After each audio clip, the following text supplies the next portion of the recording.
Hey guys, good evening. We are here with more Jibber, more talking. Yesterday I didn't even realize how much I talked until when I stopped talking, there was something off with my throat, my mouth. Turns out that talking that much for 8 hours is not good for you. It passed over the night though. So, before we get into the next faction stuff, let's check what they released with the last Champion of Chaos. And oh boy, why is YouTube showing all this loot stuff lately to me? Because of my subscriptions, probably. I don't like videos. I don't want to get weird algorithms here. Total War. Time on All Might. See ya later, All Might. Looks like All Might is the second most timed out person, or maybe third most timed out person in this channel. I think Bloomcool's royalty are on the top. Total War. We have some really badass looking legendary lord. It's the corn one, of course. Red looks amazing. And let's see the trailer and let's see the let's play. So both at once. What does the Total War blog tell us? We haven't seen the details on the other guy, but it's just samey stuff. Sure, we can also check this. Have you seen that shit? That, sure. Okay. And we also got Steam information about it. Warriors, not warriors, Champions of Chaos. This is the second Chaos DLC, right? Yeah, so the first one was in Warhammer 1. Probably with the worst DLC they released. That one, I guess, is just gonna get another DLC, so they're actually proper now. Sure. You got all the things ready.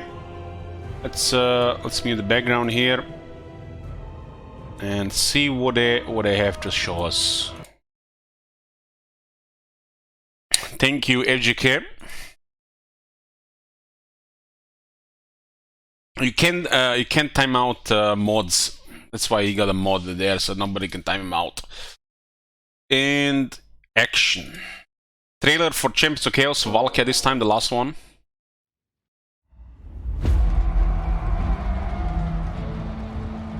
And look at that smooth FPS. They're getting better. Damn! What the hell? That's an outfit.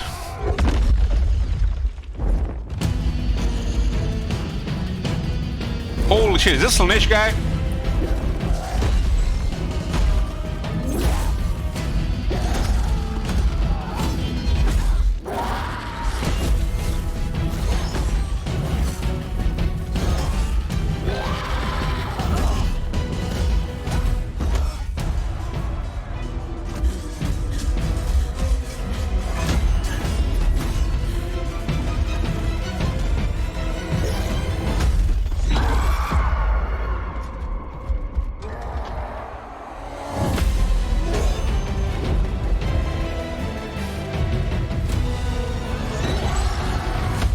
That model is amazing. A demon in heavy armor with a spear and a shield. That's beautiful stuff. Weird ass looking shield as well. Have you seen that shit? Holy shit! What the hell? It looks like she's gonna be quite armored. Shield and little from looks like a big armor. That Slanesh guy though, the sequel had this unique skill called Stylish, and you know, I thought it was just like a meme, but damn, those Warriors of Chaos in the Slanesh colors, they look incredible. First comment, fun little fact, the shield Valkia is bearing is in fact a demon prince of Slanesh. That look like Slanesh stuff, right? Lucifax. The demon visited Valkia while she was still mortal and smitten with her beauty. The rod demanded she become his slave. Valkia took offense to such a forward offer and expressed her disapproval by killing the demon prince, cutting off its head and promising to carry it to Khorne personally. And while she has died on her journey, Khorne was mighty impressed by her determination and the fact she killed Slaanesh Prince as well as countless of his lesser minions along the way, so he elevated her to demonhood and bound Lucifax her shield, mostly because he thought that a Slaanesh demon forced to defend a chosen of Khorne is downright hilarious. Nice. Well, it looks like really powerful items from the in general, always have some demons bound to them. You seen that shit? Holy shit! What the hell? So that was the trailer of the 4th Champion of Chaos. Thank you, Mr. Marky. Thank you, freaks. And this is the Let's Play, 8 minutes 26 seconds. Crude humor. Be warned. Be warned. Crude humor. At least they upgraded from cringe humor to crude humor, right? I should. Valkia the Bloody, a name that commands respect from the Norscan tribes and fear in What is that? Hold on. Commands respect. What is this red thing? Is that this is like her exoskeleton? She's a Terminator inside? From the Norscan tribes. That's a Terminator eye, guys. And the Bloody, a name that commands respect from the Norscan tribes and fear in equal measure from the rest of the world. Once the warrior queen of the Schwarze Wolf, now she acts as Khorne's Valkyrie, rewarding the strong amongst Norsca's Marauders and punishing the weak who either defy Khorne's rage or hide in cowardice. We're going to be starting at turn 70, so let's get you up to speed. You know, I just love these devs when they're showing shit, the amount of variety they put in their armies. They're basically telling you guys, don't spam 2 or 3 units. Don't just get those battle-screen technologies. This game has so much more to offer, and they're kind of sick of it because, you know, everybody's using, you know, 2 or 3 types of units. And look at this variety, guys. 1, 2, 3, 4, 5, 6, 7, 8, 9 units just on the half of the army. Holy shit. 70. So let's get you up to speed. First of all, in her bloody conquest to reach Sanbaijin was Village, giving us 2 skulls for the price of 1 and the holes in Kislev. Next was Festus in the Empire, bringing an end to their cowardly poxes and plagues. That model is amazing. And Festus's dreams of the perfect brew, which is, it's Earl Grey hot, by the way. With these roadblocks out of the way, we have a new goal: to enter the Mountains of Morn and to reap the souls of the ogres. Big lads, big souls, right? We've got rifts back at Frozen Landing in the Goromadni and another in the Empire. So is it this doesn't sound like the guy from before. This guy sounds somebody who has too many years under his belt in CA. We can back up Valkyria's round with additional armies as and when the needs be. Also, our boy Morak's down there. Hi Morak. Right now, we find ourselves at Zorn Uzkul, laying siege to the Greenskins. Sure, they're angry, fighty folk too. So while there's some potential for kinship and alliance, we can't let the blood stop flowing, lest we lose our murderous prowess and bonuses attained from our bloodletting meter. So, sorry fellas, but, you know, skulls for the skull throne, blood for the blood god. I mean, what even is a Gorgonmork? After we water the earth with our enemy's blood, we will drink whatever. Damn! Hold on. What was that? Throne, blood for the blood god. I mean, what even is a Gorgonmork? Oh, that's some cool voiceover. After we water the earth with our enemy's blood, we will drink whatever's left. Damn! That's a surprise already. The Green Tide have the numbers, sure, but we have chariots, monstrosities, amazing model and voice actress, hatred, and a big hungry boy. Oh, he's having a snack. The Greenskins are learning that numbers only take you so far when you're fighting Khorne's Valkyrie, and the relentless tide of pure hatred. Eat their souls! Look at that card. Like, you know, guys, me, you know, apparently I was neurotic when they released Clan Molder and those dog-ass shit unit cards. I don't think that guy works anymore there. But look at this now. Holy shit. Look at this. Look at the Legend Lord. Look at this hero. That's what I'm talking about. That's what I'm talking about.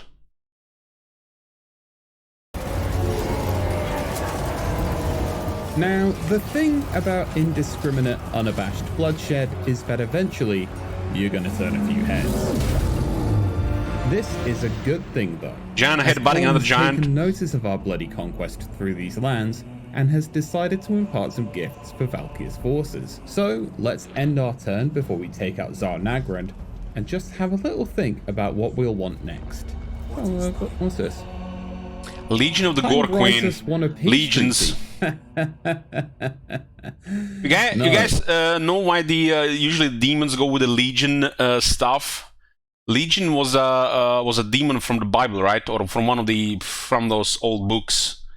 When they always create the demon factions, always some kind of Legion, because you know there are many. Get him, Morak. Okay, so that instance of violence aside, we have a choice here, from interesting powerful artifacts and boons for our vassals, to a good increase in experience for our forces. We are going to opt one of the books from the old unlocked. I think it's about one of the old fantasy books. Put down these greenskins once and for all. It's not Roman. It's actually older than Roman. Might be older than Roman, or was it after Roman? But it's hold on. Now we're gonna have to Google it. I'm interrupting this video so many times.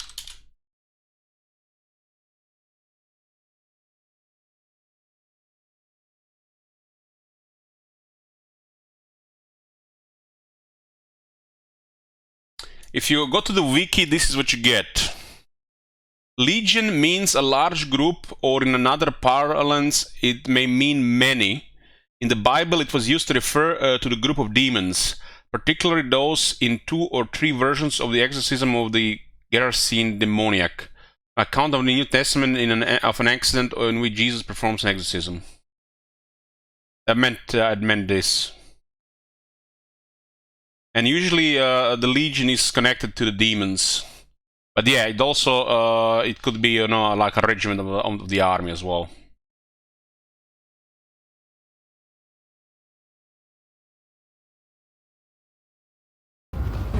The gates of Tsar Nagrand might currently keep cavalry and other monstrosities at bay, considering they don't know how to climb ladders.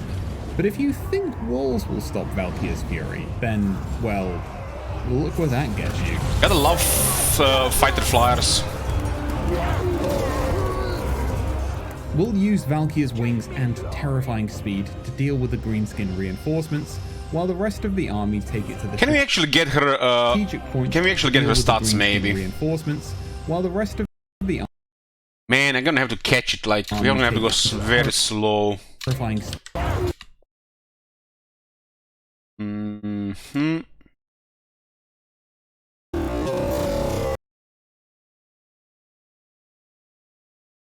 Hold on, we got her stats. Okay. 7,000 health and a high armor flyer. Oh boy. Did I guys mention that I love flying lords like that? I mean, if they create a flying armored demon, it better be at least close to a hippogriff Bretonnian lord, right?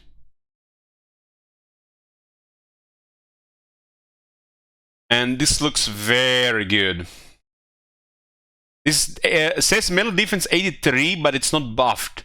That's a bug, which turns buffed stats into base stats. It looks like it's bugged. They haven't fixed that bug yet. Holy shit, she's stacked. Gotta love fast flyers that can also grind.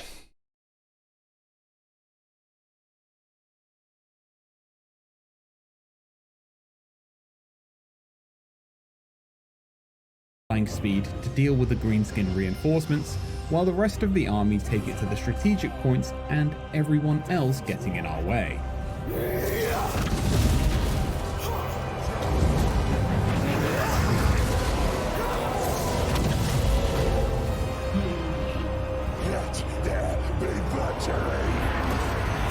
She's not even a large target, so it's gonna be tricky to kill her in melee. And to top it all off, big sword. Well, with our fun jaunt in Greenskin lands over, it's time to focus on our main goal, the Mountains of Morn, and its tasty, tasty ogre souls. Maybe even Cathay beyond, if we're feeling desserts. I don't know what that model is. I remember that model has a little bit more flesh on it. This time, we're going to invest in new Gifts of Chaos, which become pretty powerful in the late game. We can use these to truly get the most out of our army, making our killing swift, exact, and without compromise. However, we've run over time. The Mountains of Morn are desolate, razed, and those ogre souls are no more. But there is a definite... I feel like they're just pushing narrative, like it's almost like without this the game doesn't have editing. Slaanesh's legions have been here, and if you want to know how she feels about them, just ask her shield. Of course, if you think Valkia would forgive Azazel and his ecstatic legion for this little transgression, you've not been paying attention. Damn, look at that model. That's like the best model I've ever seen. Holy fuck, that better be the Slaanesh Lord.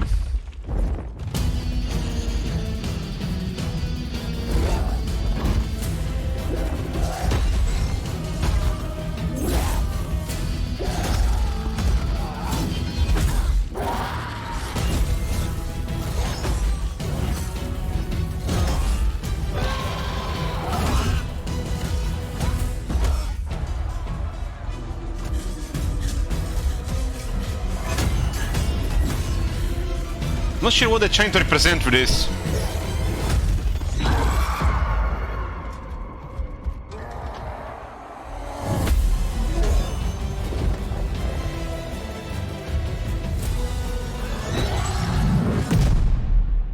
This is a tough cookie. Could be. On Azazel's right-hand man, the Prince of Damnation himself is still out there, and we're still just below 60,000 souls. In the Howling Wastes, however, there's a few more treats in store for us. A caravan from Cathay has opted for a holiday in most treacherous lands. Some Darkland orcs are simply refusing to die. Just over yonder, a beautiful sight. Ogres, my lord. So let's get to doing what Valkia does best. You know, separating heads from shoulders. Montage? Montage.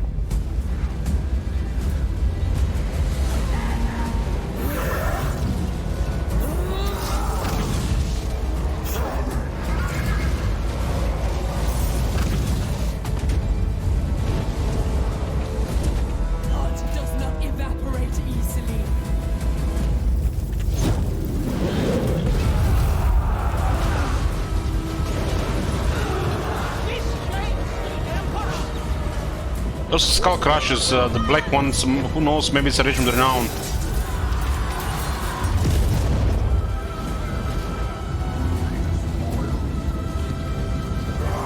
Yeah, that's the Regiment of Renown. You can see it here.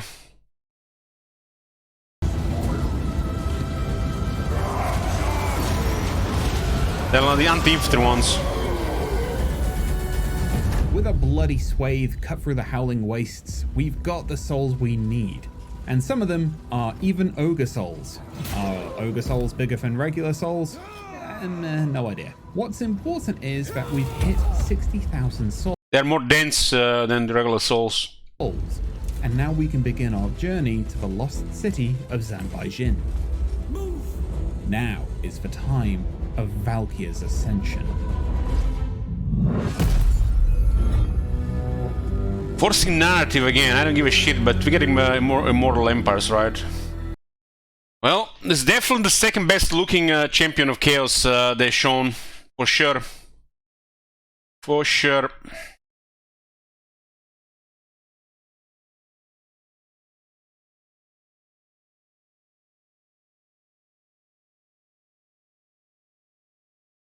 What do we have here? Faction effects has access to bloodletting. So it looks like all the champions of chaos have access to what the demons of chaos have. Campaign move in the range plus 20% after winning a battle, all characters. So you basically get 20% base move range when winning a battle. So you kind of want to min-max this by trying to get a follow-up battles, and hopefully they don't retreat across the mountains. Vassals gain frenzy and spread chaos, corns corruption. Pass ability, the gaze of corn, campaign move range plus 30% after enemy retreats from battle.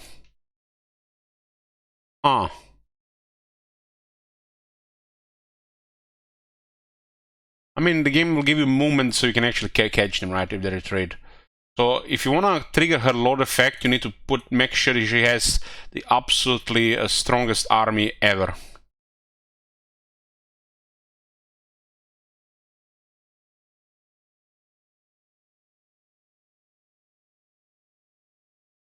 Does this mean on the campaign map or after the battle?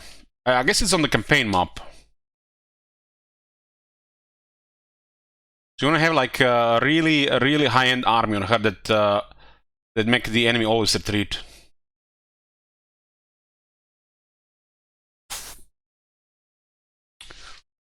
Well, because the problem of terrain and retreat, it might happen that that 35% is not going to be enough. But it's still going to be helpful.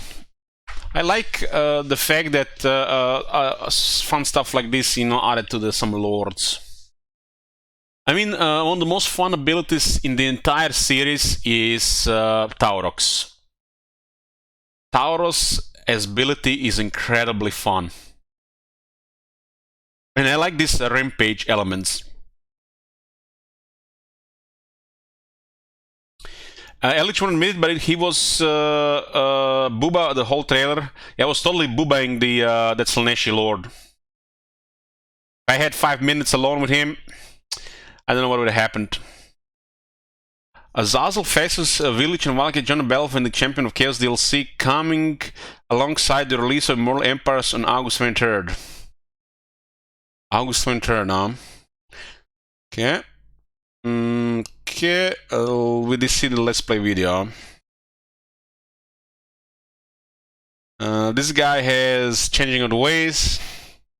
So they made it quite similar to Demons of Chaos, but different, huh?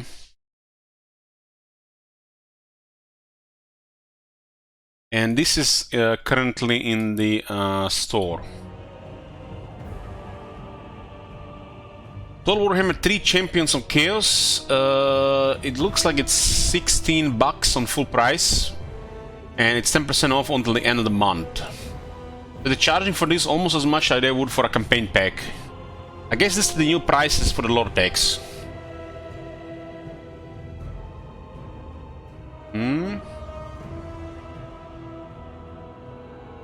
Or 50 new battlefield units, but they're divided in 4 colors. So it's like over 30 new units.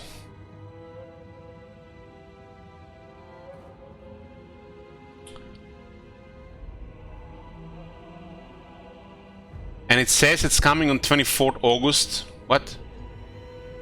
Wasn't it? Didn't they say it's coming on 23rd? What is this now, 24th August? They did it late by a day. Supposed to release 23rd August, 4 PM. Which is in under 13 days now. What are people saying here? Let's see. We'll also find the Total Warhammer. They did increase the price on DLC twice. It's hard to say, you know, what are the new prices. Like the campaign packs are now 19 euros, which is $19. So this is not a campaign pack, this is a lore pack, and the lore packs are $10. So it's not priced as a campaign pack, but it's also much higher than a lore pack. What do we have here? How can I buy a new DLC in Chaos Russia? Well, you need to lower the corruption first. Get some agents and drop the corruption down to manageable levels. Appear to be offline, 15 bucks.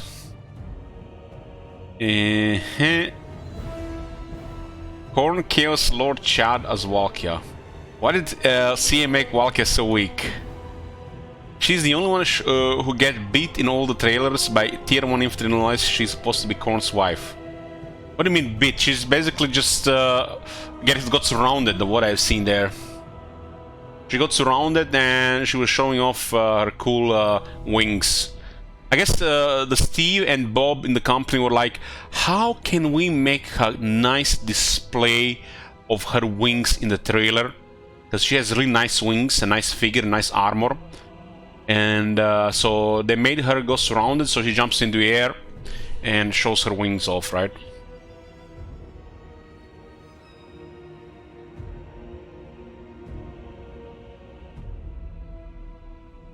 I think it's meant to represent her immunity from her shield.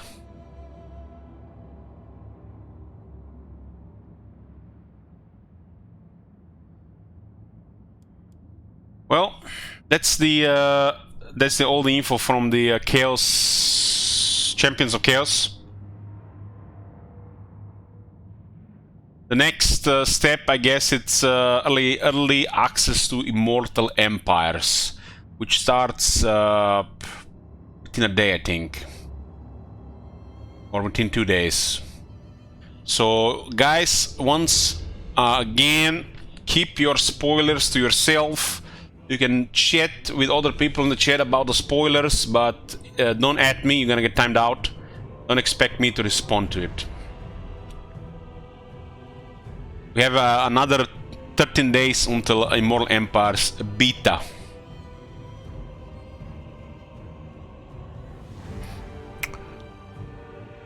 Okay, where were we? We're talking about the factions. One last look on Mortal Empire's factions. In the first part we went over the High Elves. In the second part we went over the Lizardmen and the Dark Elves. So now is the time for the Red Men. Red Men. No one controls Warlord. When the Red Men got released, things were a little bit off. A little bit off because people were really not sure what to do with them. Are they supposed to use the infantry, the monsters, the magic, or the artillery? And it's like there's nobody out there that's like, you know, you're supposed to use everything. And they're supposed to be their thing. They're supposed to be annoying at everything. But as the game got updated, they got annoying at two things: ambushes and range. As a very powerful faction in Warhammer 2, probably going to be a very powerful faction in Warhammer 3, but it's a highly imbalanced faction in a bad way, if you ask me. And we'll be talking about this today. So, Skaven are supposed to pretty much outnumber all other factions combined. And they are supposed to have living under so many cities out there in secret. And this is supposed to be like part of their variety and you know, lore and gameplay, I would say.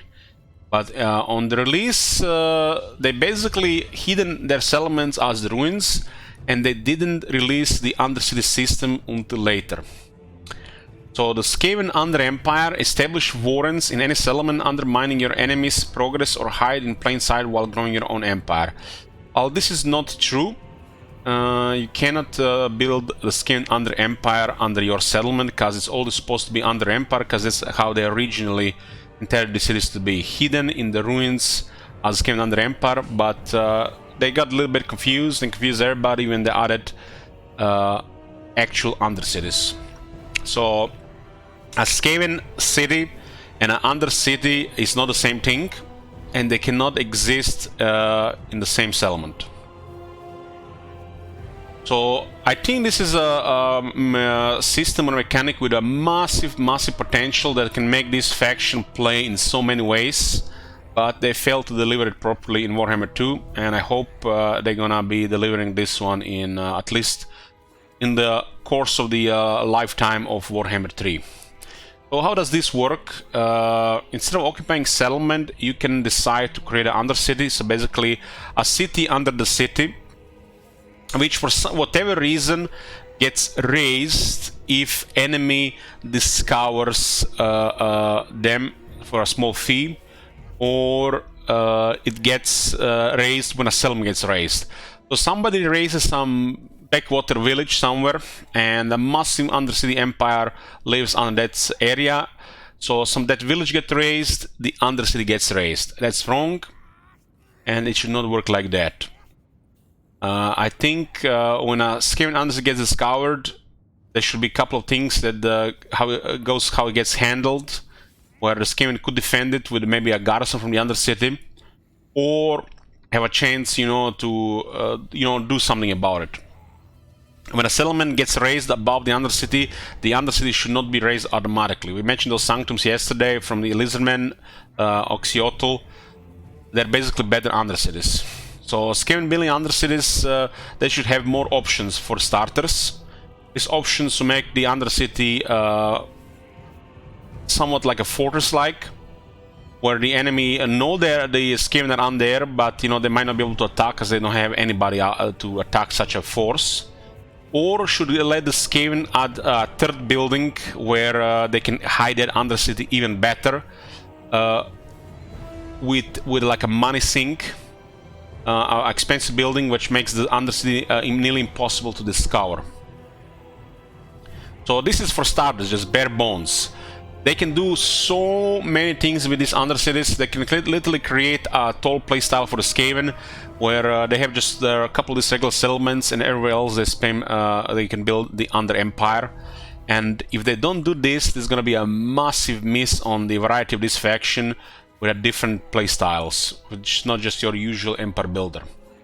Another thing with undercities where there was not delivered in Warhammer 2, it is not connected with the rest of the Skaven mechanics.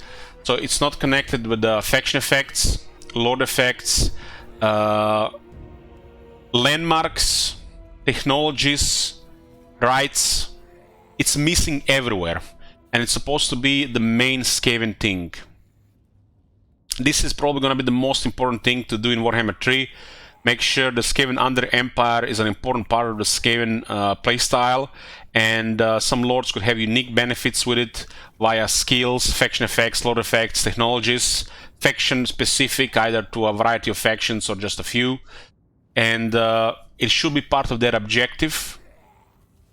Regarding victory objectives, and it should just be an important part of their playstyle, and not something that's an afterthought, that's not even been planned originally with the game, that they replaced the slave total war system that's these Warhammer factions are enslaved by, and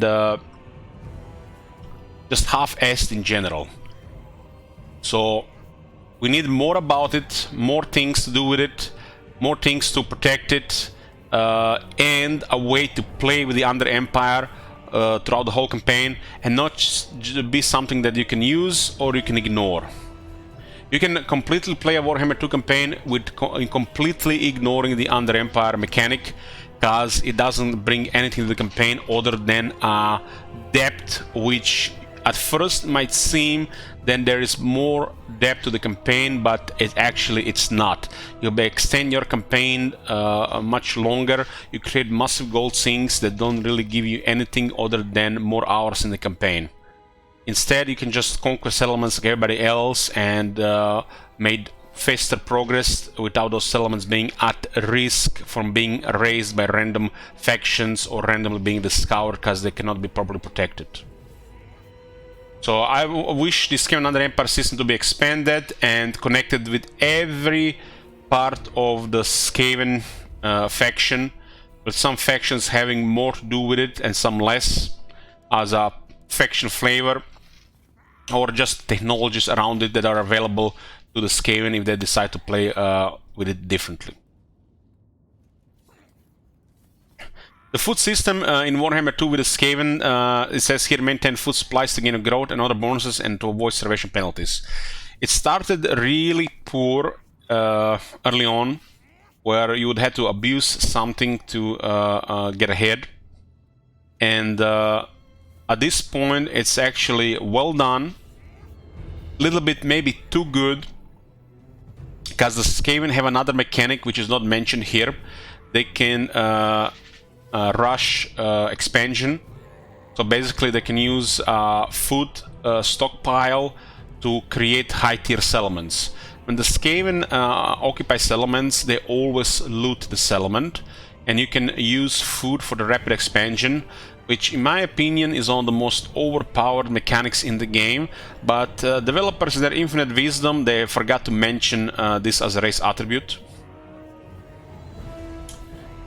It says food supplies to gain growth. Yeah, they say the faction-wide bonuses on the top, but they don't say it here where you can use this to rapid expand a settlement. So Skaven can pretty much expand in every settlement on max tier. Starting at the very start of the campaign, they can rapid expand to a tier 3 settlement and get access to their mid-game units, if you consider tier 3 mid-game. I think how the game progresses is tied to turns and that has nothing to do with tiers in the game. But, you know, developers see this differently. You can even choose to abandon your capital and make it tier 5 very early, the moment you get enough food supply. You don't even have to do it tier 5, you can do it tier 4. Rapid expansion is one of the most overpowered abilities in the game. It does come with a downside. It does come with a reward in management of this resource. And in my opinion, you know, for somebody who is very experienced at the game, I think it's a little bit too good. A little bit too good. I don't really think it needs changing, because it is, you know, in a way, somebody might say it's cheese, but this faction is all about cheese. So I accept these things, you know, as part of their playstyle. Skaven are somebody who would set their house on fire if it would benefit them somehow. So they would kill their mother and the relatives and everything if they could get ahead. So I can totally see, you know, Skaven doing all kinds of shenanigans. So Skaven should be the faction which is rotten from inside out.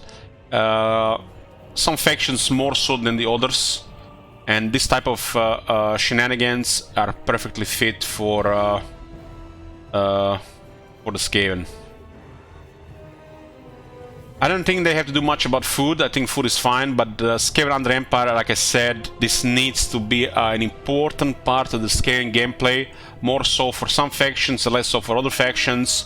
And if factions decide to do so, they could use this as a pretty much main playstyle of the Skaven. Skaven corruption, it says, is a detriment to the local public order, but allows you to spawn additional units of clan rats to fight local battles. How they changed the public order system, or in Warhammer 3 control system, this is no longer true.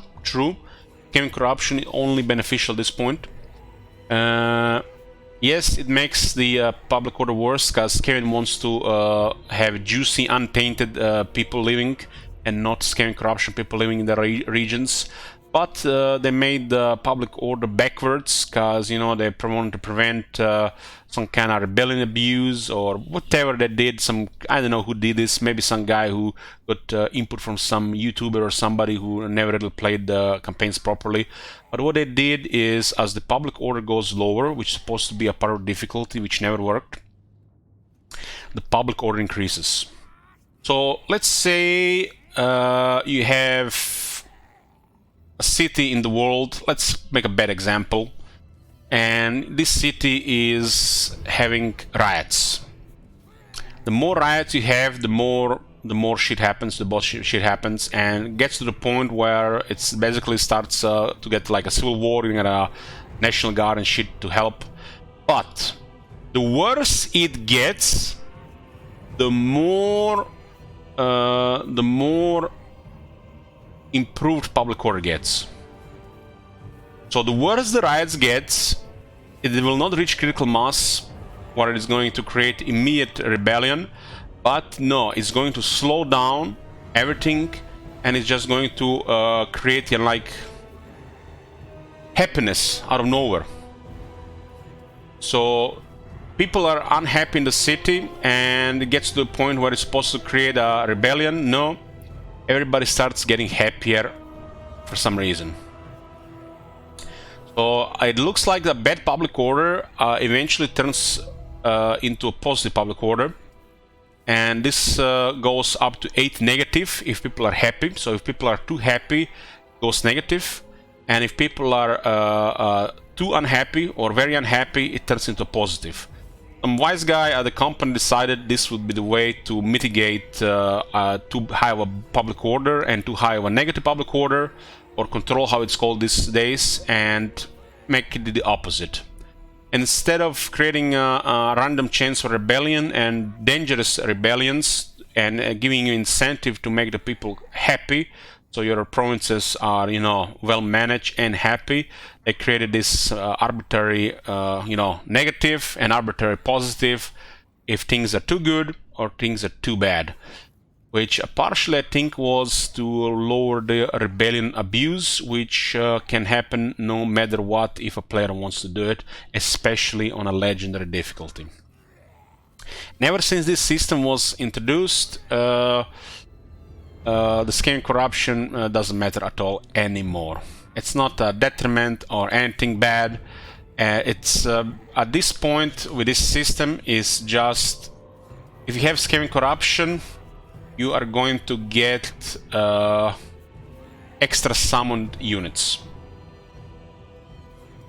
I think this is just trivial at this point. The Skaven corruption is nothing anymore, nothing for the Skaven, and just a nuisance for the OCD casuals that think, you know, having corruption in their territory is something bad. So I think the Skaven corruption should make it worse for the Skaven player, and it should be managed by Skaven expanding, because, you know, the rats grow fast, expand fast, and the more rats in one place, it's not good. So the more rats and more Skaven corruption in one place should be something real detrimental, either drop incomes and other stuff, and not just some public order which is irrelevant. And as you expand, massive green in this area becomes less green because there is more room to you know, spread around. So as the Skaven are expanding, you would get positives. As the Skaven are stop expanding and Skaven corruption goes high, it will become detrimental to support their red flavor and, you know, red infestation behavior.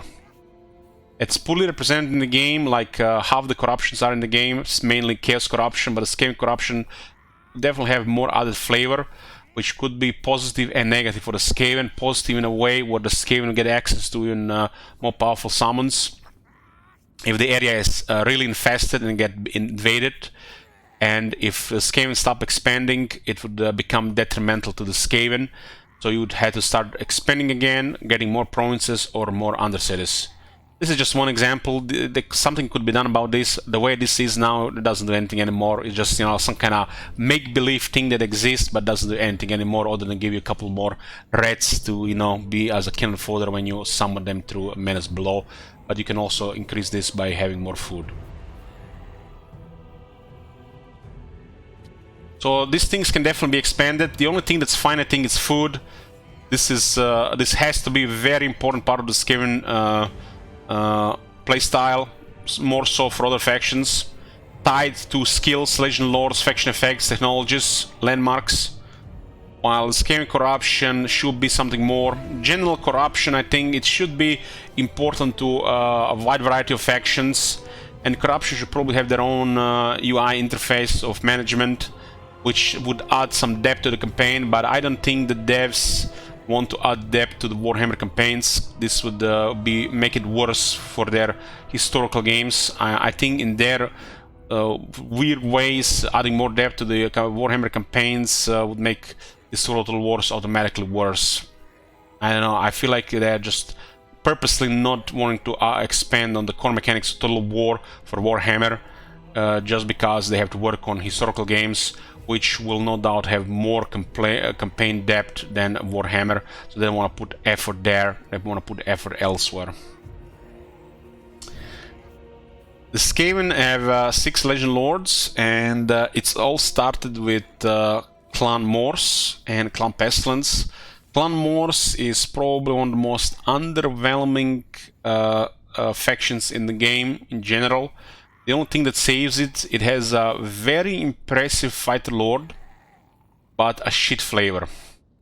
And Skaven, I think that everything that is supposed to be is all about flavor, but there are huge discrepancies with this, and there's also limitations in how the player are going to play them. And we're going to talk in depth about this once we get in.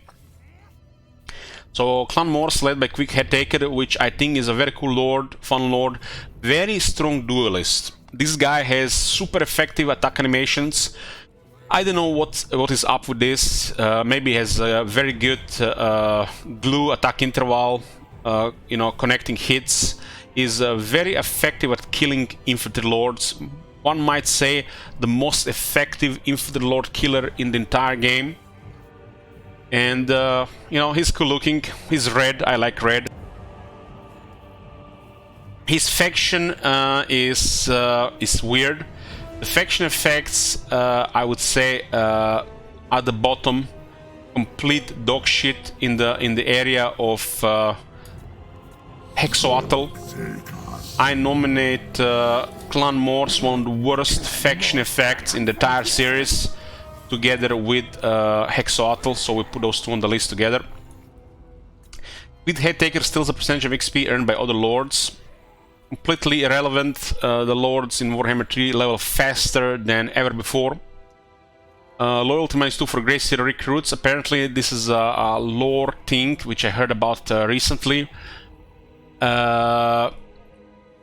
I think somebody was killing the Skaven in the area, maybe some demon, some chaos guy, and Queek was supposed to help, but Queek saw this as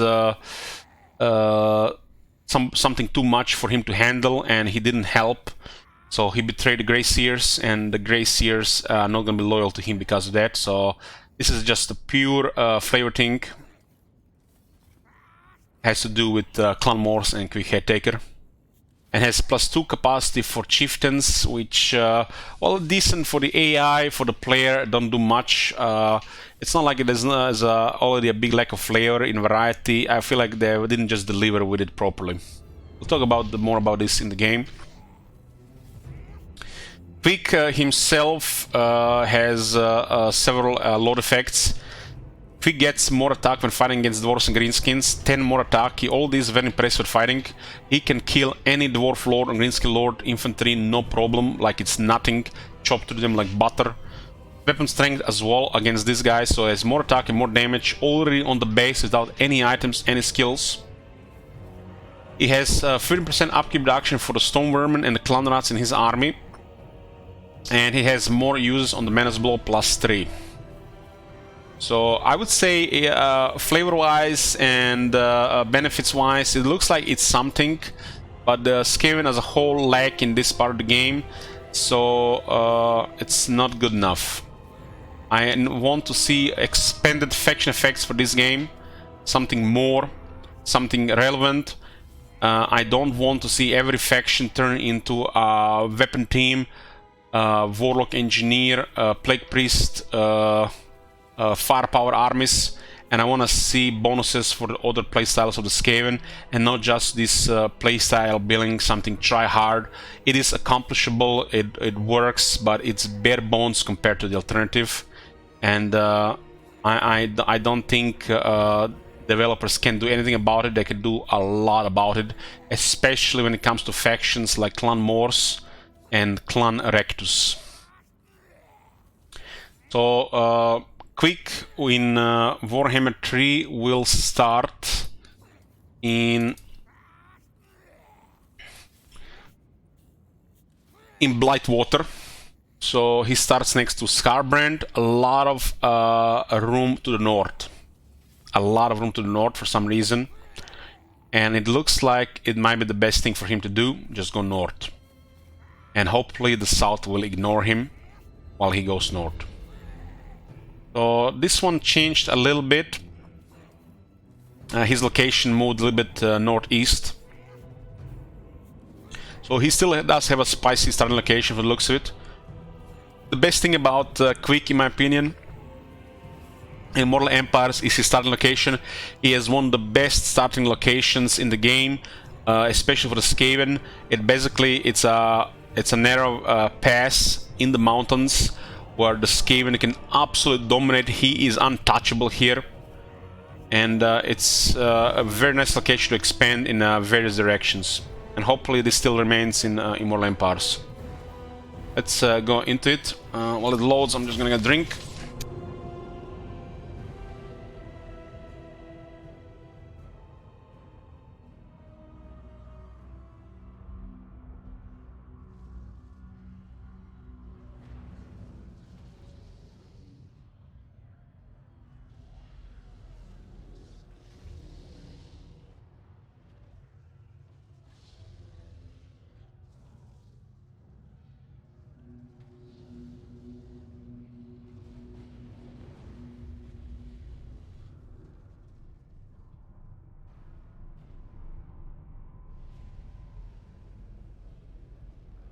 That's a long loading time for some reason, maybe because this game is not focused.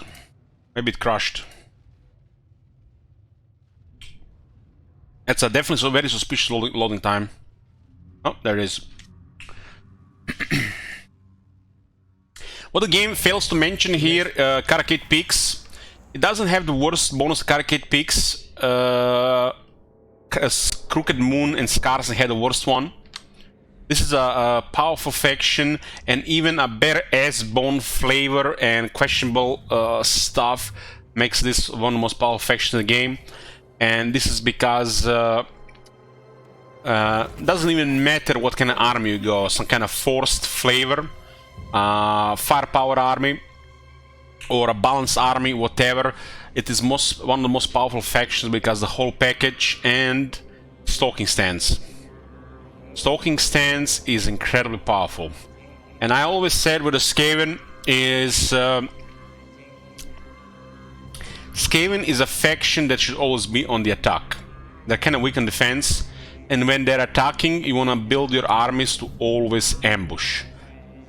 If you create imbalanced armies that just support firepower, it might get a little bit boring at times, but it also is a lot of fun.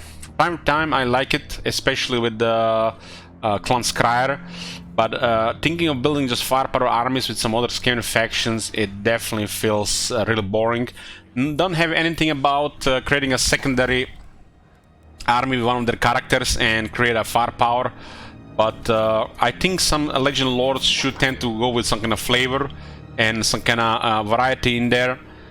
But the fire teams are too good, especially when it comes to ambushes. So this faction probably gonna have a similar start. Every faction should supposed to start with the headquarters. You can see the food mechanic on the top. The bonus is good. The negative is really bad. And you always want to keep the food at max. You want to have the food capacity increased by expanding and getting more technology. And as the food is reaching near maximum, you expand into a region, rapid expand to tier 3 or tier 4 or tier 5 if it's a bigger city, and once the food drops again, fill the food meter again, expand again, rinse and repeat until you are happy with expansion or you achieved your goals. So this is basically the whole policy with the food. You always want to try expanding with the food supply. Rapid expand is one of the strongest thing about the Skaven, other than the stalking stance. Queek Headtaker is a faction that lacks flavor, and one flavor that is obvious that should do with this is do something more about Carucate Peaks, Planangrund, and Crooked Moon. So without creating something else out of this faction, either giving it some different Skaven playstyle, flavor, or that, which they should. We'll talk more about this. I think this faction should be tied to something of greater importance, Karakate Peaks. This is one very important city in the game, especially for the Clan Morse, Clan Angrund, and Crooked Moon. And the whole faction, those three factions, should be tied to this city. And as they conquer the city, they should not have faction effects or other stuff. When they conquer this city, they should get a massive benefit, a really massive benefit. The dwarves do get it, the Skaven kind of get it, and the greenskins get shit.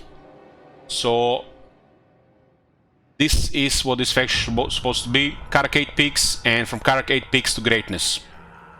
They could create something big in Karakate Peaks with this faction, massive gold sinks for massive bonuses, landmarks, you know, the usual stuff. You know, it's pretty straightforward. Just make Clan Morse really focus Karakate Peaks, and without Karakate Peaks, it just be just a plain boring Skaven faction. Once they get Karakate Peaks, they become great. This should be the same for Clan Angrund, which kinda is, and they should be the same for Crooked Moon, which has never been. So, not much to say about that. Regarding Queek as the Legend Lord, I find Queek a lot of fun. Queek could be put into categories with other fighter lords. He's Skaven after all, but he's been made very impressive for what reason. And when you look at the stats, you can immediately see 66 melee attack, which is nice, and he has 420 weapon strength, which you don't see, 35 bonus against infantry. That is absolutely ridiculous. Base stats, 66 attack and then plus 35 against infantry. This guy is one of the most effective infantry killers in the game. For a while, I think he was the most effective, and he probably still is, probably close to rank 1. The numero uno infantry killer. And especially when it comes to characters. It might be some hidden stats regarding his attack animations, but he's always been amazing in that regard. And this alone makes this guy fun. And I personally enjoy this type of character, and this alone is enough for me to consider replaying this faction and having more fun with him every now and then. So he's pretty much a legendary Skaven warlord, which are a little bit of a meme, but this guy is a dangerous one. Not only he's very impressive with fighting, but if you fight this guy and you have infantry characters nearby, stay away. Stay away. For many times, things that can happen. You might play Tomb Kings, or you might play Lizard Man, or whatever. He will get glued to one of your heroes, and that hero will just die. God, Sigmar forbid that he get glued to your Necrotect, and the Necrotect gets killed in 3 to 4 hits. That's what's gonna happen, because he's gonna crumble to death. So if you have infantry characters close to Queek, stay away. Stay away, and preferably send large target against Queek. Queek as the AI is dangerous. He is in ways way more dangerous than Grimgor. So stay away from Queek with infantry guys. Shoot him or send something large on him. Thank you, Rock, for gifting 5 subs. So it's pretty impressive stats. Can't really complain in this regard. As a Skaven infantry lord, this is you can't even ask more than this. There's the generic missile resistance. I do mention this a lot. This generic missile resistance, 50%. This should be present on every single character in the game. And doesn't matter if the character is ethereal, if the character is a demon or whatnot. Have you seen that shit? Holy shit! What the hell?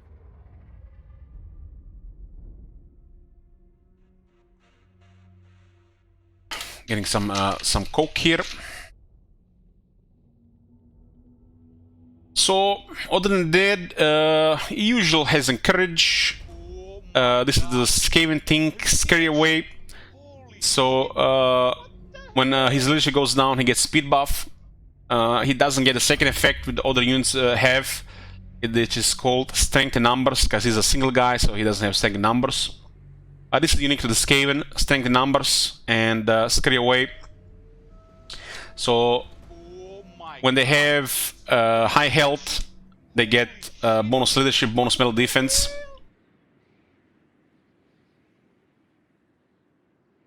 And when the leadership goes away, they get speed buff.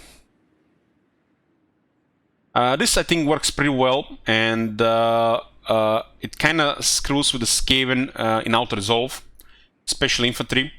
Because imagine your whole army get additional 6 leadership and 8 defense. This is an augment, which means it only works in battles. So this guy has 2 abilities, hates dwarves and greenskins, and his Nowdwell's right claw. Has cheap Stonewormin. It also starts with an item, Skaven Brew.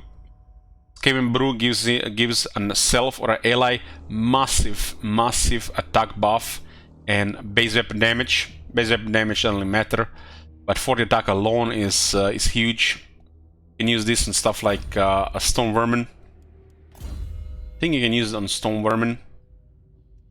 And it gets a little bit debuff to the armor, no big deal, but 47 seconds. This is how the buff should be. Not 22 seconds, not 26 seconds, not 17 seconds, not 14, 30 plus seconds. His skills, he has 2 items as armor, which grants more armor, a defense, ward save, an ability, and a campaign effect. When it comes to armors, it's pretty good. There's a debuff for armor melee defense. So the best benefit for this item is to have Queek next to a unit of Stone Vermin that have swords, and he always fights next to a unit of Stone Vermin with swords. You can even use 2, so that Stone Vermin with swords is extra effective. The Stone Vermin swords is like a shittier version of Tomb Guard, unfortunately, but with that item they can perform really well. Dwarf Gouger, a little bit bizarre weapon, gives him 10 more anti-infantry, puts his anti-infantry bonus to 45, like what the hell, and additional 20% damage when fighting against dwarves. So against dwarves is a little bit bizarre, and it has a campaign effect, 10% cheaper recruitment, irrelevant. Ability Dwarf Gouger, long cooldown, but it has a good duration, 36 seconds. It gives him plus 50% armor piercing weapon damage and 24 attack. I think it's a pretty good ability. This against the dwarves is kind of crazy. In Warhammer 3 you will be able to change weapons on the go. So if you're fighting dwarves, you use this. If you're not fighting dwarves, use something else. A lot of weapons will be better than this, especially the rare ones. But against dwarves, this is overkill. The Skaven have Sneaky and Tricksy. Sneaky for missile resistance, Tricksy for magic resistance. This is going to be spell resistance, not really that important. And they have this weird skill here, which was kind of bad in Warhammer 2. 12 AP damage, nothing, and magical attacks usually detrimental. But in Warhammer 3, magical attacks are actually very good. This is something strong now, so this skill got automatically buffed because magical attacks are good now. This damage could be probably 30 or 40, 12 is very little. His unique skills, he does have unique skills, doesn't have the one at the end, but it has ones that get upgraded. They basically taken a warlord and added more stuff on the top. Did you quit Warhammer 3? I do not know. We're talking about Mortal Empires before Immortal Empires.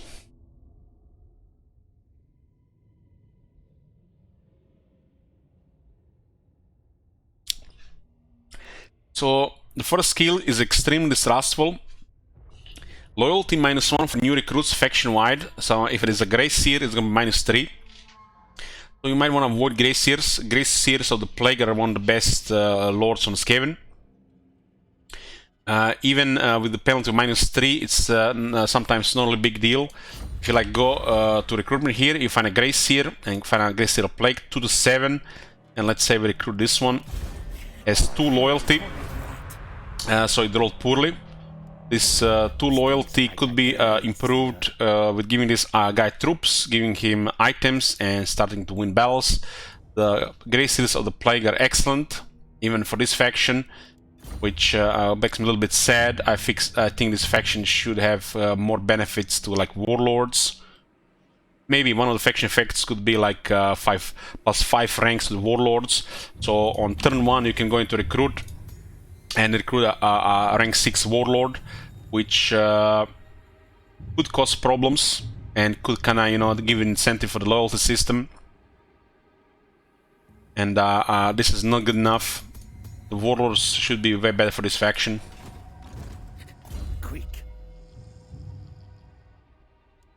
So hero self-defense plus 20% chance of wounding aggressors. This is the same thing that's on Renowned and Feared plus 25%. So what does this mean? What does this mean is when a hero fails, the chance of that failure be critical failure is increased. So somebody targets you and they fail, and there's a chance of that failure to be critical failure, the enemy heroes get wounded. So Renowned and Feared and Extremely Distrustful will make any heroes that target Queek have a higher chance of getting wounded. The enemy hero action success chance minus 10% just lowers this chance and then increases the chance of critical failure even more. So hero self-defense sounds like it's something. You have to really understand what it is. It's really nothing special, while it's still useful. Am I playing Immortal Empires on Friday?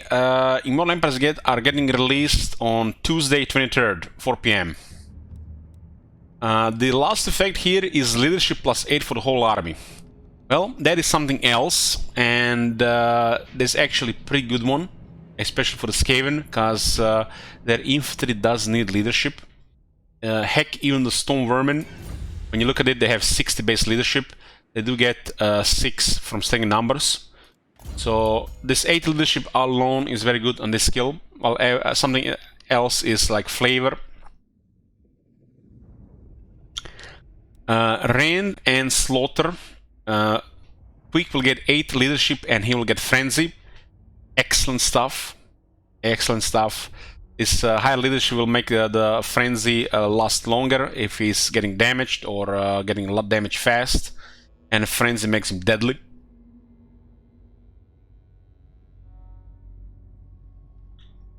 So when you get him Frenzy, in the current case, he goes to 76 attack and over 500 damage against infantry.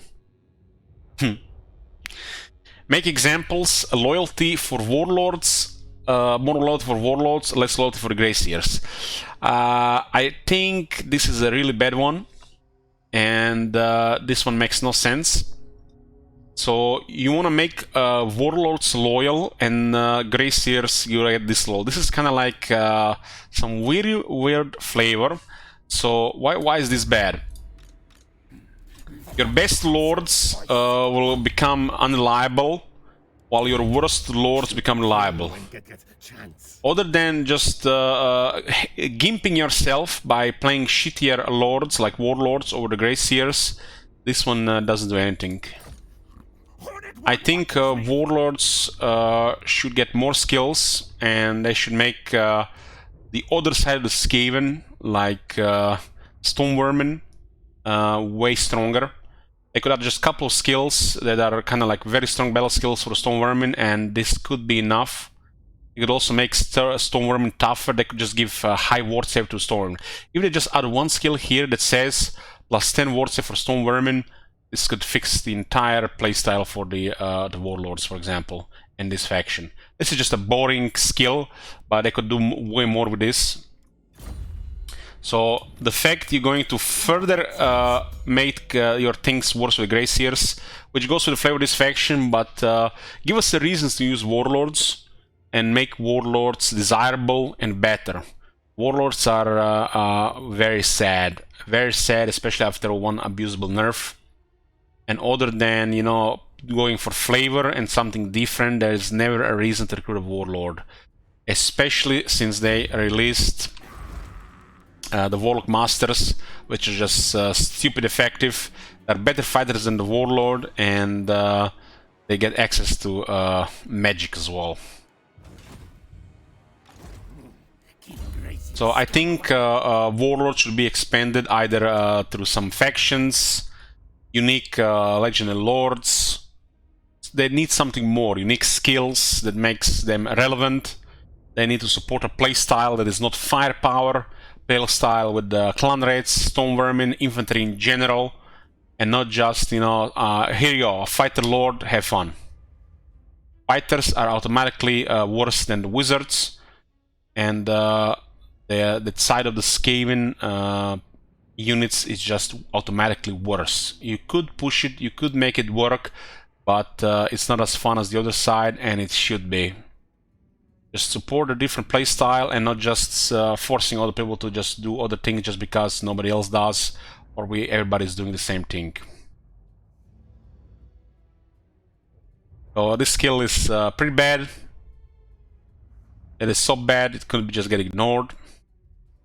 Because even with this faction, you're still gonna use Graciers. Wizards find arcane items, and wizards can use arcane items, and that alone makes them better than the fighters. Skaven without the magic is garbage. That is the fact. And I wish the Skaven side that has no magic and that has no firepower is overall better. And in a campaign, you can make it work with the flavor force yourself, but I think we should also be giving tools to actually make it more fun and stronger, and not just, you know, try hard something different. Life is very cheap. This is a warlord skill for mega replenishment and some flavor with the other stuff. If you need replenishment, if you go with melee stuff, I guess it's a okay skill, but otherwise it's ignore skill. This guy can get Stoneworm really fast, and the clan rats and the Skaven slaves are irrelevant. So if you want replenishment, it's a good skill for replenishment. Everything else is ignorable.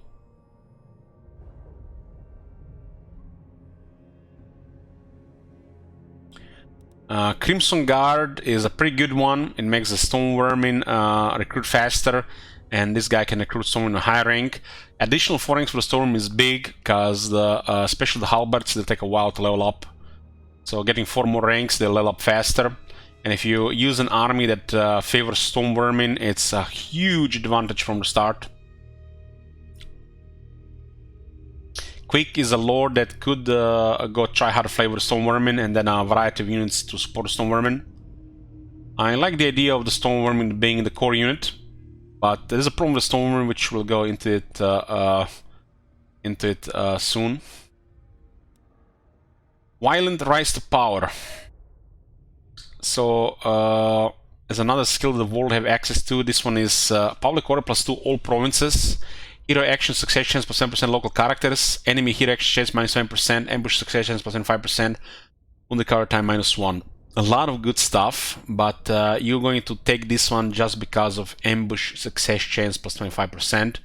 Everything else is just extra stuff, extra good stuff. Have you seen that shit? Holy shit. Queek is a character that is going to be nearly impossible to harass if you get a couple of things. And every Skaven army, I think it should have a Skaven assassin around that targets enemy heroes and sabotages enemy armies and sabotages enemy cities and scouts for the army.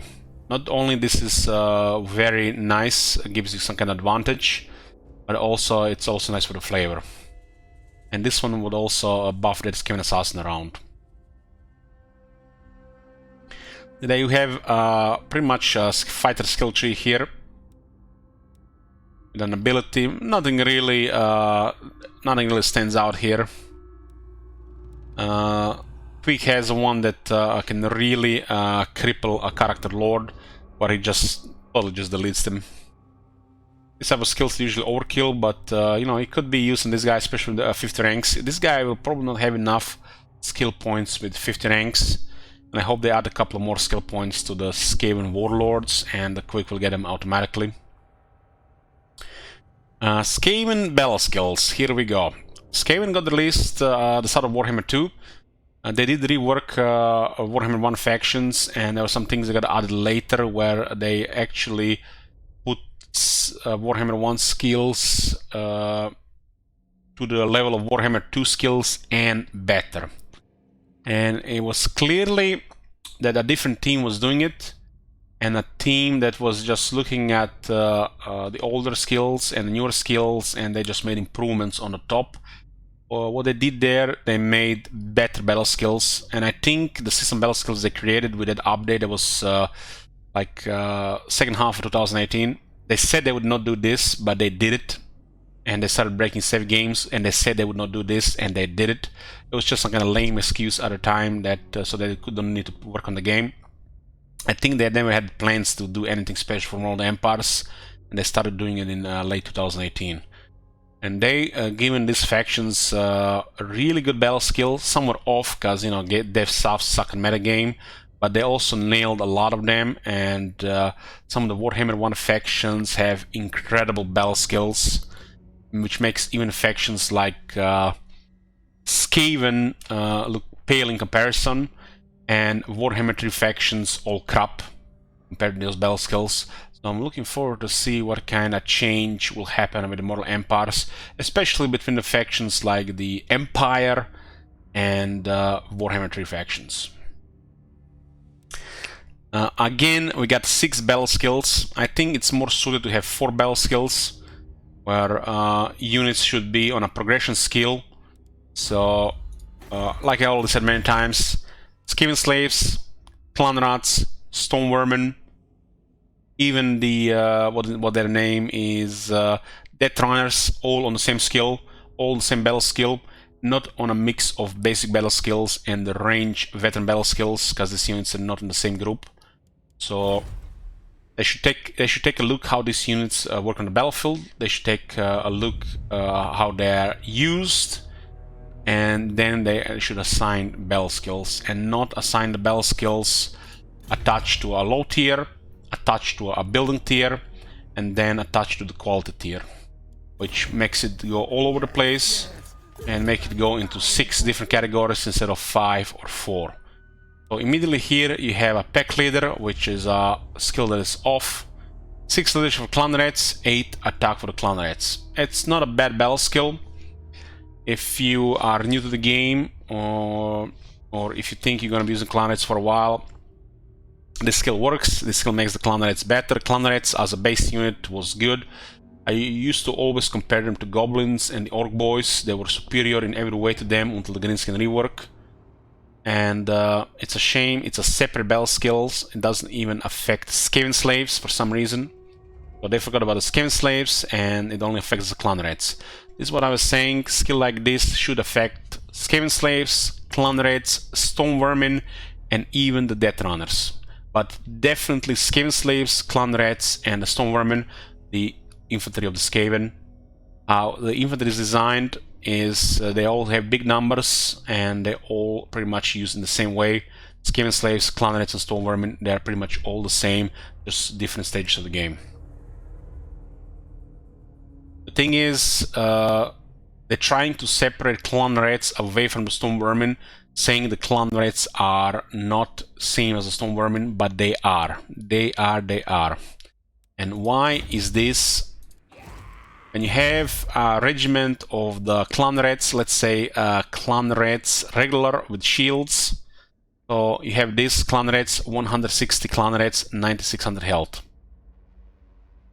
Their stats are not the same as the stone vermin, but it's still 160 clan rats. And then you look at the stone vermin, almost the same HP, still 160.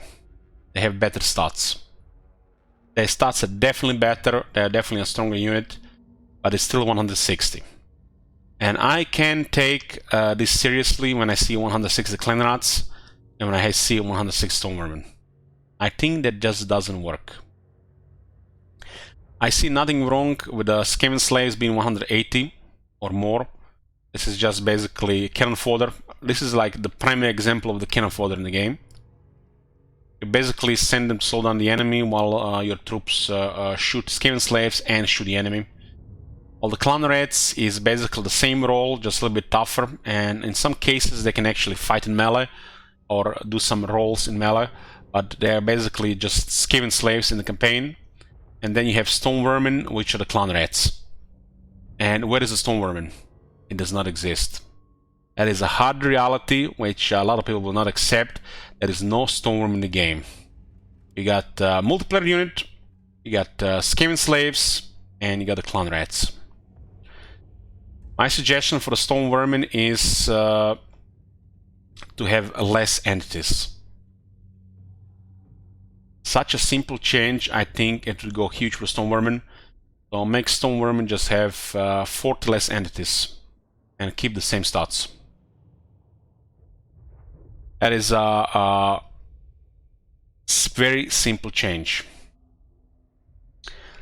120 Stoneworm will not be vulnerable to artillery or explosions or magic, same as the clan rats. These guys have 160, 920 health. This is cannon fodder, this is not an elite unit. Just make the Stoneworm have 120. Problem solved. Don't adjust the stats. They don't need to even increase the HP. This is only gonna make Stoneworm better. Stoneworm numbers don't work. They just don't work. Stoneworm should just have less number, which means combatants will still surround the enemy and they'll be less susceptible to explosions, artillery, magic overall. Other than that, the warlords, legendary warlords could have extra buffs for the Stoneworm, better battle skill or a unique skill that grants them stuff like physical resistance or ward save. And I think that alone would make Stoneworm great. Stoneworm are usable in this area, in this sense, but to me they seem like clan rats and not Stoneworm. You know, the first time I heard word Stoneworm, I was so excited. I was expecting this elite grinder infantry that's gonna be close to like Graveguard, but we got this. So in the lore, I don't know, you know, the difference myself, but maybe somebody knows. Who are stronger, the Stoneworm or the Graveguard? I think the Graveguard is supposed to be stronger, right? But they make the Stoneworm have 160 guys. So any opinions regarding that? Graveguard and Stoneworm in the lore. Archmagan says Stoneworm. Graveguard win.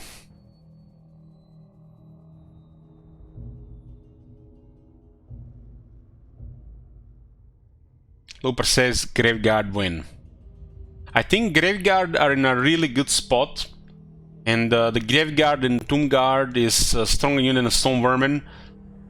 Tombguard, for example, is what I want to see Stoneworm be, but Tombguard still has better buffs.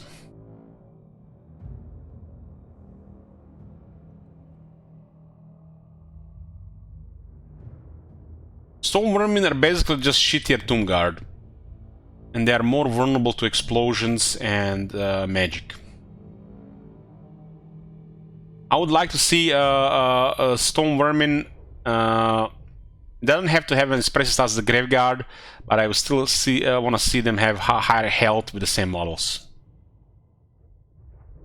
I simply don't accept the idea that the Stoneworm has the same regiment size as the Clan Rats, and I think we can agree on that.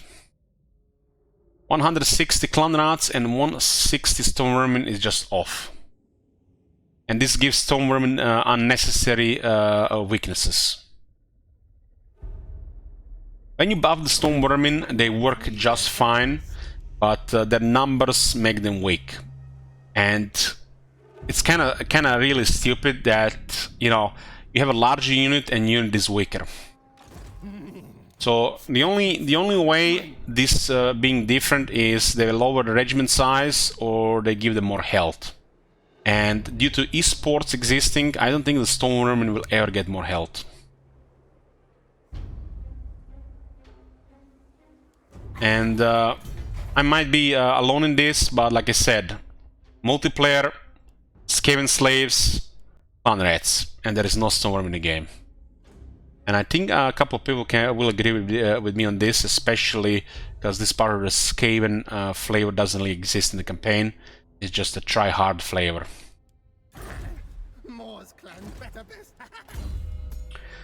So I would like to see Skaven Slaves, Clan Rats, and Stone Vermin skill being merged into one skill.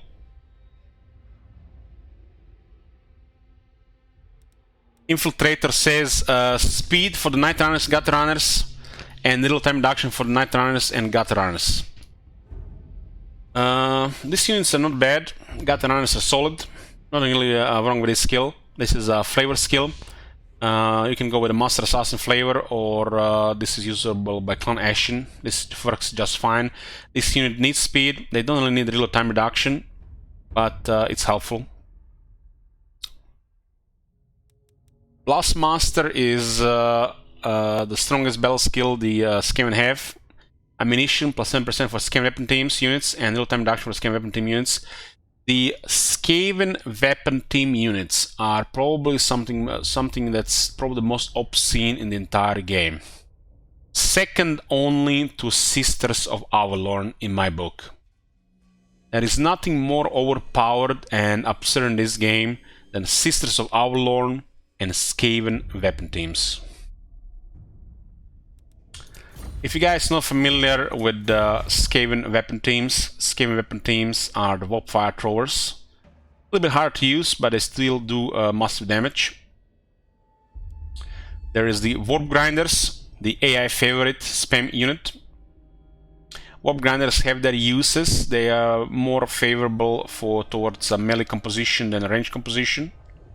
There's the Poison Wing Bombardiers unit that changed a couple of times, still works quite nicely. More favorable towards a melee composition and range composition. There's the Rattling Guns. These are the anti-large specialists.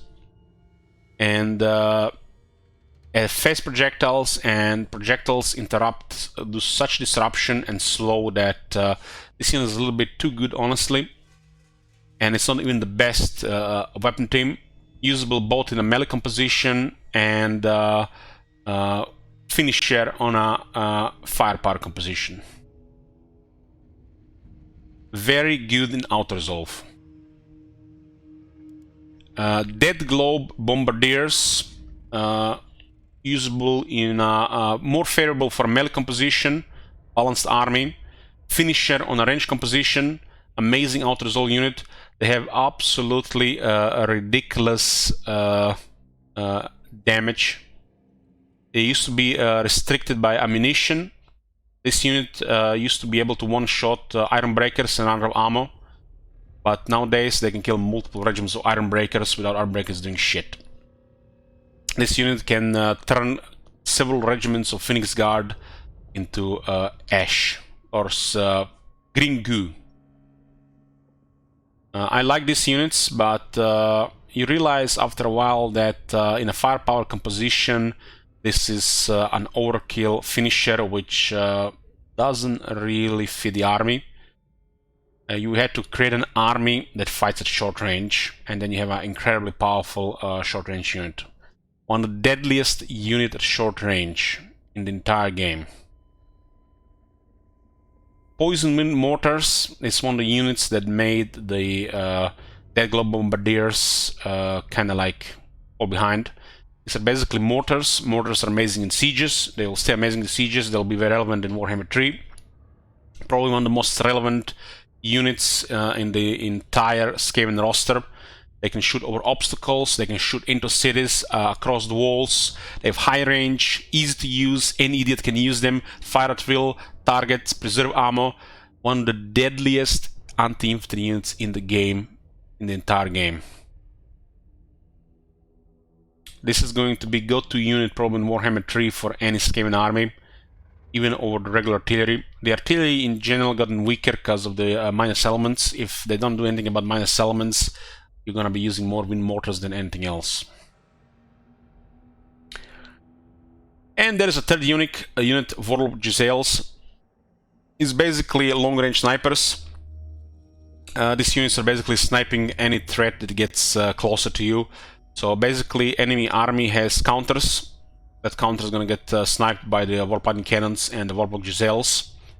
And then the rest of the army will just get evaporated by everything else.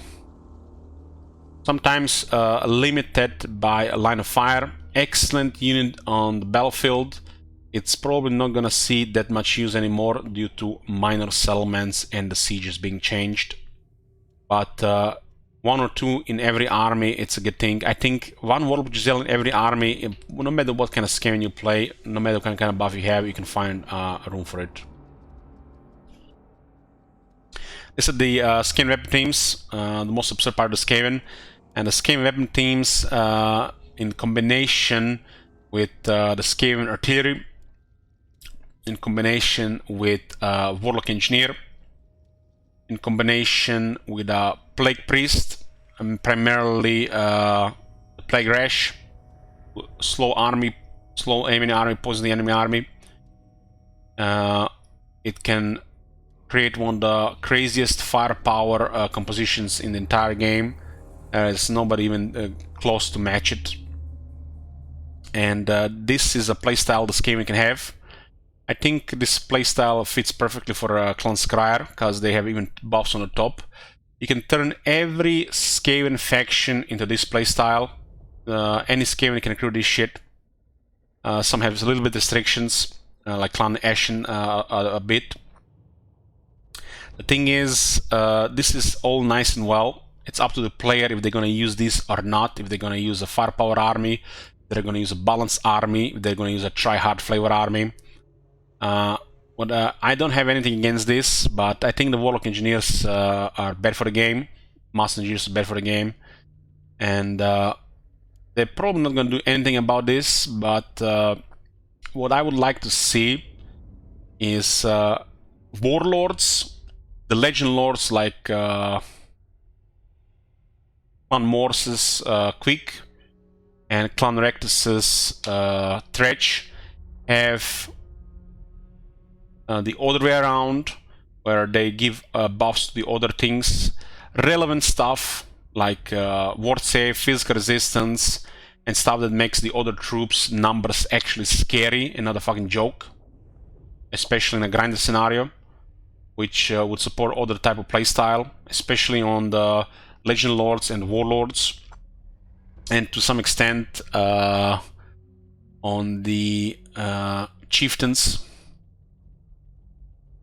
I think this is a part of the Skaven roster which needs work, and if they ever release new content for the Skaven, rework or DLC, they should focus on improving this part of the Skaven and not add any more bizarre shit when it comes to range. Skaven range is super overtuned and it's perfection, and they don't need to do anything about it. You have short range, medium range, you get long range, you got variety units, you got imbalanced units, you got everything. What they need to focus on, the Skaven grinders, where they use their numbers, Skaven elite troops being actually elite, where buffs from characters they're underused. Units like Doomwheel, for example. What the hell is this health? 5400 health. In what reality this unit should have anything under 6000 health? I don't know. But somebody has been smoking something. This is a harassment unit. I guess somebody got butthurt in multiplayer. They can have a ranged unit, War Machine, that can do fight melee and range. This unit is extremely squishy, and there's a way better units to use. This unit should get at least 1000 health buff, at least. And if not other benefits. Doomwheels are great with Clan Scryer, but with other factions are crap. This is not a tier 5 unit, this is a meme unit, and until it gets another 1000 health, or you play it with a Clan Scryer faction, and that doesn't have no place in the Skaven army. And it's a shame because it's such a fun unit. So we see a buff or 1000 health at least. I don't think this unit will ever do anything. So I would like to see Doomwheels get a big health buff, and I would like to see Clan Scryer abilities, you know, on other factions with the Doomwheels. I feel like some of the buffs the Clan Scryer gets on the War Machines are wasted to the Clan Scryer, but the Clan Scryer, the faction is super powerful. It's one of the strongest factions in the game, and it makes the rest of the Skaven factions bad. This is another one of those things which I like to say, you know, but you don't have to use it. You can use other things. Nobody's forcing you to play that way. Nobody's forcing you to use this over that. That is true. And if in the future when we play Clan Scryer, I'll make sure that we use some different compositions and not just firepower. All the firepower is fun. The firepower with Clanskar is perfect. But I think the rest of the buffs the Clanskar gets are really underused in the favor of the firepower, because the firepower is so super opportune for that faction.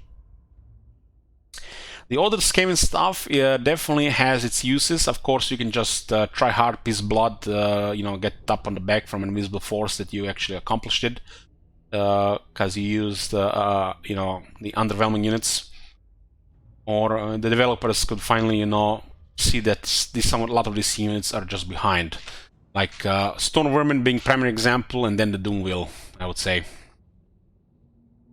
I would like to see more help on Doomwheel, and I like to see Stone Vermin general flavor with various lords increase. Doomwheel has place, while the Stone Vermin is currently they're just clan rats.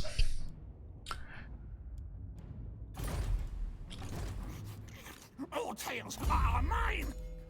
There is the Respected and Feared. This is amazing battle skill. This is my favorite buff on the battle skills: damage and attack. This is actually big. This is actually big. Stone Vermin, Death Runners, Plague Monks, and Ancient Triads get damage and attack. This is my favorite thing to see on the battle skills. Damage might be a little bit of waste on the Stone Vermin here, while they can do some damage. For Death Runners, Plague Monks, and even Ancient Triads, this damage is excellent. When paired with attack, is kinda nutty. Death Runners especially benefit from this. Death Runners is kinda like a specialist unit. They're really deadly against infantry, and they appear out of nowhere. They used to be used quite a bit before Skaven got crazy range. And a couple of Death Runners going around, just killing all the enemy archers was always nice. I'm a big fan of Death Runners. Death Runners was for a while my favorite Skaven unit. It just they lost numbers, and they did change them a little bit. They're more a specialist. You know, it was really weird to see the Death Runners becoming an elite unit, while the Stone Vermin is still a clan rat unit. So the Death Runners work. You can put them to really good use, effective use. This is a scary unit. I consider Death Runners one of the scariest AI Skaven units, because they appear out of nowhere and they can actually kill your units in the back because they're really deadly. And their battle skill is excellent. Their veteran battle skills, on the other hand, consider this unit a range, because it's on a range building, and that's a fail. So they are not that super amazing. They could be, because they forgot about the veteran skill. The Plague Monks work. They're like a fanatical infantry unit. In a way, the Plague Monks are better than the Stone Vermin. There are situations when Stone Vermin armor or shields make the Plague Monks look bad, but I consider in a lot of situations Plague Monks are better Stone Vermin. They got overall slightly better stats, and the numbers are, I feel like, better according to their stats. The Plague Monks is just a basic one. This is like just a base tier 3 unit. I don't think I would even consider this a tier 3 unit, but it's a touch on a tier 3 building. So Skaven don't really have any tiers. You can get this build for a few turns of the campaign. So this is a tier 2 units at best, but it's a touch on a tier 3 building for some reason. And for what it is, it's very good. You get a fanatical unit that has physical resistance and frenzy, and I get anti-infantry bonus. If you add a mix of a little bit range and magic, they will even be able to deal with stuff like Saurus, which is probably the biggest early threat for like the Skaven. The Censer Bearers, for some reason, are tier 5, and why? Why, oh why is this shit tier 5? I would like to see Plague Monk Censer Bearers on tier 4. This is a deadly shock infantry, and I tend to use this with Clan Pestilence, and they deliver. They have actually a lot of damage.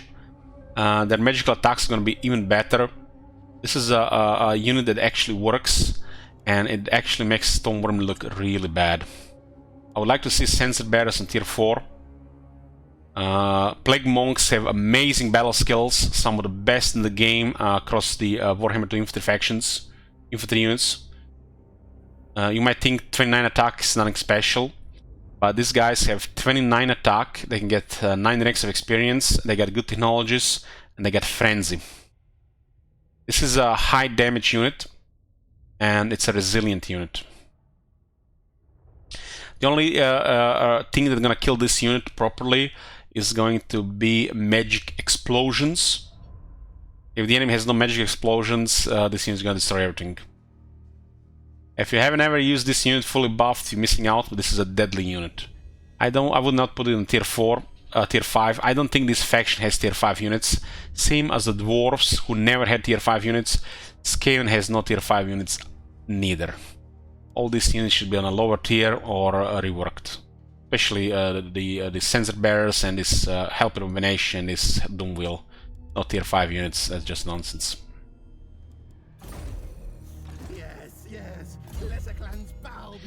So, respected and feared, the best buff for Death Runners and the Plague Monks. Don't really benefit, but Stone Vermin are just clan rats, so you're gonna try hard. I did try hard with them in the past, and you know, we've seen shit. It works, but once you realize, you know, what's happening as the game progresses, it's a little bit sad. You have this quality infantry unit that's not actual quality.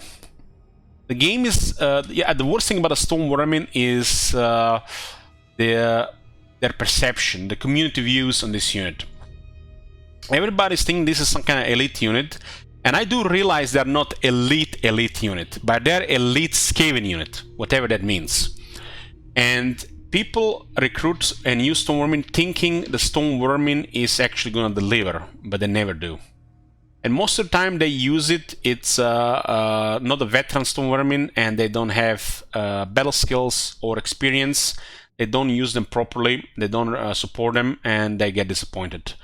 And then everybody is bitching about Stone Vermin. I think the Stone Vermin are good enough, but they should be better. They should be better. They should not be made look bad by the rest of the roster. In Warhammer 3, the melee will be a little bit better overall because they toned down the bonuses. And this will make Stone Vermin automatically better, just as it right now. But I think they should be even better. I already said wow, via Warlords, Legendary Lords, and maybe even a change in the anti-size. Molder Knowledge. Oh boy, this skill here, man. Oh my god. I gotten drunk so many times that I forgot that this skill even exists. Oh my god, come on! Speed plus 10% and 12 charge bonus for Wolfrats, Red Ogres. It's actually decent on these two units, although somewhat overkill. Mutant, Red Ogre, Brute Horror, and Helper Combination. Half of these units, my bad, or half of these units are single entities, while they benefit from speed, charge bonus to single entities. Come on, man. Give them attack for fuck's sake, or damage. I've actually had a campaign go so bad that it would require ridiculous effort to recover. And that campaign was, I think, abandoned at that point. But I was doing the Red Ogres instead of, you know, the usual stuff. And it got so bad that I actually got bullied by the rebels. It was a combination of bad food debuffs. Imagine having these debuffs and Red Ogres being a crap unit. Red Ogres I consider one of the worst units in the Warhammer 2. It's probably because of multiplayer. Multiplayer is the primary culprit, while the Red Ogres are trash. That unit should be larger, stronger, with better buffs. And the campaign has everything to offer for these units, but they didn't do anything about it. What campaign was it? Clan Rectus. So this is a really bad battle skill, and they should just remove this from the game and put this battle skill to work on those units instead. This is just horrible, horrible, horrible. Well, the Wolf Rats are okay unit. Red Ogres is a really bad unit. Unit Red Ogre is a solid unit. Brute Horde is an amazing unit. And Help of Domination comes too late. Not really relevant. If you use range armies, it's useless. But they have some uses. When they released the Charybdis, initially Charybdis reminded me a lot about the Help of Domination. Just Help of Domination was a bigger tanker unit. Well, had less offense.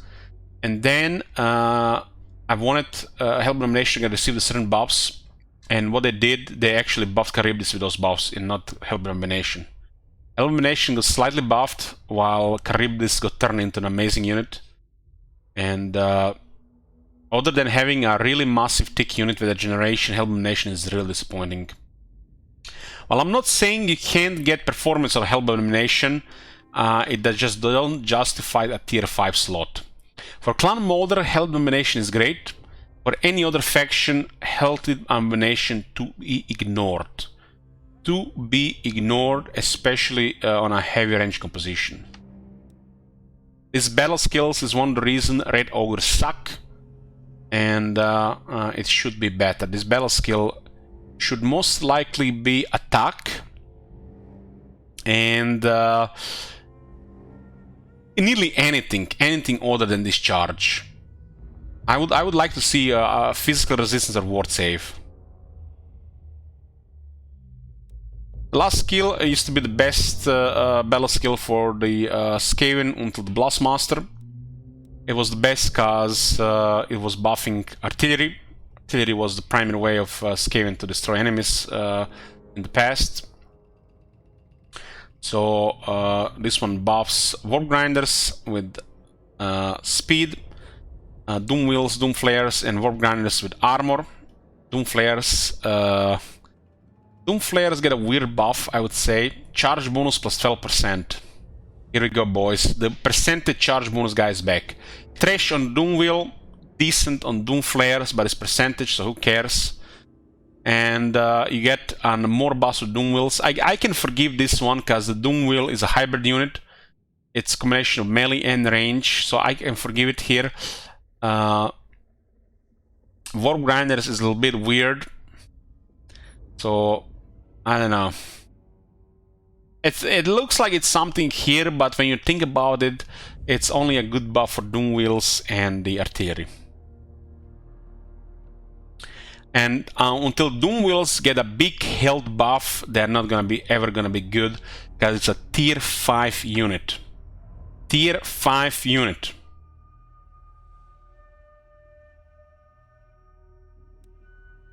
The veteran battle skills, Whip Smart, melee attack, missile resistance, and here we go, boys, again, leadership. Leadership on veteran units, I'm gonna be saying this for the rest of my life, I think.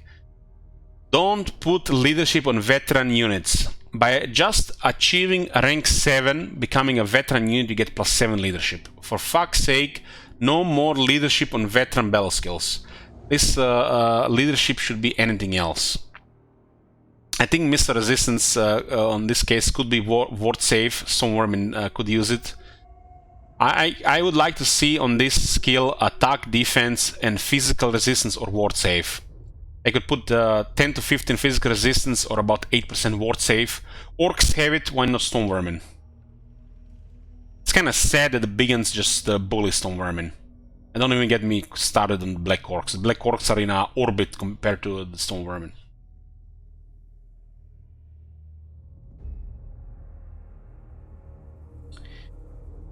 So, kind of crap skill. It does buff these units a bit, but it's lacking. I already mentioned the veteran battle skills of the Skaven are lacking. They are not that good. When they buffed, we will see the Empire and you'll see the Dwarves. The Empire and Dwarves, fucking perfection.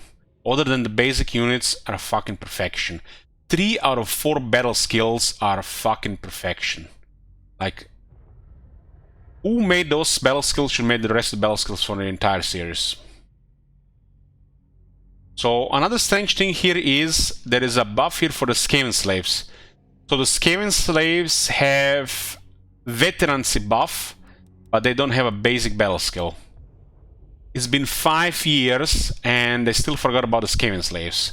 There is some guy at the CA who thinks this is a trash spammable unit, so we can give it effective buffs. This is an elite unit, so he can get the regular buffs like other units. He needs to get half. These people exist. These people exist. These people should be fired and never work at any stat-wise games. And this person did the Skaven slaves, and he did the veteran battle skill here as well. So trash spammable units, they can't have basic buff. Trash spammable units get a veteran buff. Skaven slaves are strictly multiplayer unit. They never really have the place in campaign, in my opinion. Clan raids are Skaven slaves. Gutter-wise, range for the gutter runners and night runners. Leadership again. Again, can we stop it with the leadership? Look at this. 2 out of 2 boys. Leadership again. Gutter runners, night runners, death runners, and ancient triads. And death runners and ancient triads get speed. So this is what I was saying. Death runners have been stolen. They didn't get proper battle skills. So this is a range skill. So death runners only get speed. As another leadership buff. Stop with the veterans in the leadership. Whoever done this, if they ever play the game, and even better if they understood the game, this is leadership. A unit with high leadership is less likely to rout in the face of danger. Leadership is improved by experience in battle. By experience in battle. 7 ranks, 7 leadership. Rank 7 is required for this to work. So they get +7 leadership by just getting rank 7, and they get 5 leadership here again. Leadership here again as well. This is our horrible bad skills. When I see stuff like this, the game just becomes a little bit less, and I don't really appreciate these factions, or ever gonna put these factions somewhere high on because of this, as something that I'm gonna love, or something that I'm going to just like be proud to level up and keep playing.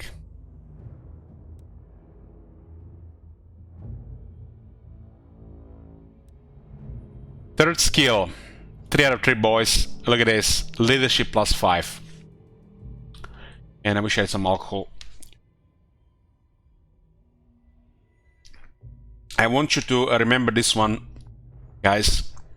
This is the Skaven range skill for their weapon teams and for their artillery. I want you to remember this, so you can compare it later with the dwarves and the Empire. Anti-infantry bonus for Doomwheel, Doomflare, Swap Gunners. Look at this, +5 from Doomwheel. 12 missile strength for the range units, and this is literally the only buff they get. 12% missile strength, that's it. The only buff these units will get. One might say these units are already overtuned, they get all the buffs, but you create a good unit, excellent unit, overtuned unit, and was this a reason enough not to give them battle skills so the player can enjoy overbuffed units as they get experience? One reason is to put a shit ton of hours, is to see how much you can, how far you can get these units. Not everybody's gonna use 10 of these units in the army. Someone is gonna use 1 unit as well. So what is this buff gonna be for 1 unit? It's gonna be nothing. Magic resistance and leadership. Look at this. Leadership, leadership, leadership.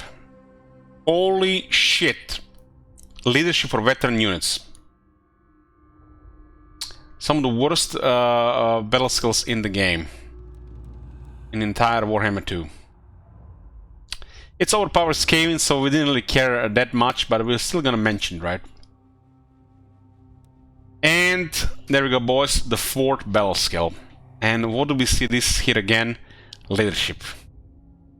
4 out of 4. They even beat Oracles of Zinch. 4 out of 4 veteran battle skills, all leadership. Physical resistance, armor, and leadership for Wolf Rats, Red Ogres, Moon Red Ogres, Brute Horrors, Hellbent Domination, and Plague Monks. These battle skills are still better than Warhammer 3 because they provide usually 3 buffs. Unless they use a mixed unit here where he only gets 2 buffs. Even if it's shitty leadership, they still provide 3 buffs.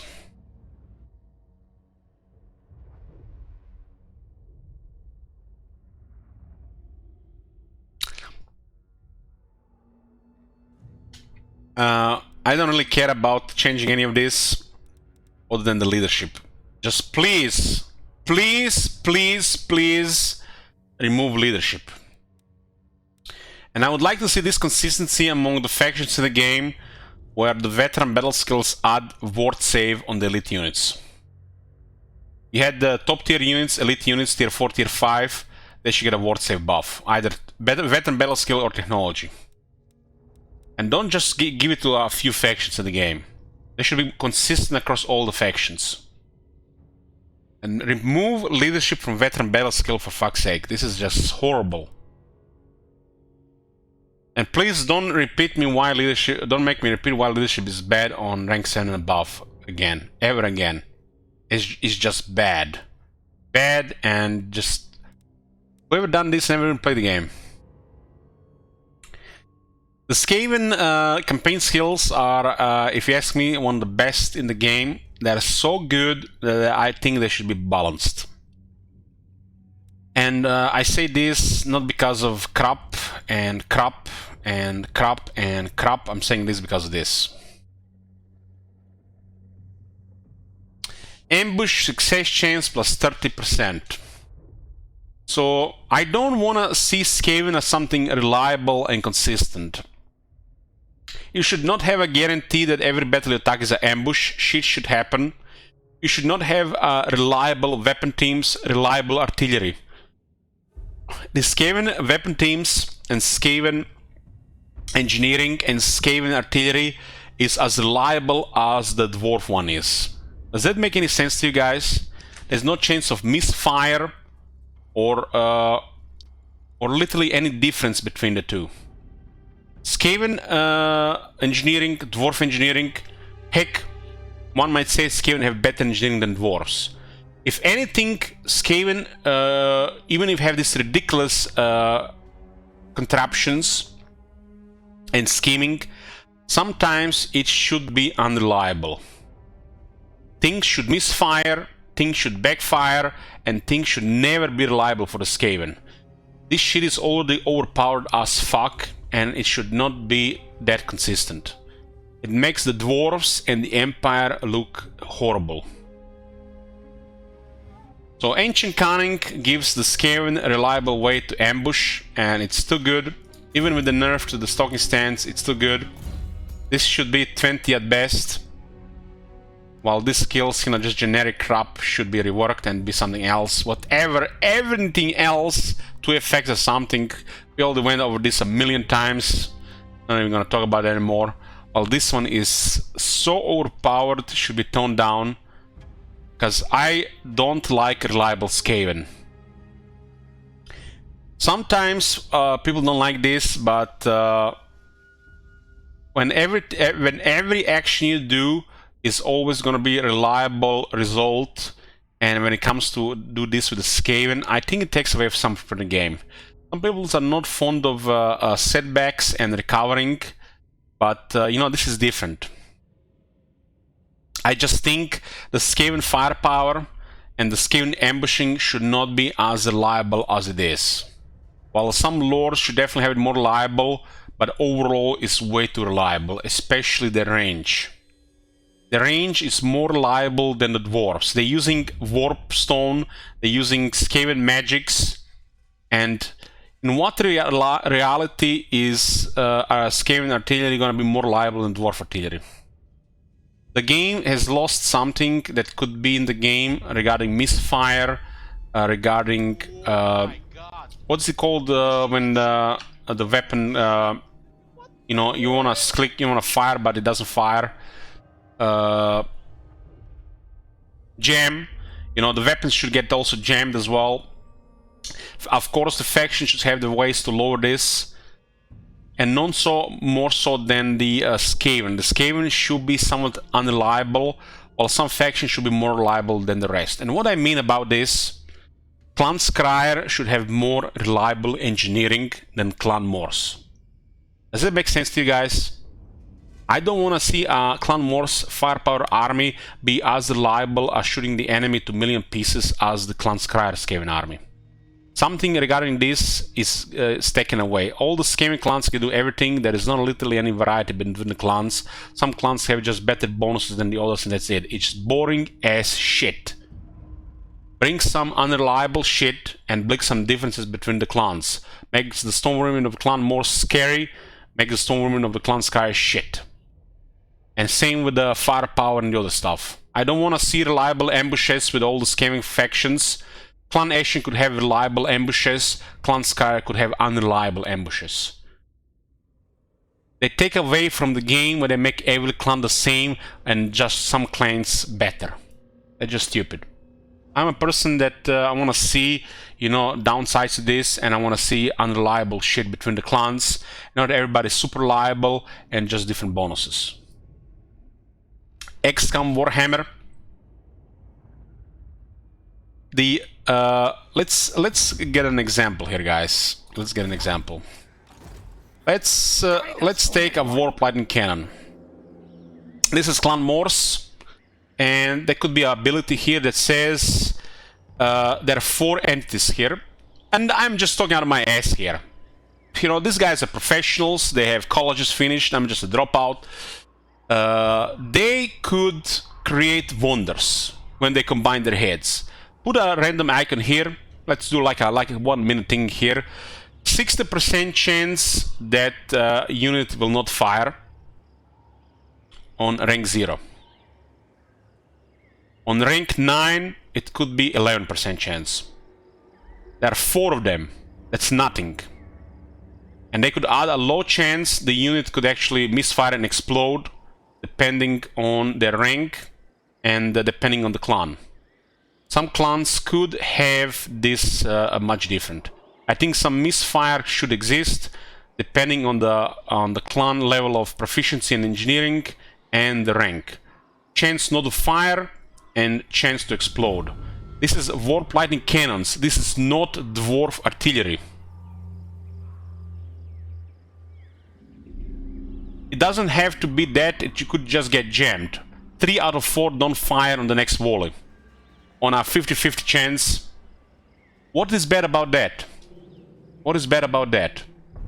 It is clear they don't want a lower accuracy. Artillery is all this stupid overpowered. There has to be some downside. There has to be some differences between the Dwarf Artillery and the Skaven Artillery.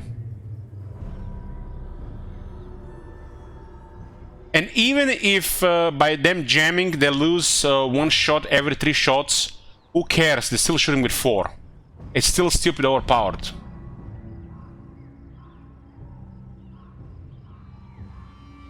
I don't want to see Skaven reliable as the Dwarf Artillery reliable. There should be some stuff. Clan Morse Warp Lightning Cannon, same shit as the Clan Skryre Warp Lightning Cannon. This takes away something from the game. Maybe it's just me. But I think there's something they can do that here. They can do a million things here. I just give it an example here. Dwarves should have reliable artillery. Emperor should have probably the second most reliable artillery. In what reality does zombie artillery is as reliable as dwarf artillery? They put a warlock engineer in the army, and instead of getting stupid bonuses, they just make artillery more reliable. Abuse fixed. Imagine that. Anyways, enough about this. Clearly people have different opinions regarding this, but I think it's just stupid that there is no downside to artillery. Don't even get me started on the zombie artillery crews. Please, let's not go there.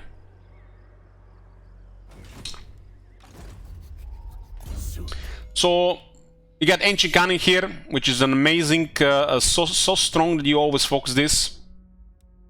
The usual Drop Master, and then you have this area here. Upkeep production, double skill, and another double skill. So, this area has a bunch of crap with one overpowered skill, and this area is just a bunch of goodies here. Now and Feared is the best skill in the game, and I don't want them to nerf Now and Feared. I just want them to make the initial campaign skills better. I wanted to give us more options and more skills instead of just nerfing stuff. They already know that everybody takes Quartermaster, so they nerf the Quartermaster. They maybe nerf it because of supply lines, but for some reason they didn't nerf Renowned and Feared. They left Renowned and Feared to be the same in here as in Warhammer 2 and Warhammer 3, and they just left it like that. Even if it was just upkeep production, it's amazing, but it lacks 5 lines of text. 1 line of text is not really relevant, but still amazing stuff. I'm worried about the lords like Queek or the Warlords. 50 ranks. It's time for them to add a little bit more buffs to other units. I would like to see primarily a Skaven Warlord granting ward save to Clan Rats and or Stone Vermin, or at least Stone Vermin. Is that too much to ask? Imagine, just imagine for a second, for anybody who likes flavor, a Skaven Warlord adding 20% ward save to Stone Vermin. I guarantee you this, the people will use more Warlords and they're gonna use more Stone Vermin, even if nothing else changes. If they had a skill here that grants 20% ward save to Stone Vermin, I guarantee you people will start using Warlords and the Stone Vermin. Just boring ass shit like 20% ward save. Ward save, it should not be solution for everything, but this is an easy solution. Just 20% ward save to Stone Vermin, problem solved. Thing is, Warlord will never be a wizard, and that makes him automatically weaker than a wizard. And then he has to have something to offer that will make him a choice over a wizard. Wizards are always going to be better, no matter what Warlord has. But Warlord should at least have some options to be competitive to the wizard. And it should never just be an excuse. You don't have to use the wizard. You don't always just have to use the boring wizard, or you don't have to always go for the same thing. Just use something different. And when there is a choice between, you know, putting your hand in the water and putting your hand in a, you know, diarrhea, shit, I'm gonna put all my hand every time in the water. I'm not gonna put my hand in the diarrhea. That's how I see it, and not that you don't have to use it. You can use something else the other time. This is just diarrhea. I'm not gonna pick a diarrhea here over water there. Warlords suck. It's a trap for the AI. You know, I see a Skaven enemy. I see them with a Warlord. I'm like, it's like, I don't know, it's like bullying. Bullying. I see Skaven Warlord on the AI. It's a fucking joke. I see a Warlock, a Master, I'm like, fucking hell, man, power creep, I'm frustrated. So I see a Warlock Master, I get frustrated. I see a Warlord, I'm like feeling sorry for him. That's how bad it is. And it should never be like that. While the Grey Seers on the base are poor, once they level up, they're great. While the Master Assassins are all the great on the base, like Warlock Master is just stupid shit, and the Warlord is just sad, pathetic dog shit. You see this on the AI, you laugh. You see a Warlock Master, you're frustrated. And it should never be like this. There are clear discrepancies between this shit. And I'm not saying that all the lords should be powerful on rank 1. Look at Teclis rank 1, dog shit. Warlock Master rank 1, amazing. Warlord rank 1, sure. Can be even better than Teclis on rank 1. But who you would rather face? Who you rather play? A Grey Seer or a Warlord? What the fuck the Warlord brings to the army that the Grey Seer can't bring? Grey Seer even gets a better mount options. This thing is just not fun and doesn't bring anything to the army.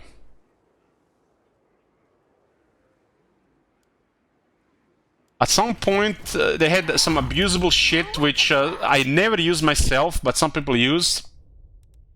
Ravenous Expansion. This was clearly just abused and it got nerfed.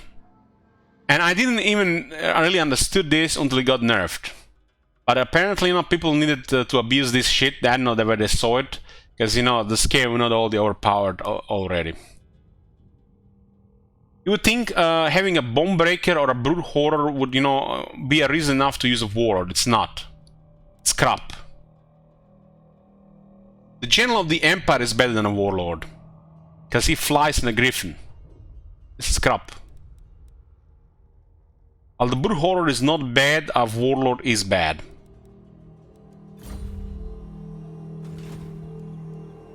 Regarding the Skaven buildings, I like to see what they've done with the dwarves and put all the units on tier 4 unless they're gonna buff the units. I don't think this unit should ever be tier 5. This makes no sense.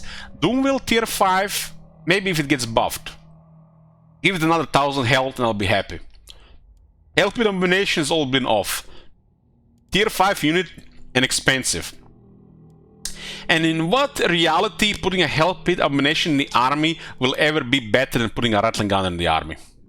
Tier 3, tier 5. What?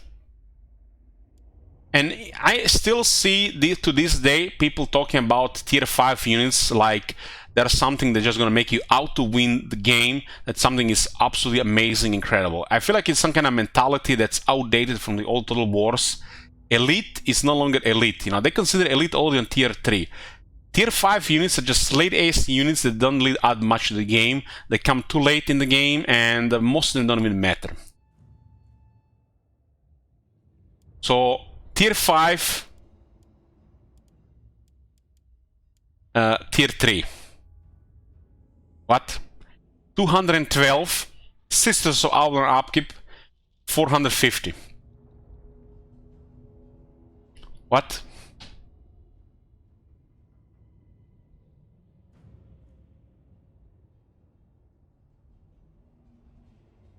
It should definitely not be a tier 5 unit. Well, there's definitely, I can argue for Doomwheel and help it be tier 5 if they give them better technologies, better base battle skill, and some buffs. If they release Doomwheel, and I don't see over 6,000 health in Mortal Empires, the CA is fucking clueless. They care more about some useless esports than they ever did about a campaign. They've never even used this unit if they don't buff this unit health. That's all I'm gonna say about this. Tier 5. There's so many things that needs to change around this stuff, and like this one is obvious. Obvious, just obvious. 5400 health. At least granted some kind of protection or something. Doomwheel is a fun unit, but it's just not good enough.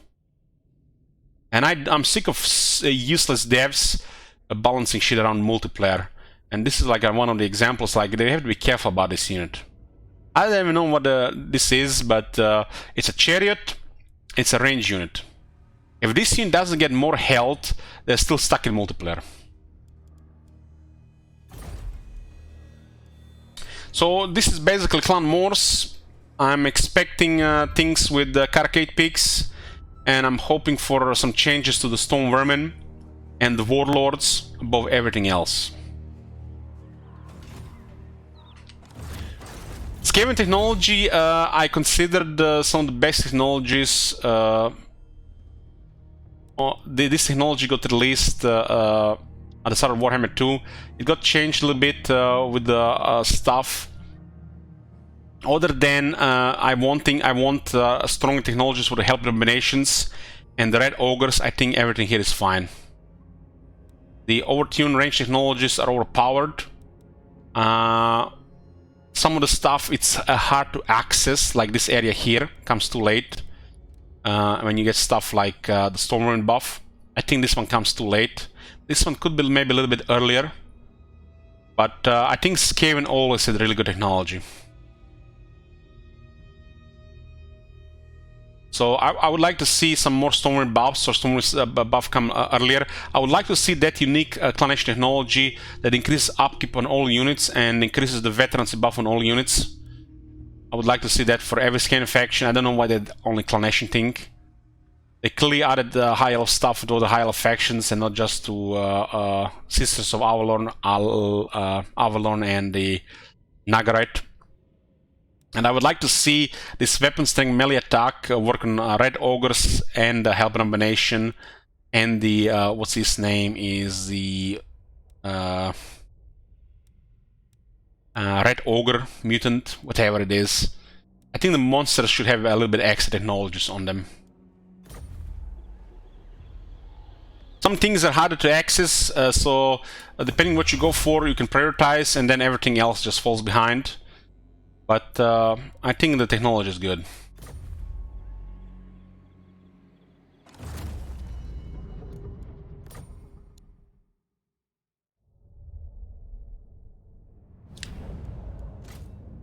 As a way to speed up technology research, but you know, that's a different thing. So the next faction is another bear faction. They added a little bit more flavor to this one. I haven't actually played this one since the rework. I really didn't care much about it. Nobody actually wanted to request it, so I didn't play it. There's always faction gonna be a request bait. So this is Clan Pestilence in Lastria. They're gonna be in Lastria still. It looks like more closer to either Vortex position. So close to Tehenuen, a little bit further away from Gorok. I always liked Lord Scroll and Clan Pestilence. I don't know why. Maybe because of the position. Now they have the flavor with the plagues. They get more plague debuffs and more plague buffs. Faction effects: change of plague spreading plus 100%. Plague bolster your force and nurture your settlements. This is another thing they didn't mention on the race attributes. Nearly every clan can do these plagues. This faction has a little bit more benefits out of it. At times I think the Clan Pestilence plague rework literally just buffed all the Skaven plagues and not just Clan Pestilence. Plague bolster your forces and nurture your settlements. Construction costs cheaper for the Pox Cauldron, Pestilence Nave, and Plague Bailiff buildings. This is basically the Plague buildings, tier 3, 4, and 5. Rushing settlement and getting this cheaper earlier, I guess it's nice. You can start getting Plague units immediately. With rapid expansion, you can just rush Plague Monks and Plague Catapults immediately. And it lowers the right cooldown cost on the Pestilence game by 15 turns. I like to see this. And a lot of these factions with the rights, I think, should have ways to lower a right cooldown, either by technologies, followers, skills, and faction and lord effects. Lord has plus 3 Skaven Corruption Local Province, nothing really special anymore. And lowers the upkeep on the Plague Monks, Sensor Bearers, and Plague Catapults. Pretty nice, 3 group of units here. And not just Temple Guards nonsense trash. So basically, plague flavor with this guy. It was just bare bones faction at the start, but it did grow over time.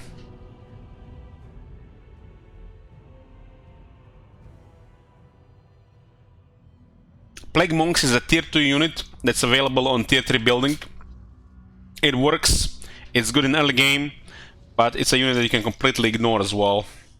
The only reason to use Plague Monks is with the Clan Pestilence, Lord Scroll, because they're really cheap. All the Sensor Bearers are pretty good, they just come too late.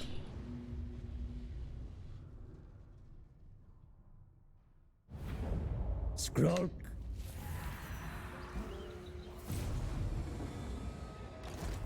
I am the plague lord. So, what will be unique with this faction? I'll just mention this location. They started in Lastria. So they're the only major Skaven in this place. So you have Clan Pestilence here. Clan Morse is here.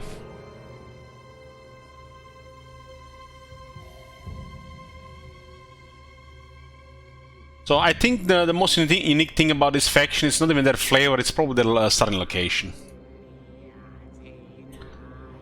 So, the Pestilence scheme has cooldown 15 turns instead of 30, and this is a unique hero that spreads a plague.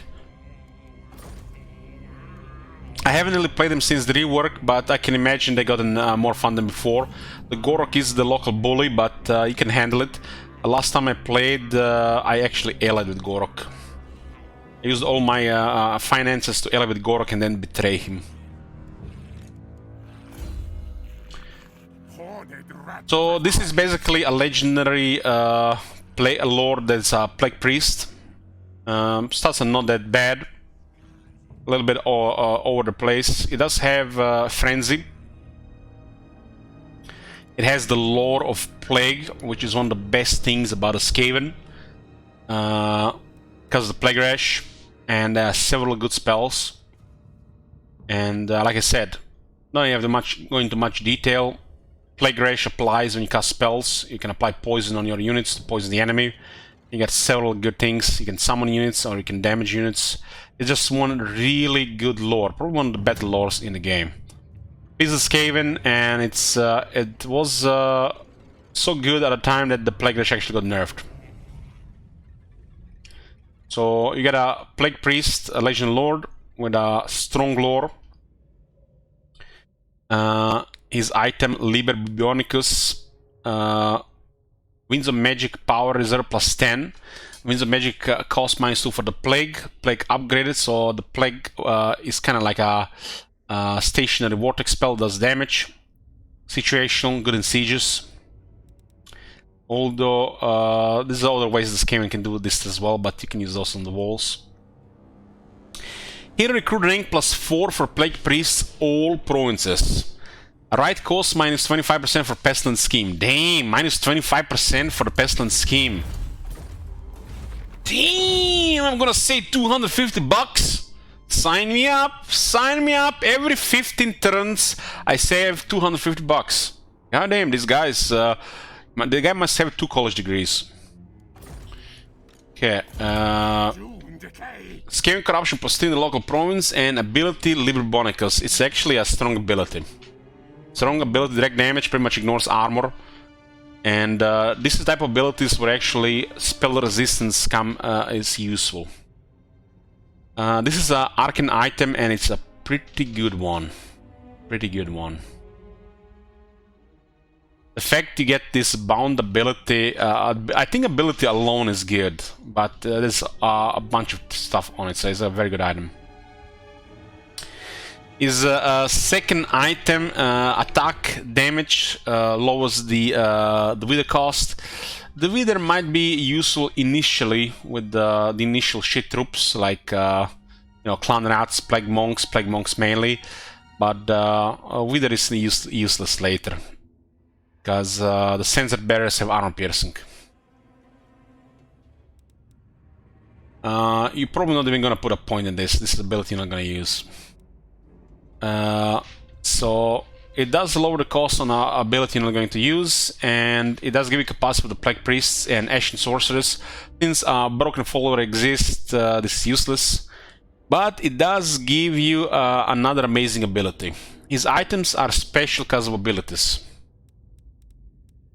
And they're pretty good items.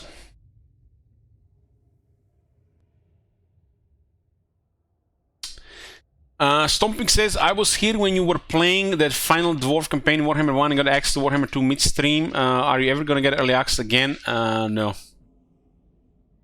If I get a message from CA, I just delete it without reading it. Warpstone tokens. Wins of magic powers of +13 and increases miscast bations plus 5%.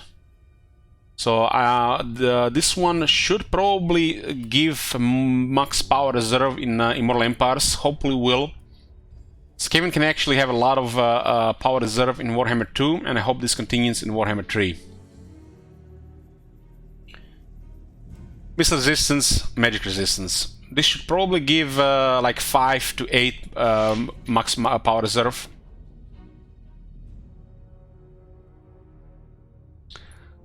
Loathsome Appearance gives him terror. I think unique skills that just adds terror are kind of boring. They should go something more with it, but he's a Plague Monk, he's contaminated, so has additional leadership debuff, and if fear works, terror will work better. So it's pretty nice. There's a Plague Lord ability, unlocks hero recruitment Plague Priests all provinces, more capacity for the Plague Priests, more recruit ranks for the Plague Priests, more ranks for the Plague Monks, Plague Catapults, and lowers upkeep further for the Plague Monks and Plague Catapult units. Pretty nice, because it's gonna add up. If you go Draft Master, and if you go Renowned and Feared, You can recruit actually rank 6 Plague Monks. It's gonna be relevant to get the sensor bearers to veterans too fast. They could have more resistance and armor here. It's kind of giving them toughness on 2 out of 3 abilities. Herald of Decay, absolute dog shit, just ignore it. -5 public order, local enemy province, and 5 corruption Skaven, local province. I don't know what the developers even think about skills like this. Like, what does this even do? Like, let's say it's Warhammer 3.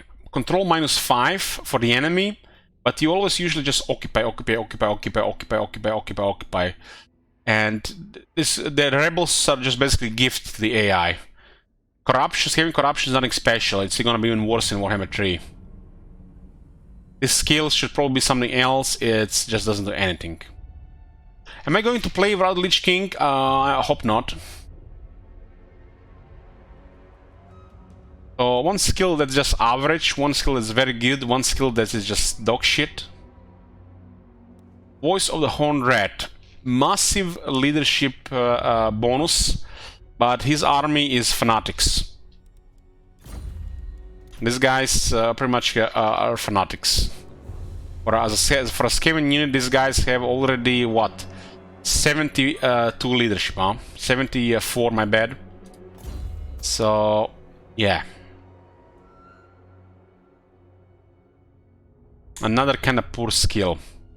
Where is the consistency among the unique skills? Opening, middle, and the finish. So there's a lack of consistency here. I wish his unique skills get a little bit rework. Like something on this. The Plague Lord is fine. Herald Decay should be completely changed. This one is nothing special. Should be something else. Stuff like this doesn't even belong in Warhammer. Should probably just stick to you know, historical stuff where morale is gonna be like the only magical thing.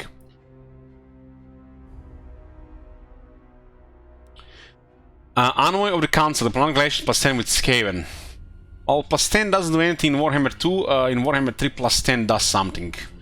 So it helps you a little bit better to work with other Skaven. Might get you closer to, you know, some of the goals. And Aura of Pestilence, there's a debuff, -5 attack for enemies around him. Not bad having additional glittering scales, why not? I find overall his unique skills lacking. This one should be reworked and this should be something else. So I want his unique skills to be a little bit better. The fact his unique items are that good, this doesn't really matter that much, but when you compare him to other Legend Lord, heck, even Queek, these things are off. There's flavor here, but you can't just put some nonsense that doesn't do anything and call it flavor. Like, this is, I understand, even if it's just average, but what the fuck is this shit? This is useless. Being a Plague Monk, he does have a fighter line and a spell line, which is nice. It's gonna be better now with rank 50. And this is pretty much it. You got a Plague guy with a Plague flavor. Lord Scroll is gonna be fun because of his position and because of the Plague flavor. I just hope it's gonna be a little bit more closer to the Clan Ashen, Molder, and Clan Scryer. This one is had a good start, but they really need to provide more for these generic factions. You will see what I mean when we open the DLC Power Creep factions. These were just 2 basic factions.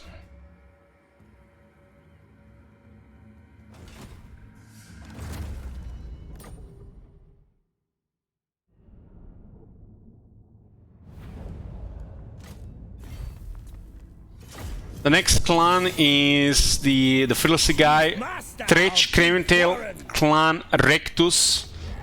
One of the coolest and the worst lords in the game. He has such incredible voice acting, voice-overs. I like to see this guy on the campaign map, but he's one of the worst lords in the game. And I'm not biased here at all, He's just that bad. He has a big change. He used to start in Nagorod. Now he got moved to Desolation of Asgore, below the Wolflands. Isn't the capital of Wolflands Drictus Clan Nest? So he has a different starting location, which will be interesting. It looks like the Black Crag is available. I like this. I like this. I just don't like the Lord. I think the Lord is complete dog shit. Anyways, this faction flavor is lacking. I think both Clan Rictus and Clan Morse, you know, has Karaket picks at least. Should be built around that. Well, this guy needs a miracle. This guy needs a fucking miracle. I don't know what they can even do. When they released Tretch, they did some changes to auto-resolve, and developers actually played this guy, and they were getting wrecked. They used to just auto-resolve, and when they would outnumber the enemy 3 times, they would fight. They played this guy, and they couldn't auto-resolve anymore, and every battle was 50-50, and made them nervous, and they started losing everything. And I think they realized how bad this guy is. Not only they failed with this faction, but they failed with the Lord as well. It's a shame because it's a cool Lord. So what's this faction effect? Scary Away has improved effect and grants a minor ward save while active. So basically, this is the Scary Away. If they don't have high leadership, they get ward save. So basically, it's an extra cowardly Skaven faction that just doesn't work. Public order +4 whenever diplomatic treaty is broken. I actually tried to play this faction with the flavor and the red ogres, and I got absolutely wrecked. Backfired hard. And attribute encourage for storm units. Who cares? Who cares? It's almost as relevant as putting encourage on elite infantry in Rome 2. Recruit rank +3 for Stone Vermin. I guess that's okay. That's nicer. If only Stone Vermin with Stone Vermin and not Clan Rats. And there is more. Lord effects, melee attack +3 during ambushes. That's actually the only thing that might work with this guy. Some kinda, you know, pissing blood, pain in the ass flavor. Where you use a melee army and just rush the enemy with your units when you ambush them. 13 attack is no small amount. But this would require you to play a melee army, which I tried and it backfired hard, got killed by the rebels, and campaign was in a really bad shape. All units in the army get vanguard as well, so they did buff this guy post-release, but it looks like it's off. Unless they improve the Stone Vermin in general and the Warlords in general, Legendary Lords, Warlords in general, this is always going to be lacking. A shame because they created a cool character. This is a very nice starting unit though.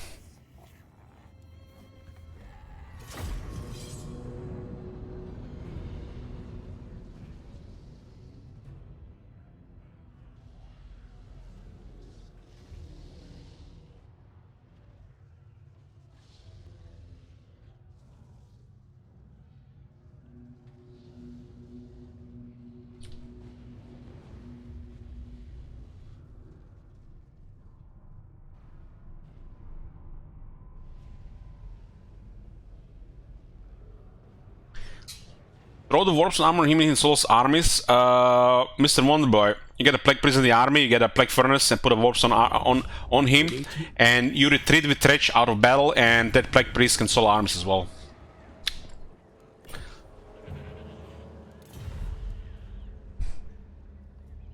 Clan Rictus Supreme. Man, that voice actor is so good.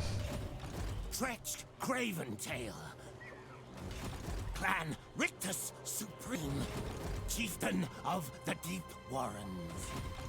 Call me Lord craven tail. Mighty am I. Night Raid! I think he has some of the best diplomacy lines when you open him in diplomacy. Okay, Tretch Craventail is a different warlord. Well, Queek specializes in killing other warlords. This guy specializes in some anti-large and not dying. Immediately you can notice a 70 melee defense. It might sound like it's a lot, but trust me, it's not enough. I had a situation where a regular dragon jumped on him and got stuck in a charge animation, deleted him in a couple of hits. So this defense doesn't mean anything when he gets charged like that. 70 defense might look good, but it's not much. Especially when the rest of the stats are really lacking, and they are. So, Mr. Resistance, like every other lord, got Vanguard because of his Grand Chieftain ability. The usual Lord Skaven stuff. Charge defense versus large. Tell that to the dragon to delete him in 3 hits. Stay here, I'll get help. It is so cringe, I don't even want to talk about this. It is so fucking cringe and bad, this whole faction. This faction has a special cringe in my heart, you know, the way they try to do it. They tried to create this cowardly guy and with flair with it, but it just didn't deliver. So basically, Tretch, you know, he's a coward. And they tried to create a coward flavor.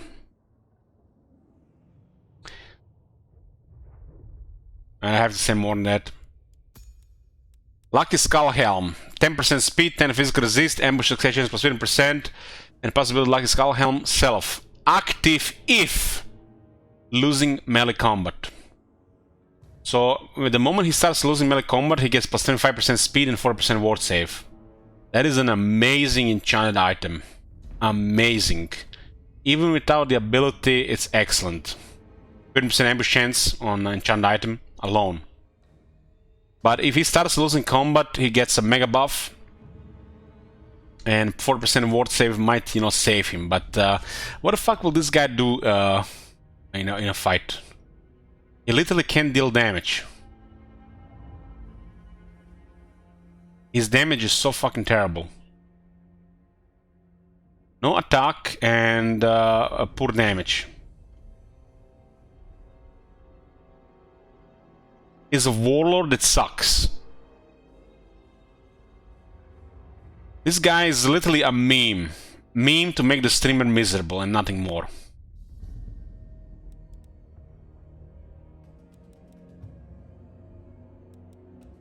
Tretch's Raiders. Income from raiding plus 3% Lord's Army. Ooh, raiding, damn! Charge bonus plus 10 for Stone Vermin. I mean, if you go with a flavor and you ambush, tempt, charge, tinted attack, that's actually strong Stone Vermin in Tretch's army. Can't deny that. Tretch's Raider is a passive ability.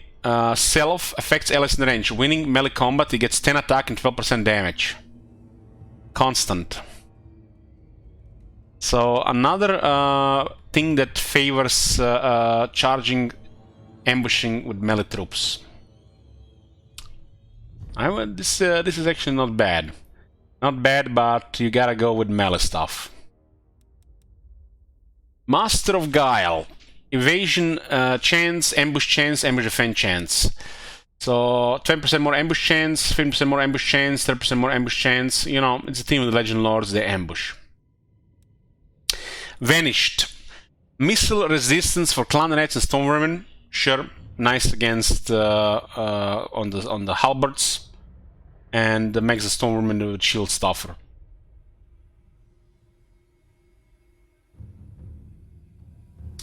Early access for Immortal Emperor starts. It started actually, I think. You can expect to see stuff any day now. People are playing Immortal Emperors already. But you won't see content for a day or two.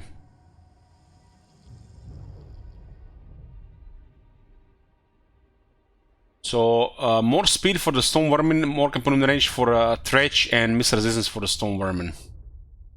I think missile resistance kind of fails you for Storm Vermin, especially if you're gonna be ambushing thing. But speed for Storm Vermin is nice.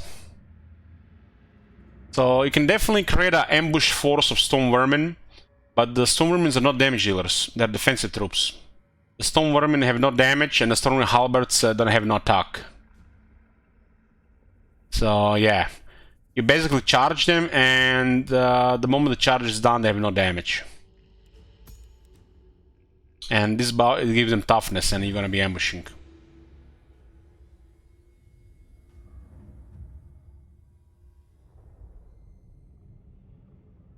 Yeah, you need also 2 points for all this for some reason. He actually has a skill that makes his ability upgraded. At least you don't need to take more than this stuff. Like, what is this? What is this?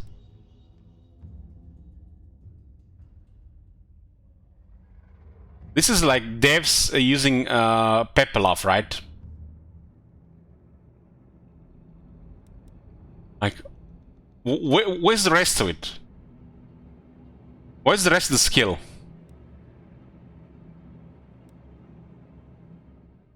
Hello?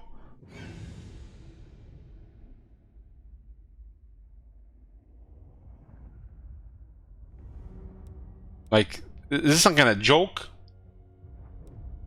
The skill is already stupid, and you make it even better, you know, stupid skill.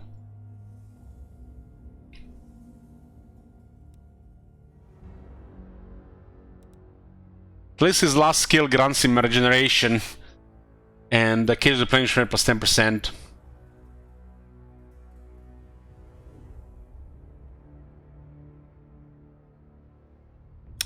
Maybe just me, guys, but this guy on rank 50 is gonna look like even worse dog shit than rank 40.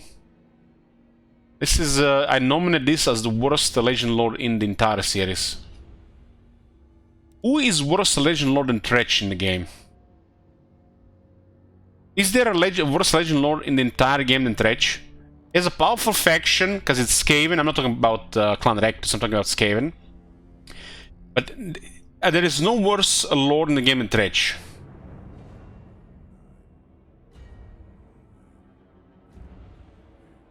Arkan? Get the fuck out of here. Arkan got a shit faction, but he's a pretty good compared to Tretch. Azak is pretty good. He also got a shit faction.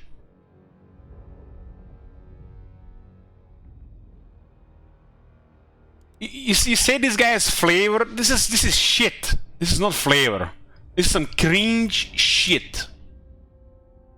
Aranesa is close, but at least you get better skills.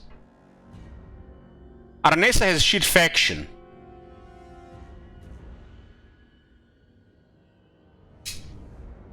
Aranesa is close, but I would put Tretch worse than Aranesa.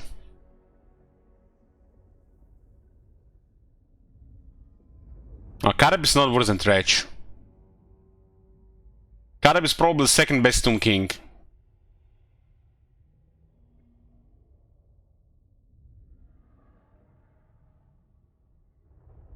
This is cringe flavor, but there's an amazing voice actor. Aranesa is just cringe in general.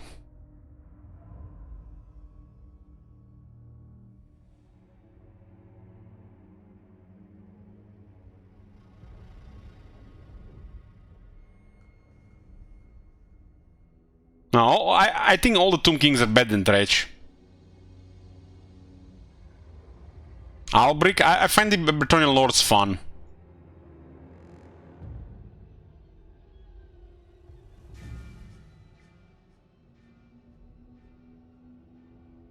I think base Nakai is better than Tretch.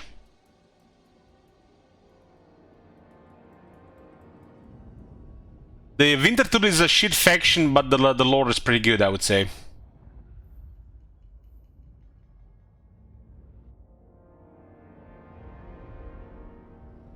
You know what you get with this guy? You get Skaven in a different position. That's what you get. And that's it. That's fucking it. It's a Rom 2 faction. Black Sea colonists. you get a Greek colony on the Black Sea that has nothing, just different starting location. They're still Greeks though.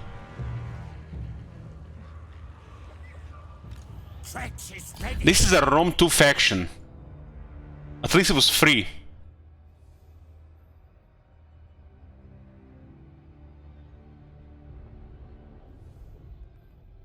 Is anybody even who likes his skill tree? It's like, it might be just me, but this is so shitty. The stats and the skills are so shitty. I feel like building this guy as a fighter is like, I don't care about him as a fighter. And he's some kind of cringe, I don't want to fight, I'm a coward type of thing.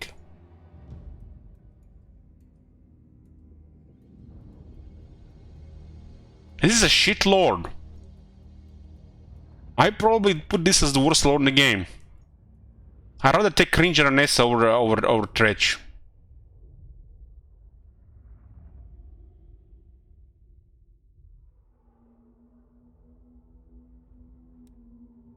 So with Tretch, you just get a different start scheme, and that's it. Might as well play Clan Morse. And I bet if these guys get reworked, Clan Morse will still get better.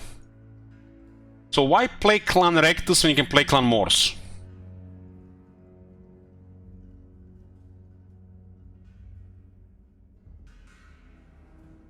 Skarsnik? No, Skarsnik is not worse than him. Skarsnik is a shit faction, but as a lord is way better.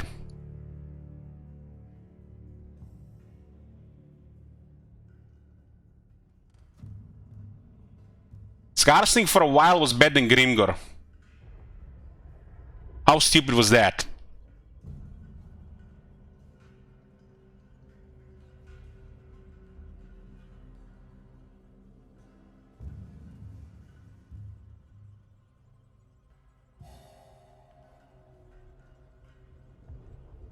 Like I said, maybe just me, but I think this is just a really uninteresting lord. Even Aresa had a little bit more interest in this guy. I hope they do something about this guy. Because I don't give a shit about a Skaven lord that starts another position. Close to Clan Morse. I'm gonna pick Queek every time. Queek is amazing, Queek is fun, even has a shit faction. Well, this guy is just... What the fuck is this guy? A coward warlord with good diplomacy lines. But when you play him, you can't talk to him in diplomacy. So you don't even get a good part of him. In a way... Guys. This guy is worse than a regular warlord. This guy is worse than a regular warlord. Where is the brute horror? So, you start this campaign.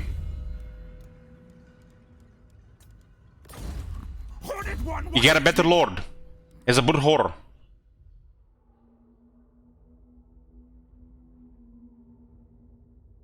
What the fuck? Devs, what the fuck? And warlord is shit. Don't tell me to compare this to some other good stuff here. This is like... Enough said, let's go. Next faction.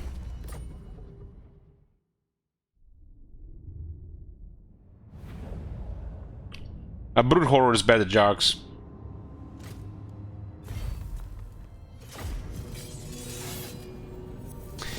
Okay. Here we go, boys. The most absurd faction in Warhammer 2. Also one of the best factions in Warhammer 2 as well, if not the best one.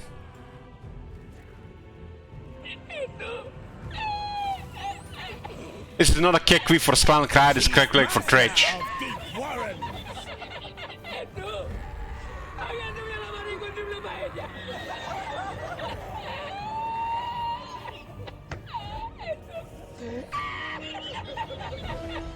All the warp stone. Mine.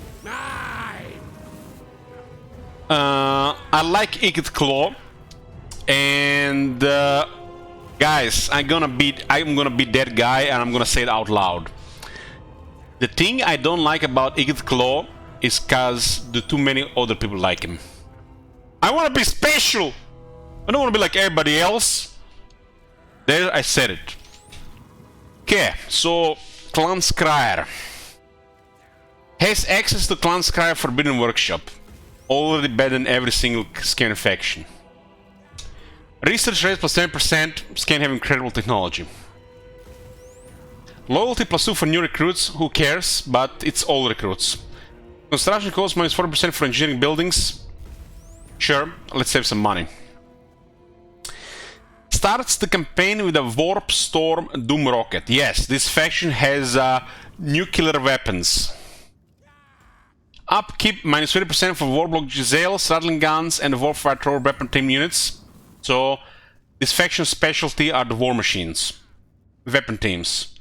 Recruit rank plus 2 for all Skaven weapon team units. Okay. Amazing starting units. Before we get into the faction, I want to show you the clip if you guys never seen a nuclear weapon. So you can actually understand what this is, because not everybody's seen it. You know, the option to use this in a battle. Let me just load this. One moment. We can go in here. This is not even the best thing about this faction. Let's go in. Where's the clip? Okay. There's the clip. So this is Clan Scryer. It started the campaign, and we're fighting some Bretonia here. Looks like Parvon. And I'm like, sure, let's use a nuclear weapon on the peasants. There's a couple of archers here shooting us, and I don't want them to shoot us. And look at this. There's 3 full units here.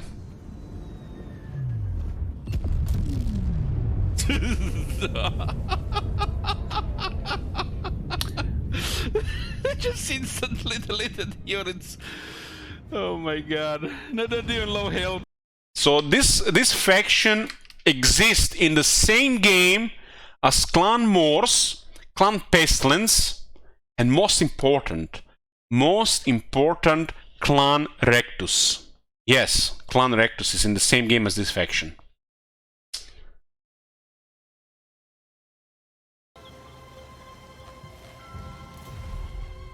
So this is the most absurd faction released in the Warhammer 2.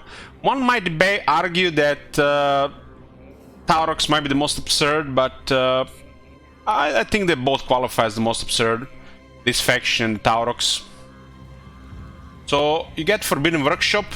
So basically, you get a unique resource and use food to upgrade units with powerful bonuses. So this faction can have the best Doom Flares, best Doom Wheels, and the best weapon teams. No other faction can even come close to the quality of these units as this faction. Not even close. And then they got a nuclear weapon, which they can use whenever, you know, shit hits the fan, and delete several units with a one button. Once per battle. If that wasn't enough, you have the best Skaven city in the game. The best. No other Skaven cities coming close. Skaven Blight. It's a massive city with landmarks, and if you think it's gonna take a while to grow this, well, you can abandon the city and make it tier 4 or tier 5. Tier 4 ideally, in a few turns. I think like turn 5 or turn 6, you make it tier 4. What other faction can have a tier 4 city before turn 10? They still start in the same position. This is probably still gonna be the most absurd faction in the entire series. Not gonna change. Hopefully the other Skaven will get some cool stuff as well.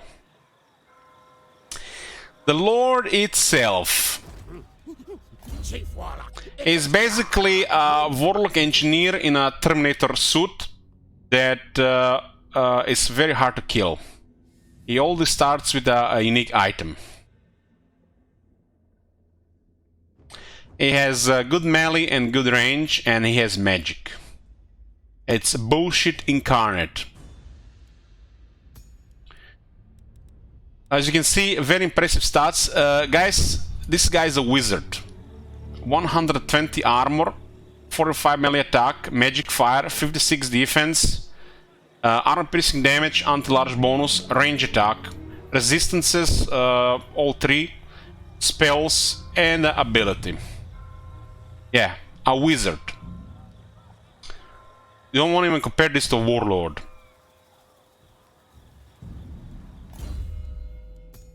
So, he has a weapon, Storm Demon. Not important, but sure, he gets a weapon. 2 public order, 25 AP, 10 anti-large, Storm Demon ability. The weapon is probably one of the least impressive things about him. Don't even care about this shit. I hope this weapon gets buffed because it's a little bit lacking. I guess they ran out of, you know, budget when they were creating the rest of his faction. As a Doomflare mount and a Doomwheel mount, and Doomwheels as mounts are fucking incredible. Ultimate harassment. Drive-bys, casting magic, being annoying little shit, you know, the Skaven. And this guy also has access to more health, access to more healing, shoots, attacks, cast spells, everything. He will get mounts for free. So no more you will have to worry about skill points. Rank 50 benefits this guy. I think his lore and his weapon probably the worst thing about him, but still usable. One thing about the lore, it's a little bit boring. Warp lightning, warp lightning, warp lightning, warp lightning, warp lightning, warp lightning. The shit is so fucking good, makes the AI look like a fucking genius. Destroying spells with a spammable bombardment skill. So the lore and the weapon probably the worst thing about this guy, but he's so good it doesn't even matter. So 3 mounts, rank 50, this guy's gonna be stronger than ever. So if unique skills were not enough, they actually added even extra skills. So let's see here. Power Overload. Cooldown minus 10% for all spells. Lowering cooldown spells is good. We have a shit lore, nothing special, but you can just cast Warp Lighting and pretend you're good at the game. Warp Take Academy. Loyalty for Warlock Masters, here capacity of Warlock Engineers. Capacity of Warlock Engineers is excellent, so that alone makes this skill good, because more Warlock Engineers, more absurdity. Improved Warpstone Detector. 30% chance to acquire War Fuel after battle. War Fuel is a unique resource for this faction, so increases the chance of getting it. You know, you can see nothing really special in these skills. This is all just pretty average stuff. The very latest thing, Missile Strength and different ammunition thing. Again, more nothing special stuff. Optimize production. Doomflare and Doomwheel units, equipment duration for Doomflare and Doomwheel units, again, nothing special. Pretty average unique skills. Doomsday Scientist just upgrades his ability, doesn't even upgrade it. It's like, such average skills, you can't even really complain about it, how absurd his faction is. But really average shit. This is already ridiculous.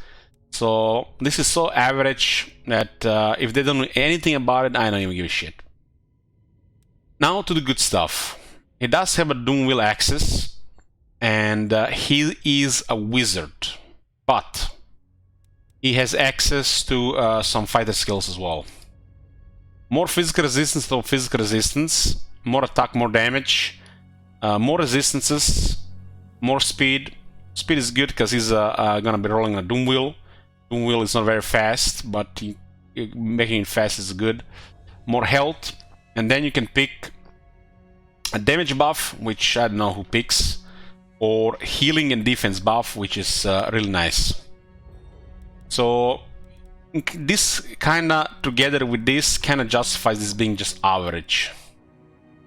So he turns into one really annoying lord. He doesn't fly, he doesn't have impressive magic, but a combination of Doomwheel, his army, and Warp Lightning spam, It's ridiculous. Regarding his magic, you don't really need anything here other than upgrade Warp Lightning. Howling Warp Gale is okay to stop the flyers from getting close, but you don't need anything else. But rank 50 unlimited power is probably gonna be intensity, and not sure how they're gonna change this magic in Warhammer 3, but I have a feeling, because how the magic changed, the lore of Ruin will be slightly better. Skaven spells of Ruin. It pales in comparison to Plague, but you can still get some use out of these abilities. Other than that, it's basically just a Warp Lightning thing that you're gonna use. Everything else is situational, like you can pin flying units and shoot them. Mask of Fear could support some melee stuff, but Plague is better overall. A Plague lore is so good and so useful that makes this lore nothing special. Well, this year lore is supposed to be more destructive aside of Skaven. It's not really, but I think in Warhammer 3 it's gonna be stronger. So, a really absurd guy. It's a Warlock Master Legendary Lord, and his faction is just ridiculous with a crazy city. And part of the map is one of the best in the game. You start here, and Skaven do have access to Underway, and you get to do all kinds of shit here. This is no doubt is gonna stay one of the best locations in the game, and one of the best factions in the game, and one of the best lords in the game. And probably nothing will change about that. The Skaven probably gonna get even stronger because some of the changes will happen with other side of Skaven, and maybe the magic will slightly be different.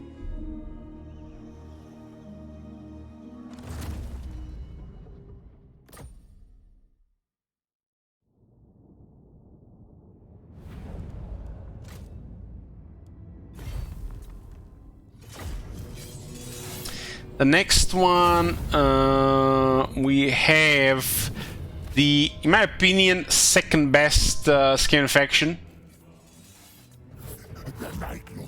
Clan Ashen.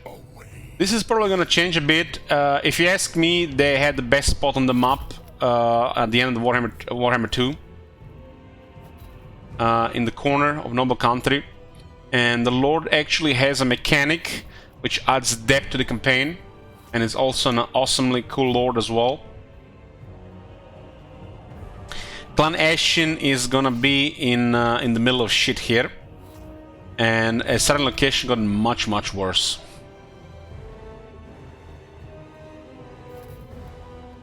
So spicier, maybe a little bit harder. It's still Skaven after all. They can ambush. We'll see. Will this all be Clan Ashen, or probably when you're a player, all gonna be Clan Ashen, but as the AI, who knows? I think Clan Ashen as the AI should be terrifying, but not to the point where they always win their part of the map. Clan Ashen can be quite annoying. I'm a fan of Clan Ashen abilities. It almost gives an illusion that is more depth to the Warhammer campaign. And I'll be definitely playing a Clan Ashen in the future. Has access to Clan Ashen shadow dealing actions, so unique mechanic. A recruitment cost plus 200% for all non-Ashen units, so they're forcing variety, so you don't play every Skaven claim the same, at least initially. Clan loyalty, Ashen lords never defect. Night runners and gut runners units use armor-piercing warp-infused projectiles. The Lord has some of the best ambush chants in the game, same like Alitanar. The heroes get extra 8 attack in his army, and he has concealed bombs. I don't know why that was relevant to even say this thing here.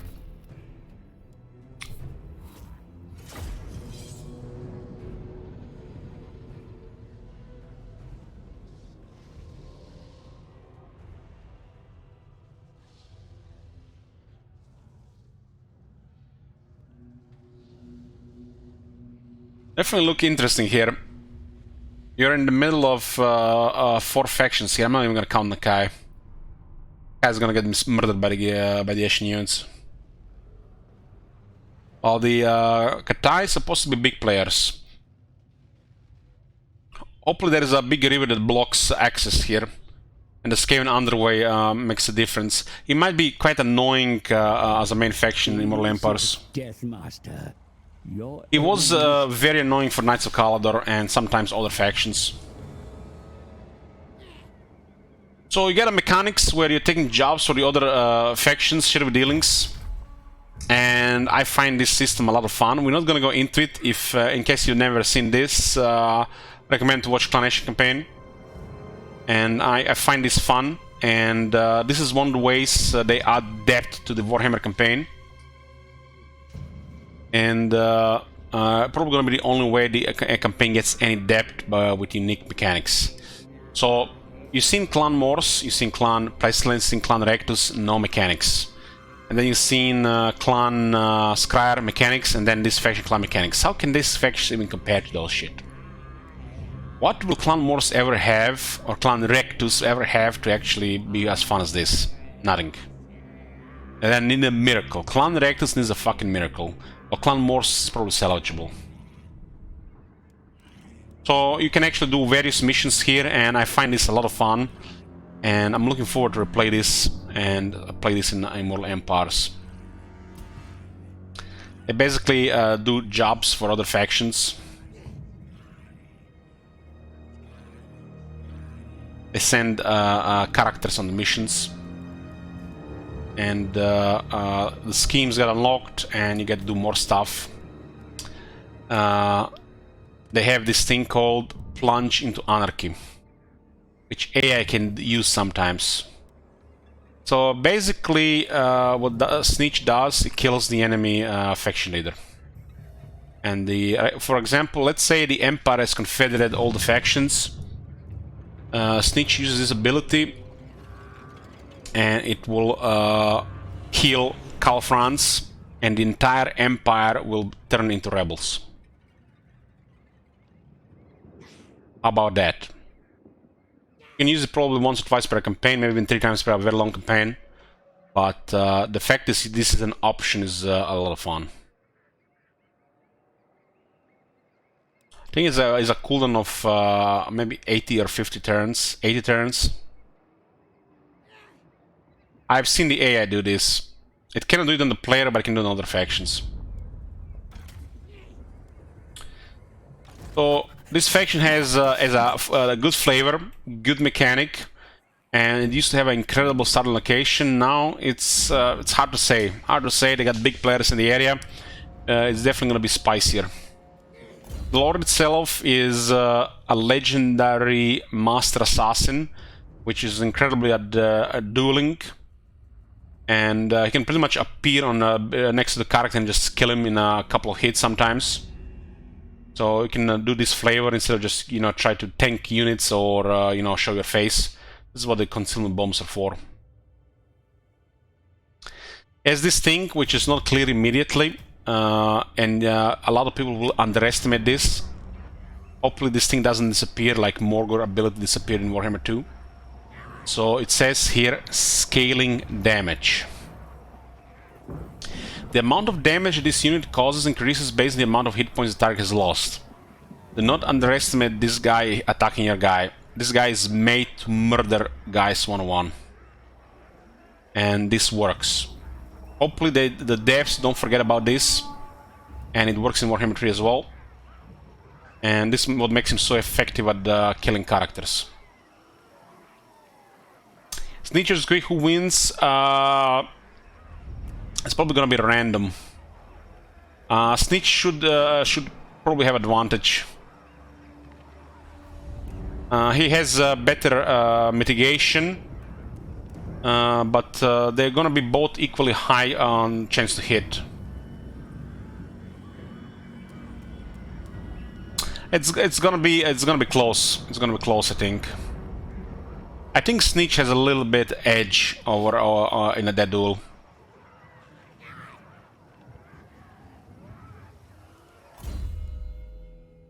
There's a min chance, max chance to hit, and Snitch has better mitigation.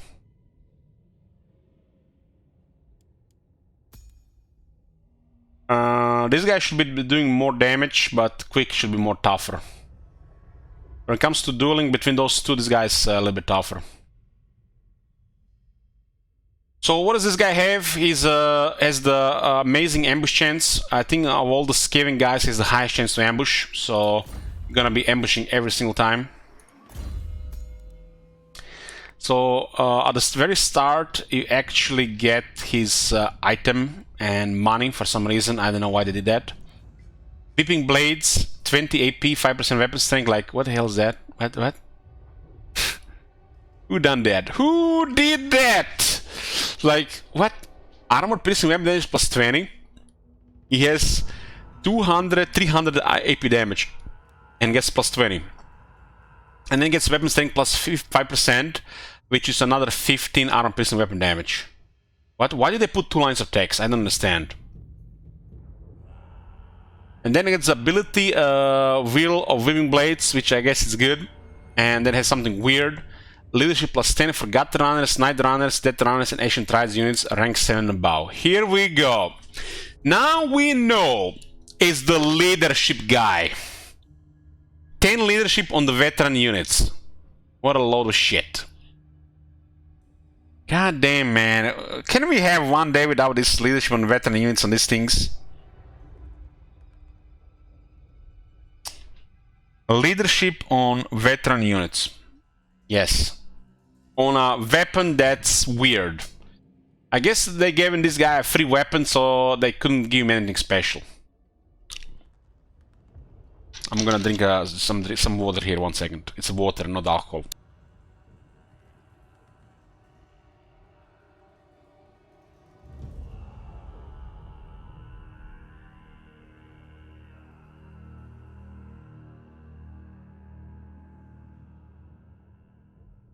That's what the alcoholic would say. I haven't gotten drunk in like 2 months, man. What the hell?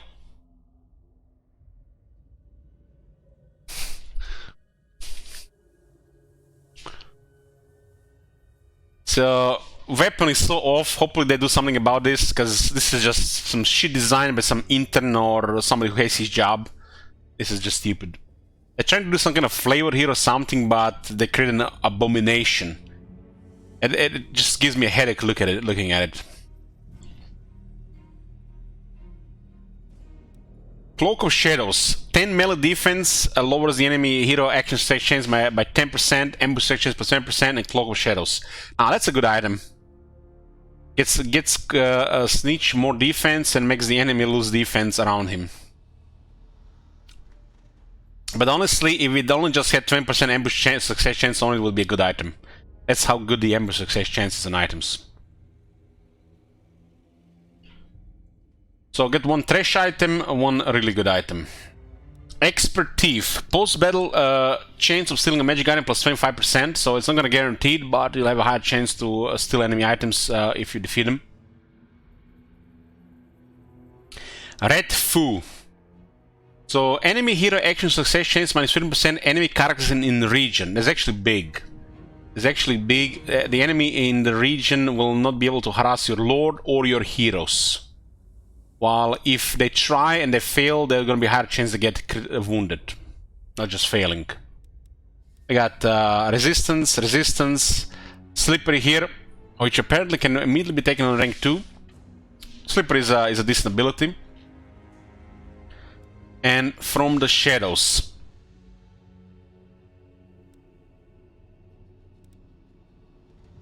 I guess adding this on a group of units is nice.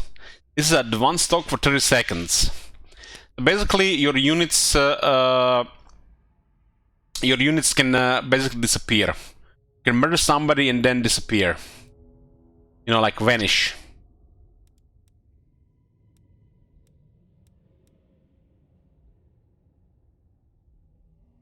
This is a cool ability. Why can Clan Rectors get abilities like this?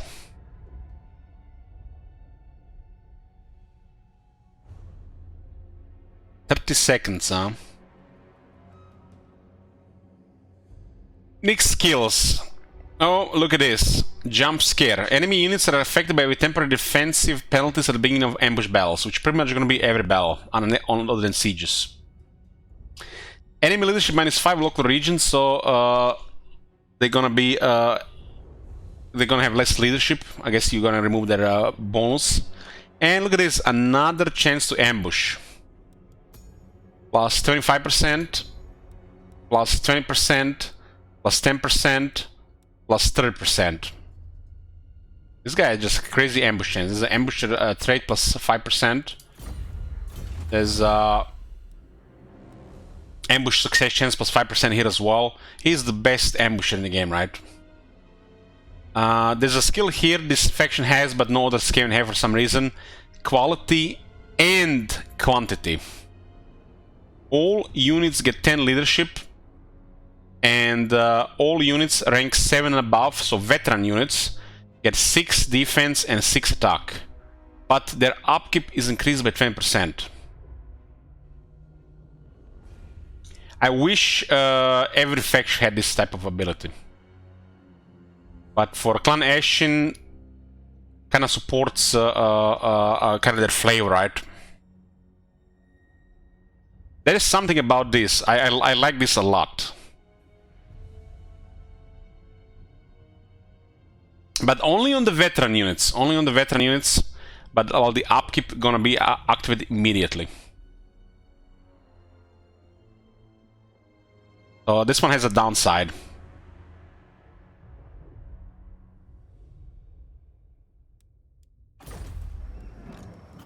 I bring pain, death.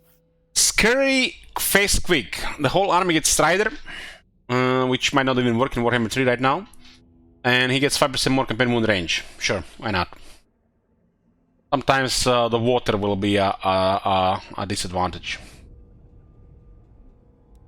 Concealment hide them. So the whole army infantry gets 10% faster. And Night Runners, Guard Runners get concealment bombs. Concealment bombs are usually only available to Death Runners, I think.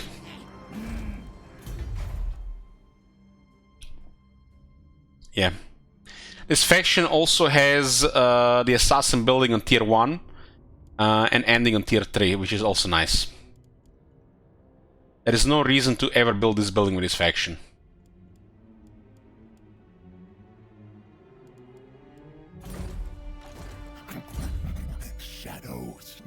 Contract loopholes.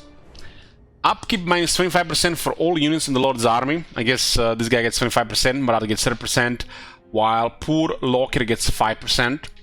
Hero and Lord recruit rank plus 3 all provinces. Get the fuck out of here, look at this skill. This is one hot skill.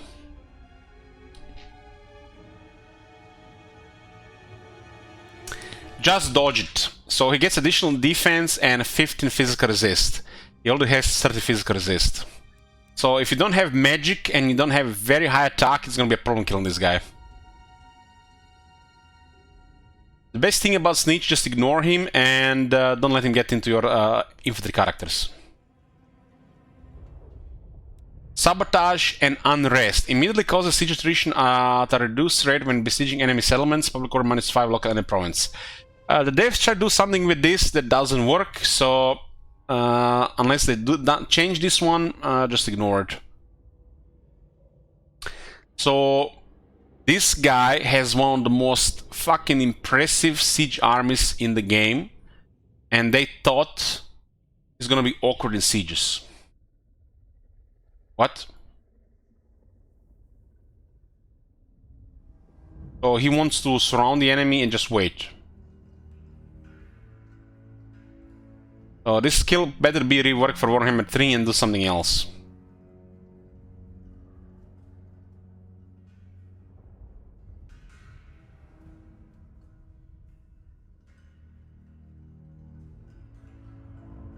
Because in Warhammer 3 the attrition is applied after the first turn.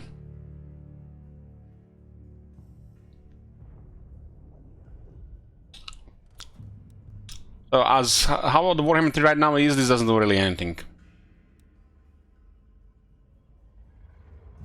That Master Sigil. I don't even remember if I used this one.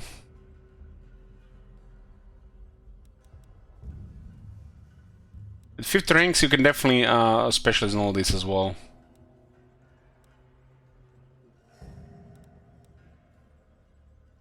It's probably gonna be 100 things that I forget like that in Immortal Empires. Hopefully, the content creators are doing, you know, keeping a list of bugs. They could call it, you know, a book of bugs. Probably gonna be 100 entries.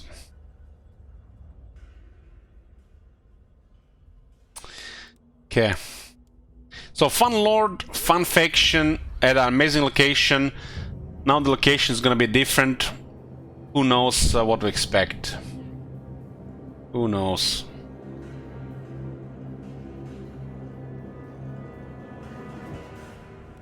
If you look at the units, they get armor piercing. They do not get magical ammunition.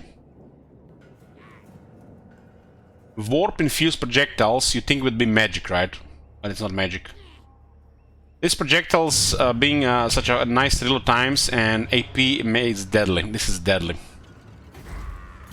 For this faction, this is a nasty unit. Nasty unit.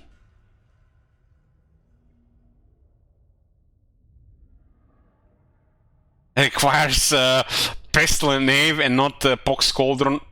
Oh man, what a fuck up.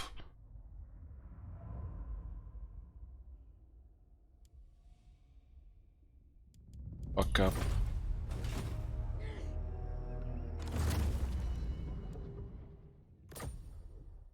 I don't think anything has really changed with their mechanics. Like, oh, more or less everything is good. We're really nitpicking if anything needs to be improved there.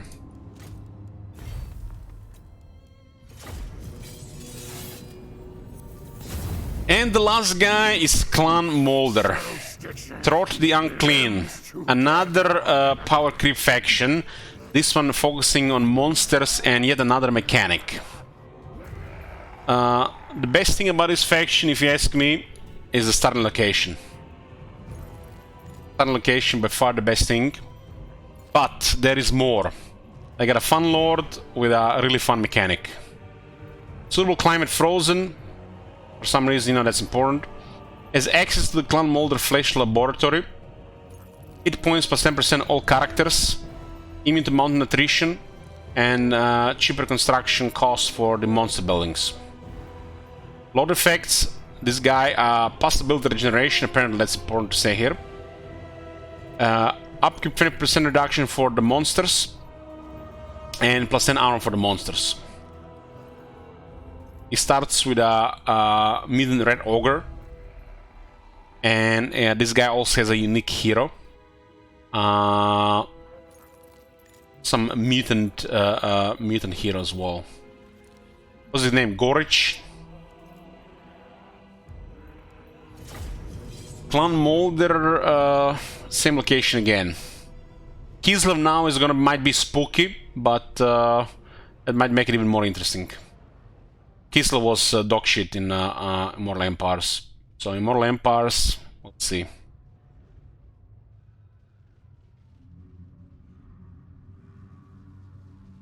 I don't know why they put abilities on the Lord effects. This makes no sense.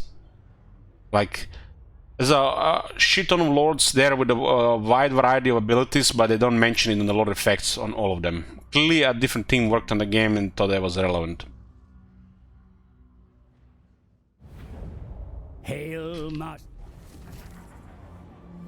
So what's special about this faction? They got a special Lord, which is I think a Fun Lord. Even without a mount, he has kind of impressive stats. Regeneration is gonna make it even better. He can actually summon red ogres. Finally, a good use for red ogres as a shitty summon. Nice. I didn't mention it on the other stuff, but I hope red ogres actually get some benefits. I mean, like, look at this. This is what this. I don't want to talk about it. I don't want to talk about it. But this faction actually has okay red ogres, and that's it. That's all I'm gonna say about red ogres. So they got a mechanic where they has a resource. They get mutagens, and they cook stuff. You pick units and you apply shit on them. Oh, look at this. I got Stone Vermin that has more armor and magic resistance. Oh shit, let's get more stuff. This shit can backfire as well. Oh, look at this. Stone Vermin has friends now. What's the relevance on Clan Morse and Clan Rectus again? I forgot. Why they exist? So this guy has a fun mechanic, which allows him to experiment with units, and it can push this quite a bit. Even if you don't push it quite a bit and you just apply some average stuff with no downsides, it's still very strong.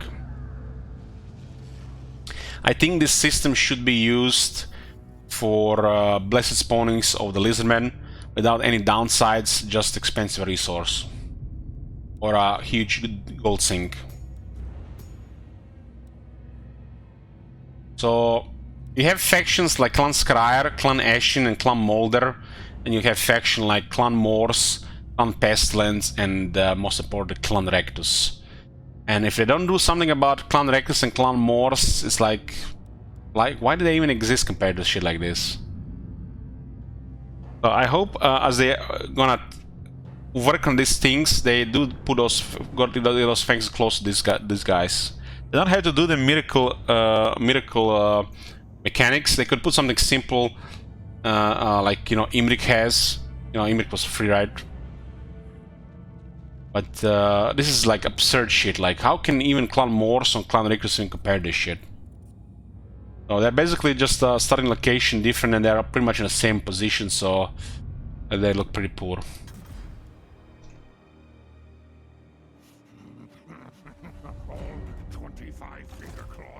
So other than buffing your units with the mutations, which can backfire if you push too much, you get a Lord that is pretty good. Very good stats. Probably the worst thing about his stats is his leadership, but there's a way to improve this. So he has pretty good stats, some resistances, regeneration, and he even gets an ability that buffs him and allies in range with leadership and defense. And he can summon red ogres at the same time, once per battle. On top of that, he has some items. Creature Killer. Weird shit on it, but he can counter a large, not just with him, but anybody in the area. This 16 bonuses of large might not really sound like much, but when you put like 2 units and him next to that large unit, it just disappears. I thought this item had shit stats, but the large bonus buff, it actually does something. Other than that, it doesn't look like anything impressive. Some weird bonuses, 10 AP, what is the percentage buff with the usual 12 anti-large, 5 defense? Very weird stuff. There's like no consistency between the weapons, really. It's almost like 3 or 4 different teams were working on these items over the years. Whip of Domination, his army gets 5% movement range. 10 attack, that's basically an enchanted item. Leadership for monsters and charge bonus for Skaven slaves. It's an enchanted item, so already the first 2 lines of text, it's pretty good, while the rest, who cares?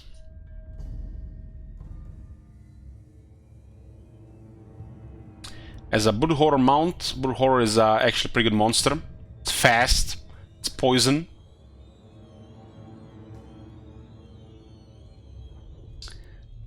Two resistances. Can go magical attacks as well. Unique skills, Remoldered. So all the characters already have more health, and now he gets even more health. And look at this. He gets an ability that he can cast on himself or an ally, which can heal. Buffs attack and leadership. And it works on the Rogers.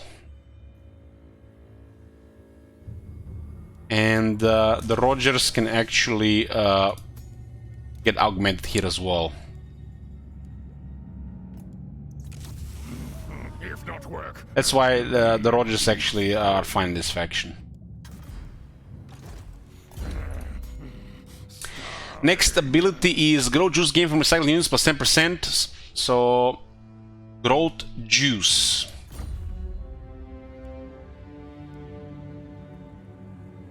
This is the Grow Juice, right?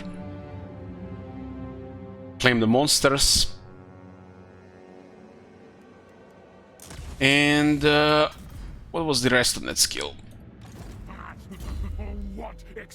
50 armor piercing weapon damage and another 10 anti-large. This guy gonna get crazy anti-large bonus. Specimen Collector, more Grow Juice gained from battles, more replenishment, more post-battle loot. Ravening Hunger, he gets leadership and perfect vigor. While long term this is useless, in the short term this is amazing. Master of the Mutated. Monsters in his army get missile resistance, weapon strength and melee defense. Makes even the Rogers look good.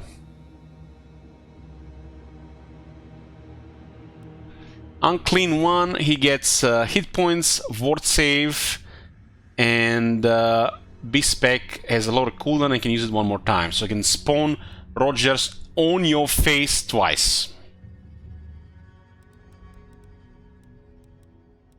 No power creep at all. There is no power creep here at all. And it looks shit like Clan Ashin and shit like Clan Molder. It makes me not feel very optimistic about Clan Morse or Clan Rictus.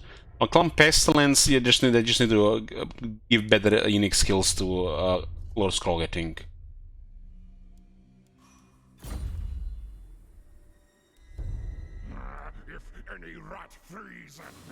This faction is ready to go for Warhammer 3. They don't even have to do shit about it. It also has, this faction has a legendary hero, which is a big monster here as well.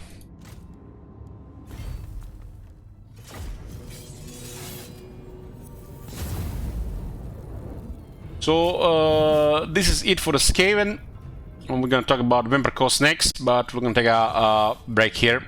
I'll be back in like 15 minutes, boys. We're back, boys. Oh boy, Vampire Coast. I got mixed feelings about this one. I tried hard to really like them, and I like them enough. So let's a little bit backstory here when this faction got released. During this faction release, this was the second campaign pack for this faction. It appeared like out of nowhere. I don't think anybody even expected this. It looked cool. It looked cool at the first, but oh boy.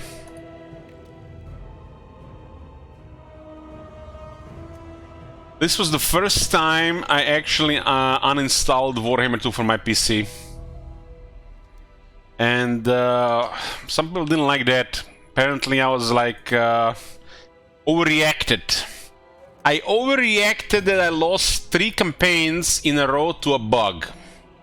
It's a total overreaction, guys, right? This was the first time that I feel like if there any quality assurance or testing existed within the CEA, it was gone. It was gone. This faction didn't get any.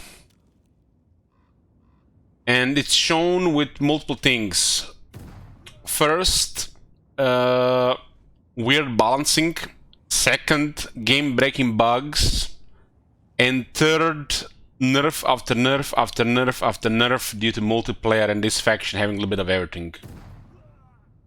So it probably didn't even exist in the first place. So there was a bug with one of this faction's abilities where their hidden codes, when the faction would get destroyed, I think at a time, would actually crash the game. And it was ruined permanently, couldn't continue the campaign. And this was happening quite often. You are at the mercy of these factions dying or not, and your campaign getting corrupted or not because of it. 3 campaigns in a row it happened to me, and I uninstalled it, and apparently I overreacted, but you know, I didn't give a shit. It was deserved. And people don't understand, you know, if we lose a Clan Reckless campaign, I don't give a fucking shit. If we lose, I don't know, any random campaign, a Kai or something, we were playing Dwarves and we were playing Empire, and those campaigns got corrupted. And those guys that thought that I overreacted, they didn't understand that some of my favorite campaigns were unplayable and all that effort just poofed. And this was at the same time where we had nearly every second Dwarf campaign get corrupted due to a different issue, and nearly every second Empire campaign as well, because of a different issue. And at the same time, CA saying, you know, we're looking into it, save corruption, and later they discarded it as an issue with mods, you know, save corruptions. And apparently they've got their shit together towards the end of Warhammer 2, and we haven't had a save corruption ever since. Haven't had a save corruption since... who was the last one that corrupted? I think it was Wulfric. It was Wulfric.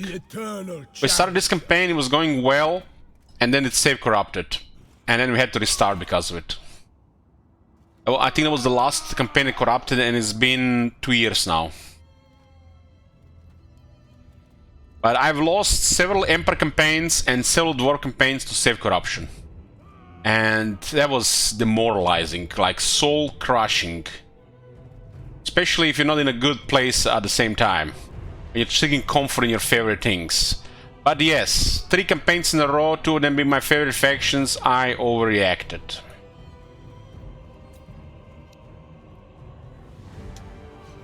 Where were we?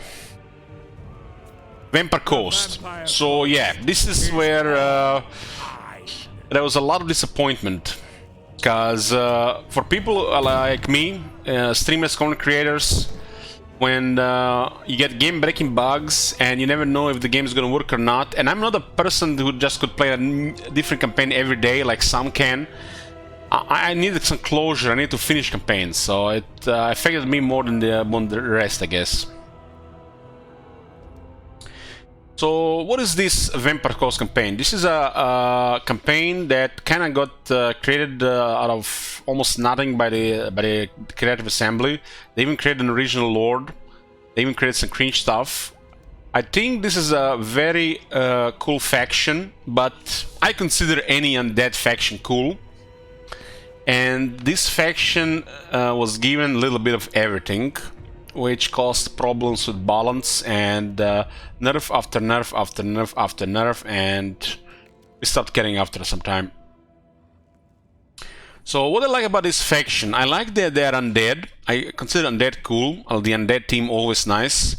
They are pirates, and they got a little bit of everything. But what I like the most about this faction is their playstyle, but the CA failed to fix the objectives in Warhammer 2. Hopefully it'll be in Warhammer 3. So because of that, I think Vampire Coast should have the most unique way to play the campaign of all the factions. Their objective should be tuned to that, and depending which lord, it should be slightly different. Like Lord Harun could be the Emperor Builder, or Count Noctilus could be the Destroyer, stuff like that. Playstyle with the pirates building fleets and ruling the seas and the coast, right? Just building a fleet should be an objective. So they missed that, and they didn't really ever fix that. But there was an issue with the whole Mortal Empires. It has never been corrected. And apparently they've been improving things regarding that in Warhammer 3. The factions will have a short campaign, long campaign, and a domination campaign. And hopefully it's not just going to be copy-paste between the factions, every faction the same shit, but factions will actually have unique goals depending if it fits their flavor or not. like Empire Builders, Empire Destroyers, or Pirates. You know what I mean? Hordes. And I think this should be the main theme of the Vampire Coast. Very unique way to play the campaign. I don't expect to see it to deliver, but I'm hopeful. And we'll see in Immortal Empires. So this faction has 4 lords. Might as well have 3. Their race attributes are infamy and loyalty. Destroy second rate to build a reputation at sea while keeping ambitious commanders loyal and trustworthy by imparting riches and wealth to them. That is load of shit. Load of shit. You got your legendary lord and you got your legendary admirals and nobody else exists. Pirate Coast. Again, infamy and leech wealth from unsuspecting settlement owners where these hideouts have been formed.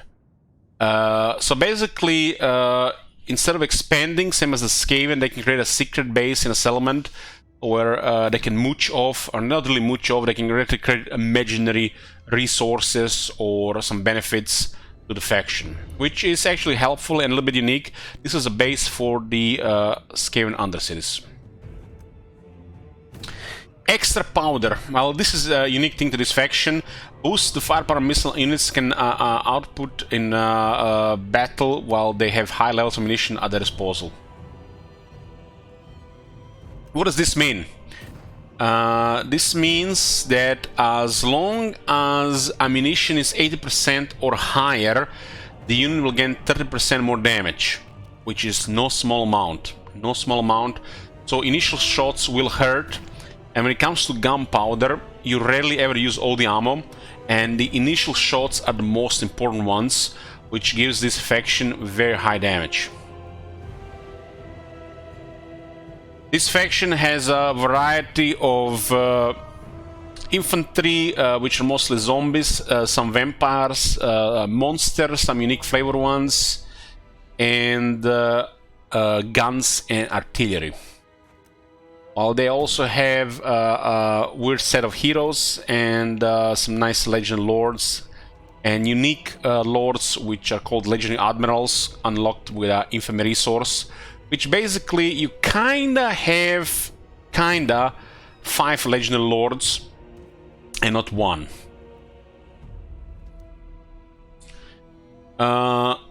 Luther Harkon here leads the Awakened. He has diplomatic relations -60 with Lizardmen, +6 defense for lords and heroes all armies.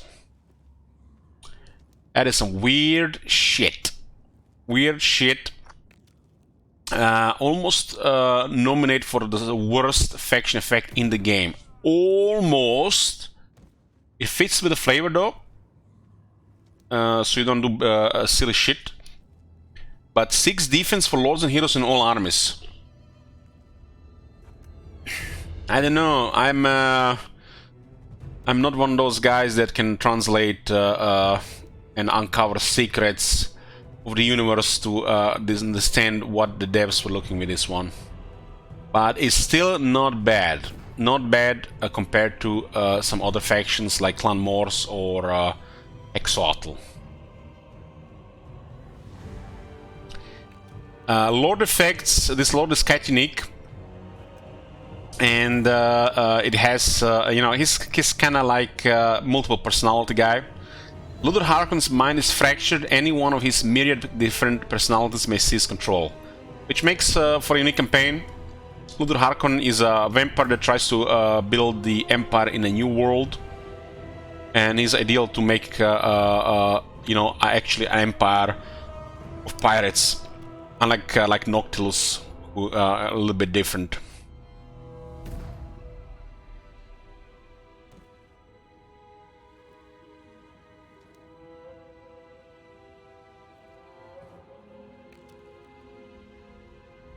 Time mode again, huh?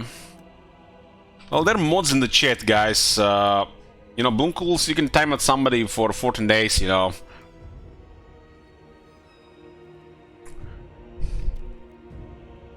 So, Luther Harkon has magic resistance plus 25% for all units in the Lord's army. This used to be actually amazing. Now that there's going to be spell resistance, it's not gonna be as amazing as before. This is kind of like a change and a bad change for him. Leadership plus everyone fighting against Lisbon for his army. The undead need leadership.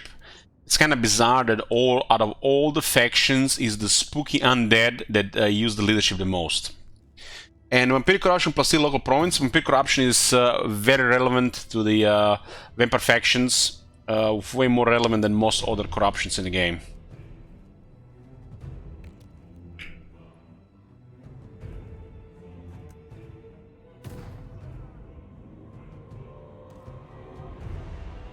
So let's go into the Awakening and we'll talk more about this faction.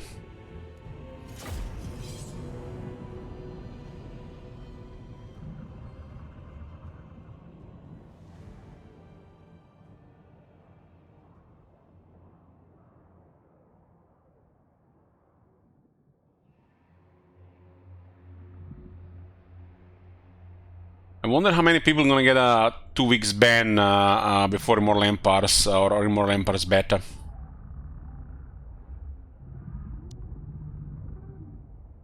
I mean, all the big message regarding Immortal Empires. People that actually, you know, in Immortal Empires.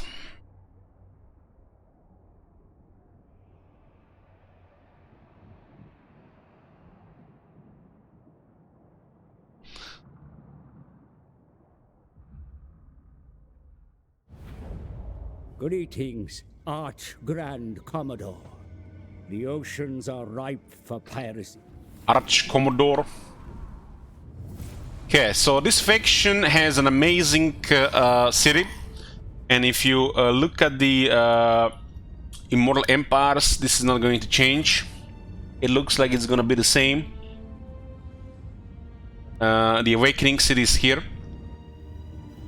Before looking at the Lord, I just want to say one thing regarding settlements of this faction. Well, this faction does have a landmark here, which is, you know, weird. It is a little bit around. I want to say that the infrastructure of this faction, especially resources and the landmarks or missing landmarks, and nearly a third of their buildings is a huge miss and one of the worst things about this faction. I'm looking forward to see what they're going to do about it. This is regarding their infrastructure, their buildings, their settlements, their resources, their landmarks or lack of landmarks. Worse in every way compared to the vampire counts, which makes long campaigns no fun at all. Me personally. And this could be probably because of that half-assing they did when they were releasing this campaign pack. Bare bones, boring as shit, in other words. Well, some things, you know, it's just generic shit, you know, we can, you know, accept that. But there's no excuse for half of it. No excuse. And unless something changes, this faction will really never be fun to play on a long campaign. For me personally.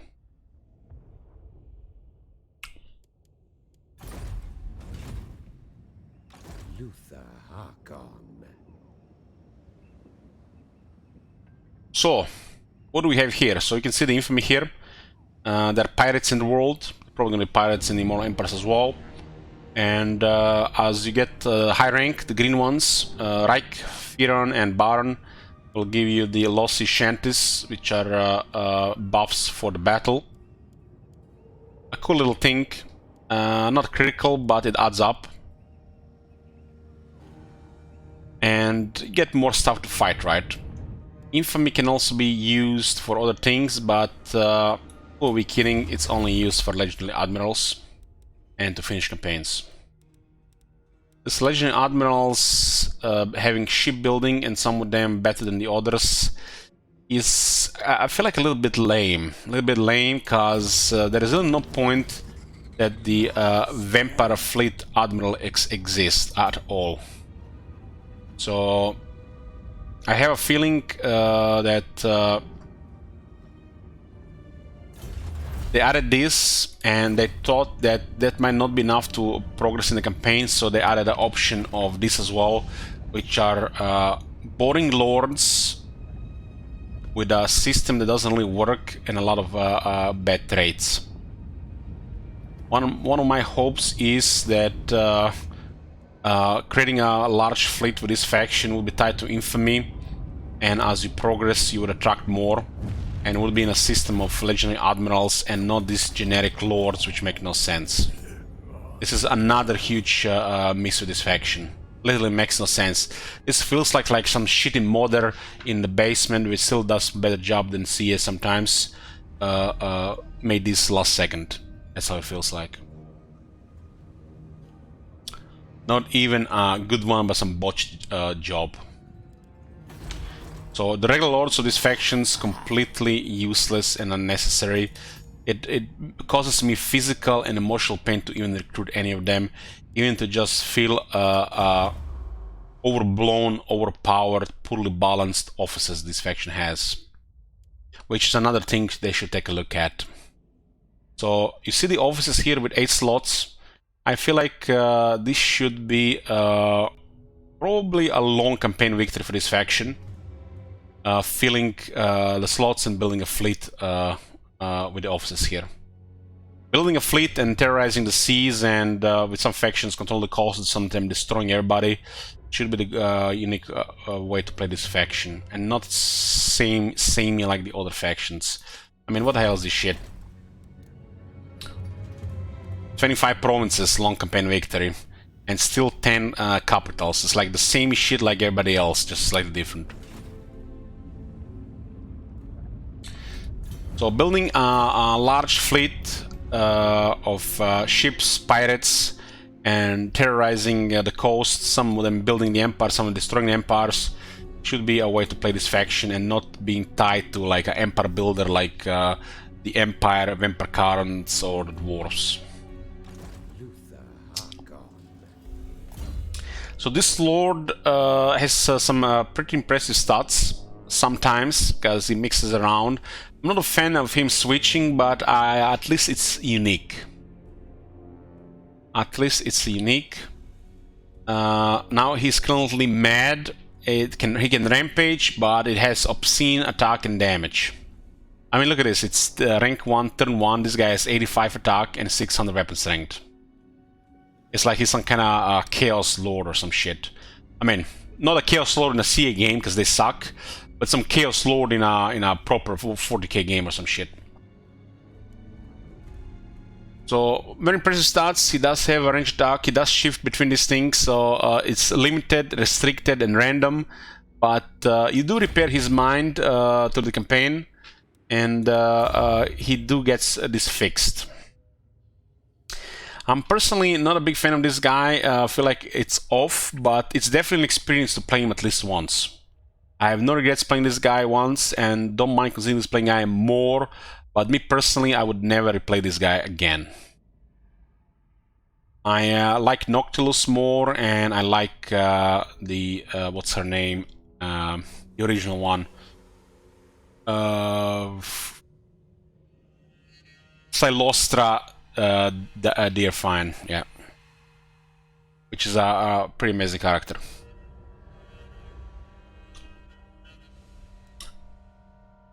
So what does this guy have? He does have some ability here, Power Siphon, Hex, some weird stuff. This guy is unique in a way where he had the most impressive magic resistance of them all. Most impressive magic resistance of them all, but this is now spell resist, so it's gonna be meh. His army did had like a dwarf army magic resist, now gonna be spell resist. A little bit worse for him, nothing special. For the army, might do something. So we got Slung Gold. What do we have here? Enemy wins a magic starting amount -10, local region. It's gotta be one of the most useless stats they ever added in this game. Starting amount, which actually doesn't do anything. They don't lose 10, they just lose the starting 10. Doesn't do anything. By the time the battle starts, they only get their 10 back. Magic resistance 20%. Oh shit! a guy that has 25 magic resistance for the whole army, a guy that has an ability that grants 30 magic resistance to self and allies in range all the time, gets another 20 magic resistance. This is all now gonna turn into spell resist, which is gonna be nothing special. While the magic resist is okay, especially against magical attackers in Warhammer 2. So this guy being incredibly resilient against magic, not so anymore in Warhammer 3, is just gonna have spell resistance. On single entities, not much use if you ask me. This magic resistance should probably be something else. This being an enchanted item, enchanted items I don't expect massive stats, but this is gotta be one of the worst, if not the worst, enchanted items in Warhammer 3 if this just gets converted into spell resist. This magic resistance could be anything else. This ability, oh my god. Don't even get me started on this ability. And let me tell you something, guys, about this. I didn't even realize this in the first campaign or the second campaign. Raise Dead costs minus 50%. Whoever did this faction had no idea how the Raise Dead work. Like, for example, it could work here, but you go into the sea. Sea does not block to any region, and it works here as well now, but for the longest time it didn't really work like that. So it would only be available sometimes, and very limited restriction of the units. So hopefully they don't mess this one up in Warhammer 3 like they messed up in Warhammer 2. It didn't work for a while. The fact you have Raise Dead and you can recruit more than zombies and skeletons is pretty nutty. The fact you have access to units like this immediately, that's a little bit too much, but power creep new factions and, you know, whatnot. They're changing Raise Dead in Warhammer 3 for some reason, and hopefully they don't fuck it up. I think Vampire Count's Raise Dead works fine, while Raise Dead with this faction should be better or different.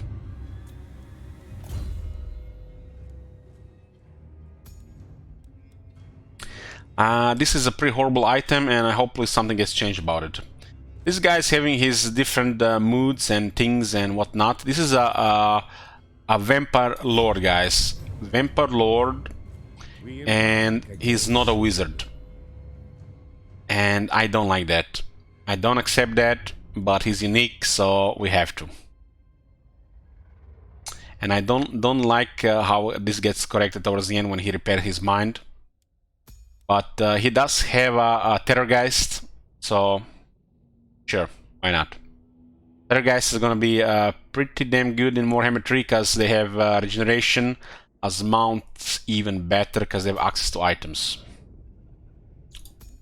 So his mount alone makes this guy very good. Everything else doesn't really matter.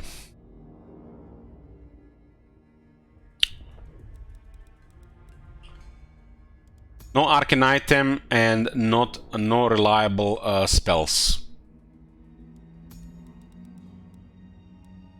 He does get 50 miss resistance, which is useful for the Terrorgeist, and he gets more health, which is very useful for Terrorgeist because it's a big monster. This Terrorgeist, in a way, is slightly better than the Terrorgeist of the Vampire Counts because it doesn't rely that only have advantage against large. He should at least have an arcane item slot, if not reliable magic options.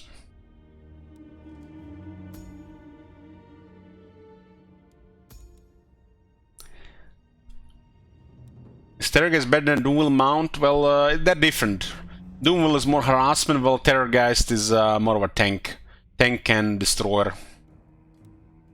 You send the Terrorgeist to destroy a cavalry unit or some units that can fight it, or you just tank units, while Doomwheel is just speedy harassment, shoots and harasses. Fractured Mind. 80 leadership guy gets another 5 leadership, and Frenzy. Is it me, guys, or is this identical to the skill Queek gets? Leadership and Frenzy. Frenzy on this thing is nutty. So, you can't complain about that. Frenzy on a terror, guys, that's amazing. Amazing. Men of War. Leadership +8 for Zombie Pirate Deckhands Mob and Depth Guard units. What is this? Rank 12. Depth Guard getting 8 leadership. Well, it's not the end of the world, because Undead actually need leadership more than other units. For the Undead, leadership is actually health, because as they take damage, they're gonna start crumbling, and they'll not be able to use 100% of their health. So if you get a battle where you need more than 80% of their health, the leadership matters. But only to a certain point. And it doesn't really matter for the Depth Guard, though. So this skill is to get additional Vampire Fleet Captain, which is good by itself, just an average skill. This one is pretty damn good because of Terrorgeist, while this one is just an average skill. Severed from the Winds. Oh shit. This guy has 1, 2, 3 sources of magic resistance, and what the Wise Guardian does, oh shit, let's give it the 4th source of magic resistance. Let's make this guy have a max magic resistance. Now gonna be turned into spell resistance, which is kind of poop on a single entity. But if somebody uses Spirit Leech, it's not gonna end any damage.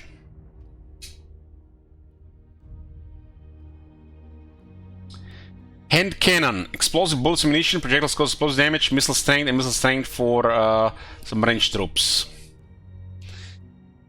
This is a little bit weird one. I like this guy as a melee terrorist guy because it's frenzy and regeneration. Don't really care about his range attack, honestly. Gunnery mobs getting buff. Depending what kind of army you're gonna get.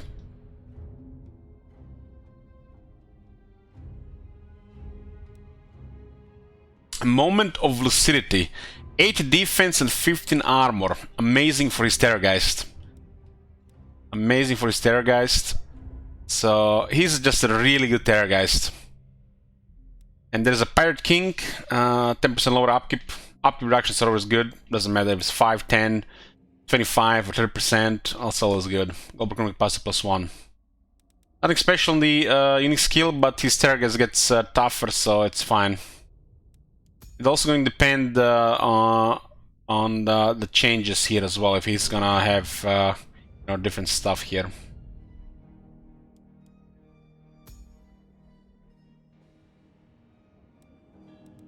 He's a vampire, but it doesn't start with hunger. I think all vampires in a campaign should start with hunger, but that's just me. And all the vampire units should have a technology for hunger. That's like must happen. Every single vampire should have access to hunger via technology. Oh, look at his horror. While he has horror on Terrorgeist. So some unique skills with this faction. You get crap, you get something useful, and you get crap and something useful sometimes, depending. I just pick a smuggler because you get 8% more movement range, and forget the other ones exist. These guys have a little bit different fighting tree. They get some ward save, additional missile resistance, and they got abilities here. For some reason they decided to have skills with 9 here. I think they forgot to update this. Some of the skills they have are a little bit stronger than the other factions. But they still have a 9 here for some reason. This is outdated. Regarding the battle skills.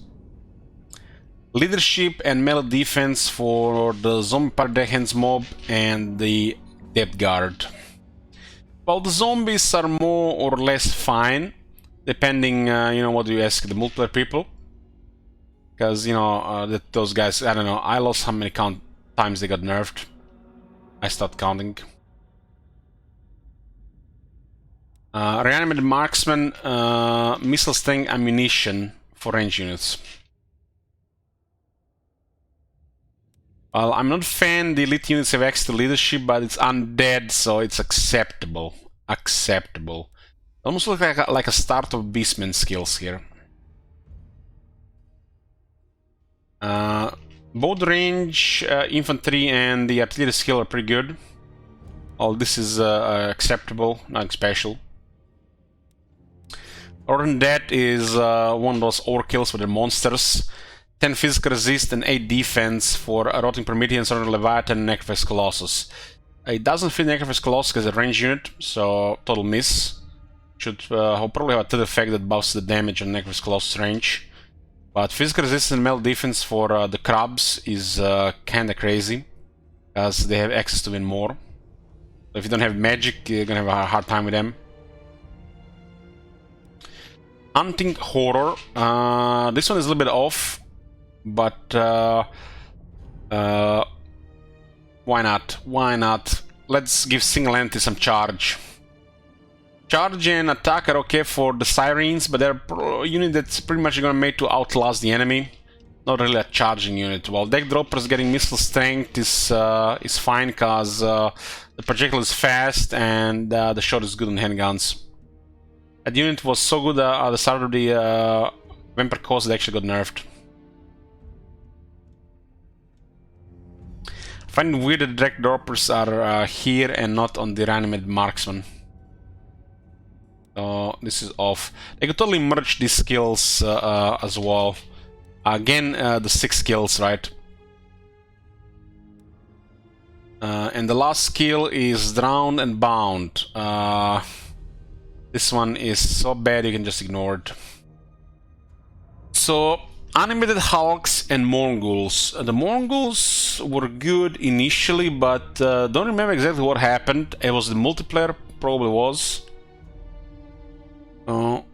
In a campaign, it might be unacceptable to use, but I think it got nerfed because of the multiplayer. It's a stalking monster unit of vampire monsters. Pretty badass looking, but has such a nice battle skill. But something happened to it and it's become shit.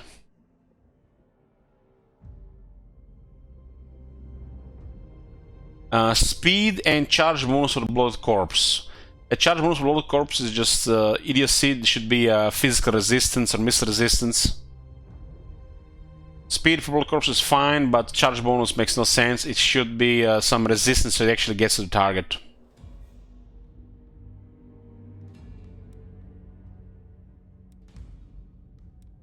Their veteran battle skills are actually pretty damn good for some reason. Look at this. 15 missile resistance, 8 attack, and 18 armor. This one is so good, I have to be very careful what I'm saying here. It's like, this one is... Somebody, I don't know, maybe they got distracted. 8 attack instead of 5, and 18 armor instead of like a low amount. For some reason, attack value and armor value on this one is high. And this one, the reason why this is totally acceptable.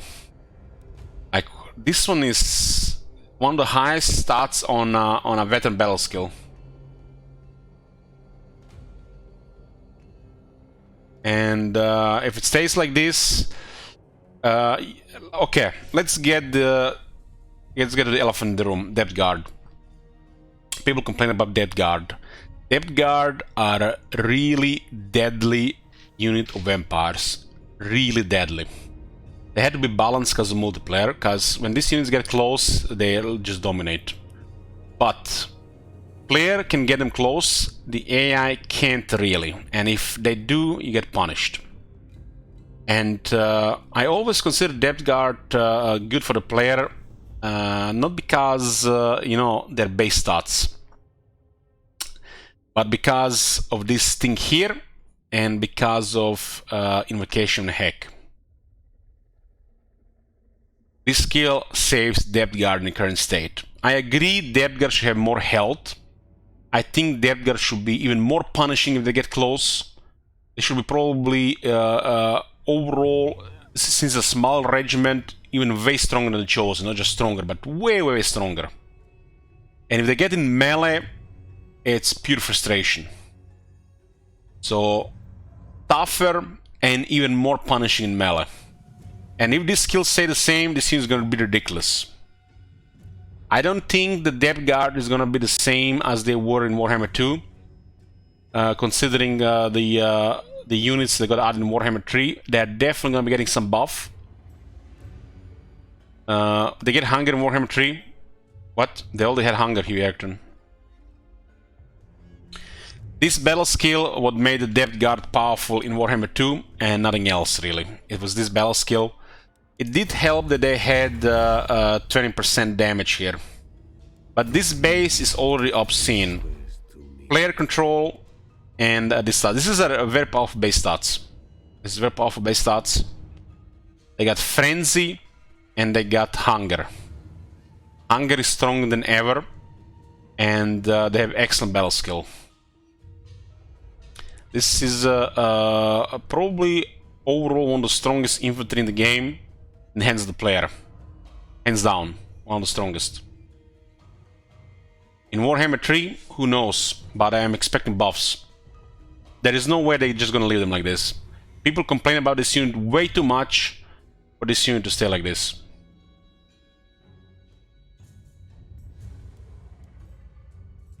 I remember one battle, my Torgrim actually got nearly killed by the polearms. They've got polearms. That's how effective these units can be. This is a frenzy unit with some of the highest anti-large bonus in the game.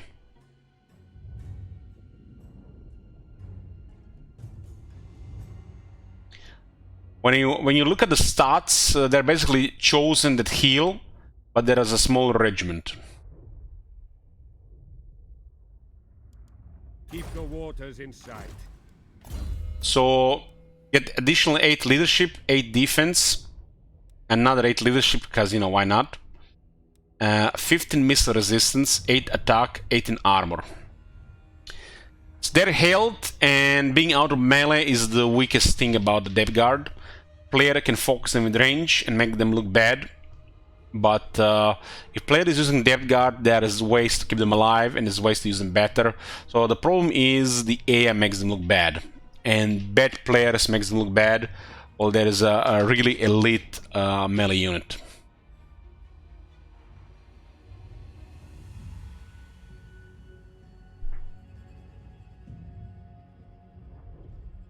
If they don't change this veteran battle skill, and they'll get buffed as potentially be one of the strongest melee units in the game. What can they do about the depth guard so they satisfy the plebs? More speed could be good. They're not as fast for the vampires, but they're armored. I can see them getting slightly more health and maybe anti-infantry. This is one of the only dual-wield units in the game that don't have anti-infantry. There's only a few of these, and it's inconsistent.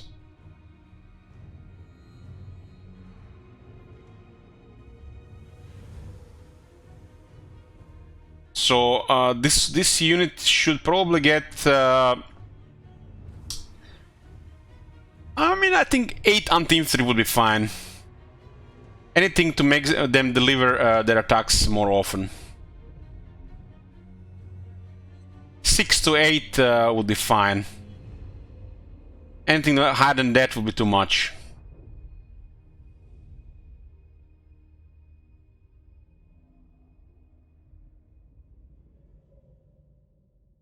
Their 18 AP is fine, they do get 20% damage buff there.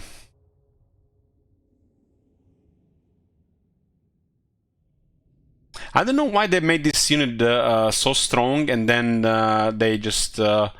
it's weird how they approach changing it. I have to be careful with elite infantry that can heal itself. It is the hunger that puts them in this spot.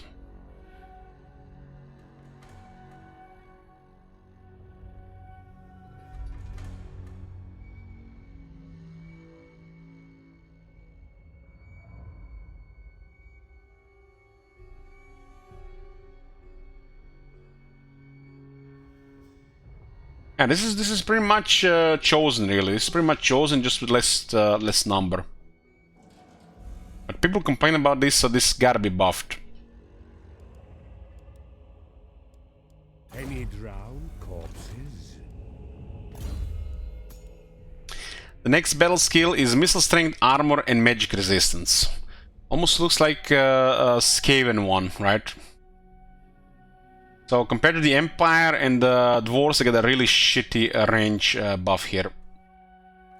No ammunition, no reload times, just some weird shit.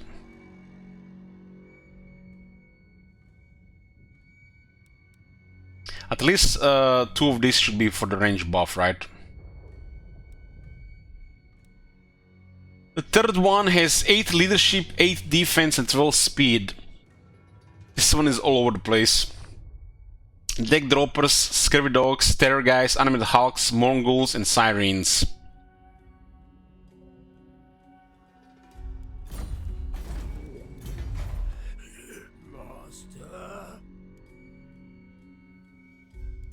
At least these are undead. At least these are undead. The leadership on this one is fine because it's undead. But it's a really big buff for some reason. Like this one is some lazy copy pasta. Whoever was doing this one was checking other factions what they have, and he just copied the stats from another faction. They do this quite a bit. Well, this one here and this one here are special.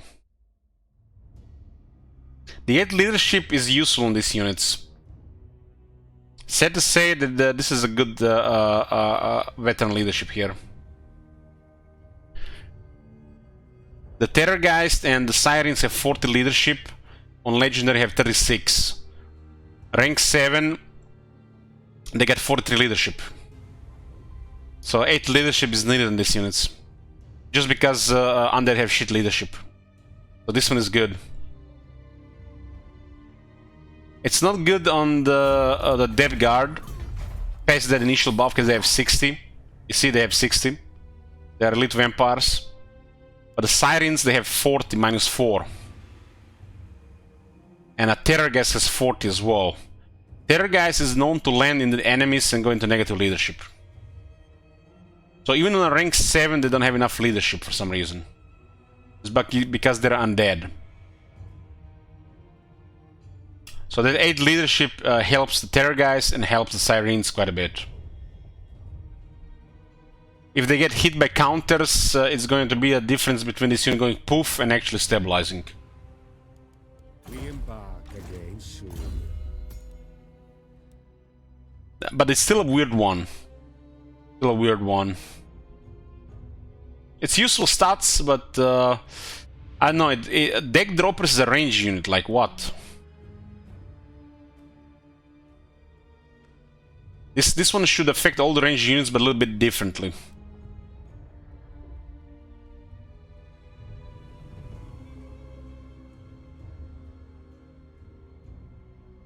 This one is weird. Hardened by Death. 8 attack, 12 weapon strength for the monsters. Again, Necrofex Colossus, a range unit. Both battle skills, no range buffs. They should remove that magic resistance and give it a range buff instead. So Necrofex Colossus has no range buffs. They forgot about it. But his range attack is very strong, so I still think it's not right not to have a range units not have a range buff. Happens in Warhammer 3 as well. Like the Soul Grinder Zinch has no range buffs on battle skills.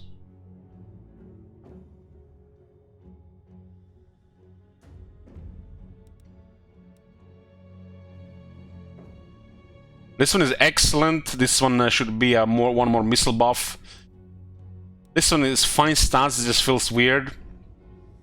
And the Deck Dropper should be on range. And this one, instead of magic resistance, should have probably ranged buff for Necrofex Colossus and the Rotten Prometheans. And then again, the Rotten Prometheans are here as well with the Gunnery Mob. This is a different one.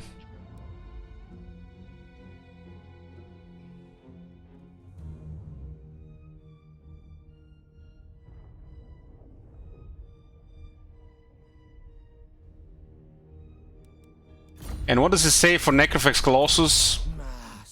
Artillery monster. Artillery monster, okay.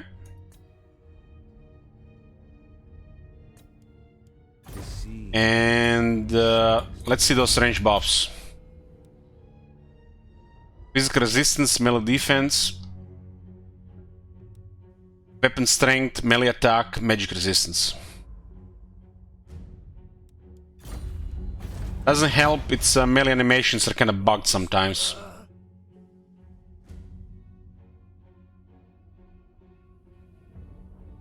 It's a very powerful unit, but it's a range unit, but it has no range buffs,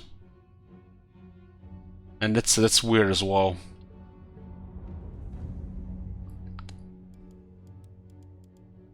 Keep the waters in sight.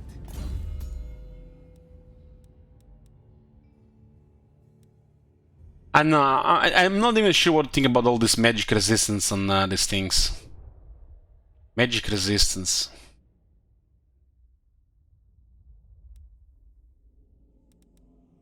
I hope they change all this shit in Immortal Emperors as well.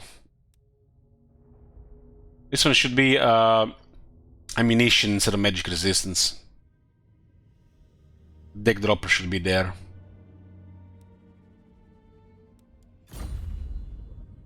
So technology-wise, there's a little bit of everything. It's like, you know, there has to be shit technologies, there have to be good technologies, and devs do a good job with that.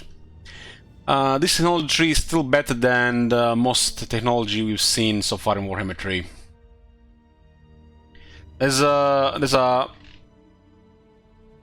nearly a dozen decent things here, and everything else doesn't really matter.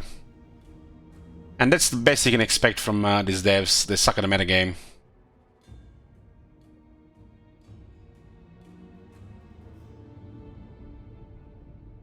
I think they understand that the magic resistance being used differently in Warhammer 2 and being used differently in Warhammer 3 being changed to spell resistance. I think they understand this, and I hope they didn't make a decision that just convert all the magic resistance into spell resistance. That makes no sense. I think that would be bad. I think nearly half of the magic resistance on skills and unique items should be ward save in half of the values, because that's how it worked in Warhammer 2. Spell resistance on a lot of stuff, especially single entities, it just doesn't do anything. I hope they realize this. The best thing about this faction is the shipbuilding. The Legend Lord and the Admirals are pretty much hordes that have a whole city moving with them. And this could be one of the reasons why their settlements are so poor. You understand that, but you know, they try to also conquer things, and then you look how bad everything is and bare bones is. So this is the best thing about the Vampire Coast. Makes it a little bit more fun. Shipbuilding. Your Legend Lord and all these Legendary Admirals have access to it. And if you missed it, the Standard Lords have no access to shipbuilding, which makes them just ignore, don't even use. I think the only reason these guys are used when the AI recruits them, because they have nothing else, and when you want to put somebody on in the office. Me personally, I don't even bother recruiting those guys, because, you know, I don't think they even should be in the game.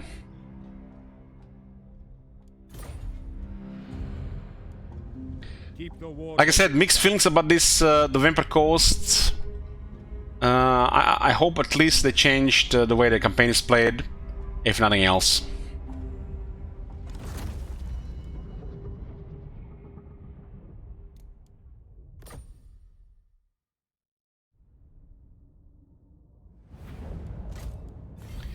Arcano says you're really hopeful for way more changes than I would bet they're actually doing.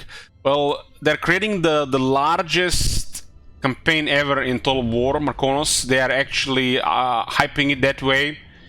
One would expect they would have a whole team working on it all the time.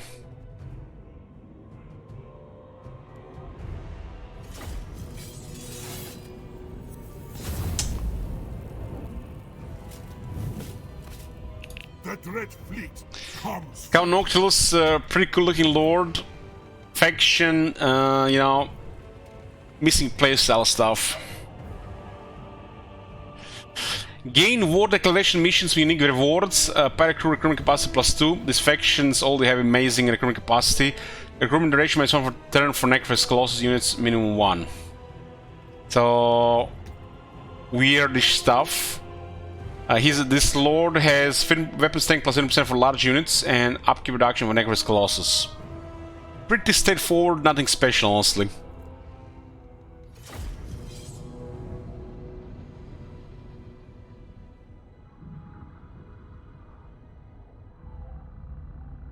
What's that saying I say, guys? Expect the worst, hope for the best. I did say this was speculation, hoping as well.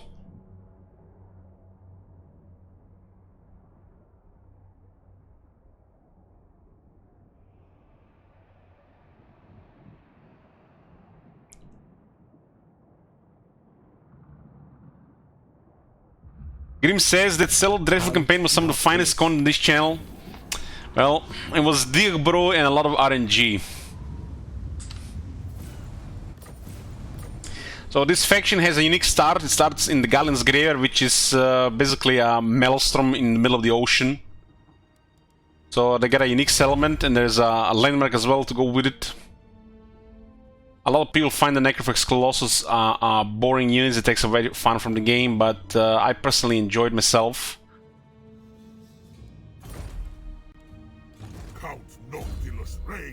So what is this lord? It's a Vampire Lord, a proper Vampire Lord. I like him a little bit more than I like Luther Harkon. He has a halberd, so he's built defensively. He has pretty good stats. There's the missile resistance. His lore is a little bit different. He has Shadow and the lore of the vampires. As an ability, Wraithstorm, Bombardment already.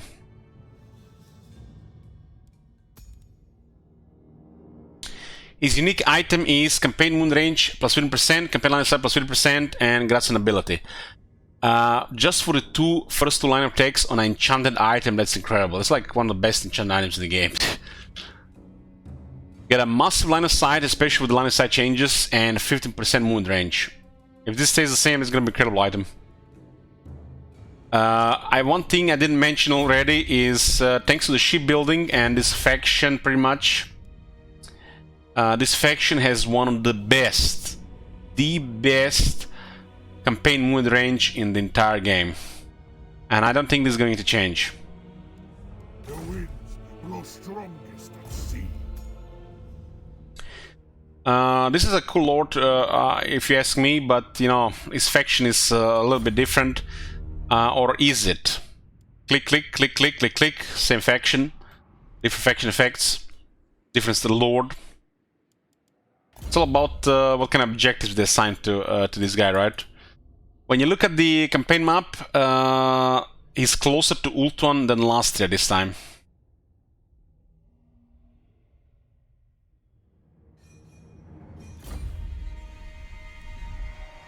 The ocean empowers me. So, as a Necrophix Colossus mount, and he's a wizard. I find this really cool. Lucky Charm, Tenacity, same as Luther Harkon. Okay, the way I remember, his unique skills are some of the worst in the game. Or at least boring. Lord Recruit rank +2 faction-wide. I remember one of those lords that had 3 different effects, with this one included. +2, and there's 50 ranks now in the game. That's nothing. Hopefully this is +5 in Immortal Empires. Regenerative Hull. You get a replenishment rate for the army and local recruitment capacity +1. More recruitment capacity. This faction can actually have access to like 3 different recruitment options. And replenishment is not a problem. So yeah, here we go. Vandal. Pirate crew growth. Income from raiding, income from sacking. Oh yes, I'm starting to remember. Crap into crap into crap. He gets regeneration and terror. Oh yes, regeneration on a vampire And Terror when he has a Necrofax Colossus. Oh shit, crap into crap into crap into crap. Seekers, leadership for Depth Guard, Terror guys, and Deck Droppers. 8 leadership, 8 defense. A same exact skill as this one here. So crap into crap into crap into crap, and they didn't know what to add, so they just copied the skill for 1 point. So he might have some really high defense Depth Guard. Crap into crap into crap into crap into crap, and crap. Yeah. Let's count Noctilus. Crap unique skills. Well, some of them look like they're useful. This is all crap. All crap. This is a Vampire Lord, has Curse of Undead, regeneration is pointless, has Invocation of the Heck, and yeah. At least he gets Wind of Death and Pit of Shades. Very good wizard. Really bad unique skills though. Still pretty cool Lord though, but I wish his unique skills more interesting. Magic on him is pretty good. Pretty good. So what are the campaign skills? Recruitment cost. Oh, so replenishment. Post-battle loot, stealing magic item, 2 skills in 1, and leadership and fighting at sea, and sex elements, 2 skills in 1. A little bit less worse than the usual generic shit. Gonna count. This is a stronger draft master. And there's the lightning strike, living ship, double here, upkeep production, and the black flag. Pretty much all the skills more the same like the other factions. I guess the growth is a little bit more relevant than it used to be. So I guess this skill is slightly better than before. So I guess he has one good unique skill. Okay, so has one good unique skill. So you don't have to put anything into living ship. Since the changes to growth, has one good unique skill. I guess if you play with the Depth Guard, it has 1 average skill as well. I can't believe that I'm calling this crap. You know, it's like, am I crazy for calling this crap? There's garbage in him, right? This guy is gonna be casting spell, spell, spell, spell. He's gonna be casting spells all the time.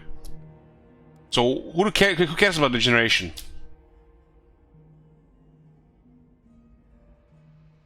There's a Curse of Undead, right?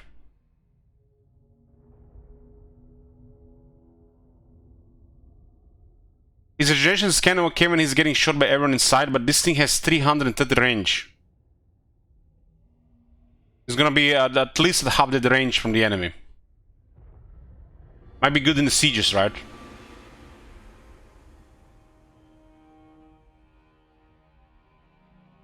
This terror should probably be hit points, and I'll accept it as okay.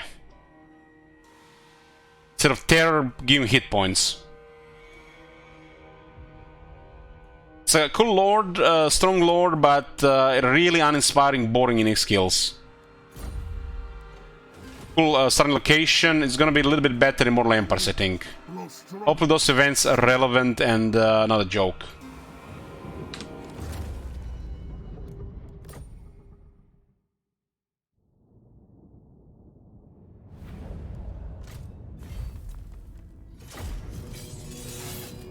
Yeah, regeneration is overrated on a lot of lords. A lot of lords.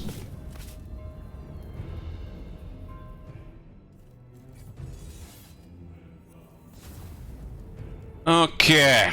Oh boy. Oh shit.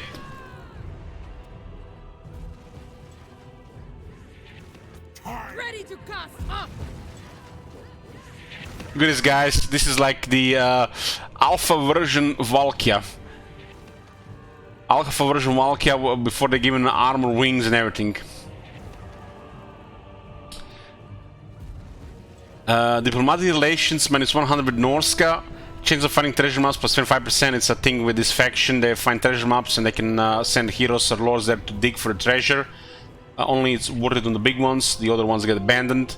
Income from renting plus 30%. Income from selling settlements is 20%. Still better faction effect than Mazdamundi. Lord effect. Oh god. Character aura leadership effect plus 12, so it's 16 on the base.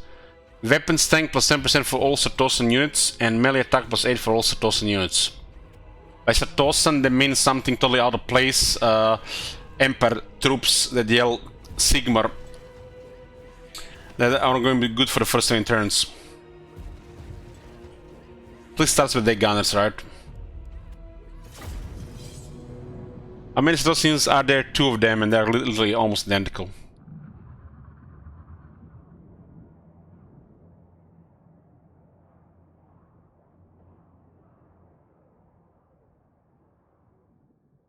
I wouldn't say anything if there were like 4 of them.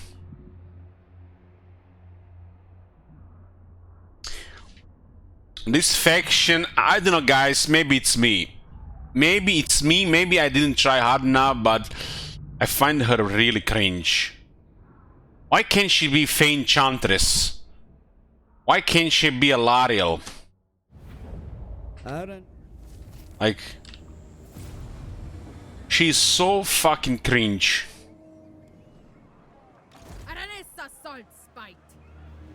Jesus.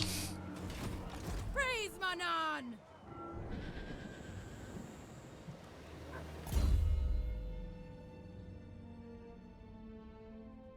She actually was a good fighter before multiplayer ruined her. So she's kind of like an agile fighter. At first it looks good stats, but they actually get wrecked. She's not an undead, but she leads the undead faction. As a buff for Warsome defense and a buff that a hex that can prevent unit from moving.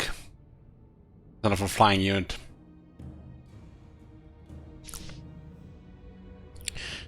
Oh man, I forgot how cringe this shit is. This doesn't look bad, but in a fight it's gotten so worse. She used to have decent attack animations. I don't know what happened. The only thing this faction has going, it has this gingerbread man island. It's not even an island, it's a peninsula. It's in the same spot here, and it looks like it's not an island still. Why couldn't they just make it an island? So you get a very good city. Hopefully this landmark gets improved. It kind of sucks. Well, the other 2, sure, whatever. This is the copy pasta resources they get. Literally, nearly every single building is like this.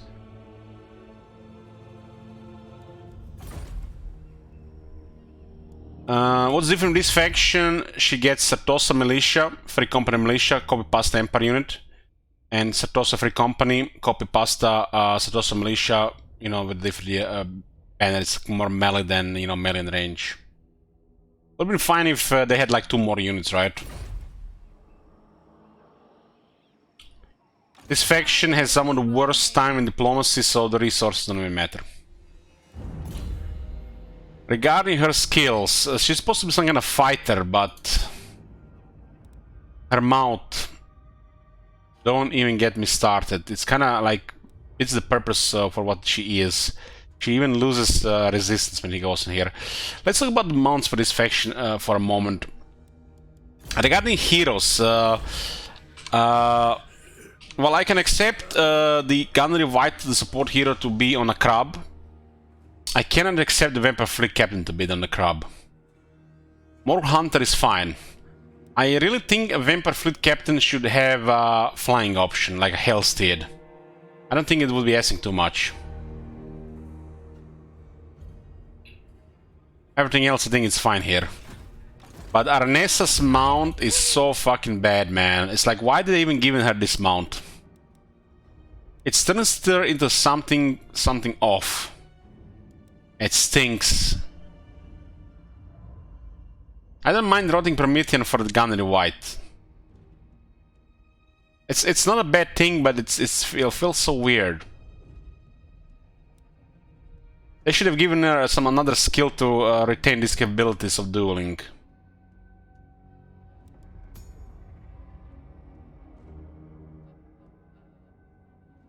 That gotta be one of the worst traits in the game as well. Works only first 20 turns of the game. Kraken's Bane, 10 attack, 25% weapon strength, income from raiding plus 25%, and possibility Kraken's Bane. Constant attack and anti-large buff. Regarding weapons, 15 attack, 8 anti-large, and constant 25% damage is actually like a ideal weapon. Big damage, big attack. Can't complain about this. This is a good weapon. Attack animation with rolling permitted on the other hand. Looks like such a nice weapon is wasted on her. Mutant, 8 hit points, perfect vigor. It's an abomination, not a mutant. Some think her a freak abomination, but I'm not sure and only Dodder knows different. Oh my god, it is true. It is true! She is an abomination. And it's Dev's fault. I don't even blame her. It's CS fault. Soulfish peg leg, 15 armor, 8 weapon strength. It makes sense why she's on foot, but on the crab. What? Creatures on Manan. All Sartosan, rotting Remedians and rotting Wild units. 97% upkeep. Missile resistance 10% for rotting Remedians and rotting Wild units. Like, what the fuck is this? What is my 10% upkeep dash for the whole army?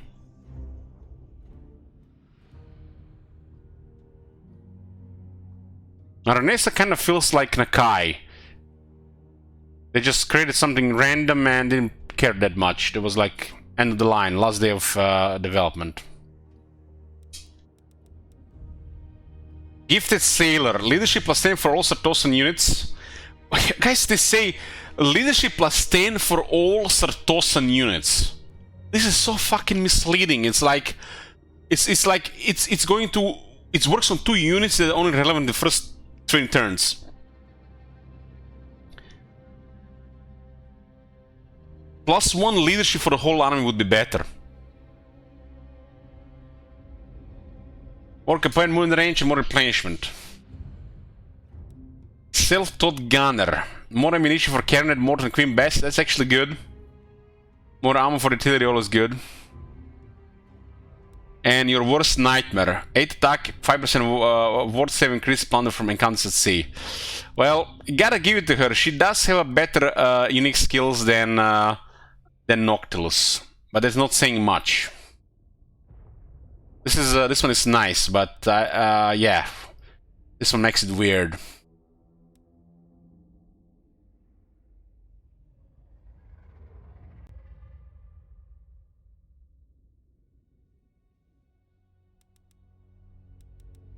God damn, man. I don't even know what they can do about this. I mean, it's obvious what they can do. They can go back and finish this faction. That's what they can do, right, guys? They can go back and finish this faction. Add a couple more units.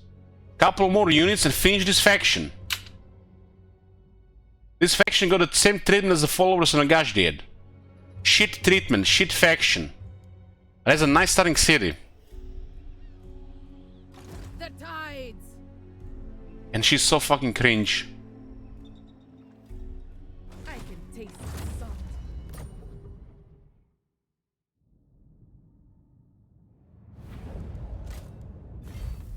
Guys, don't even think of requesting this faction in Immortal Empires. I'm going to abandon Satosa and I'm gonna suicide her on Merigliano Garrison. Don't tempt me!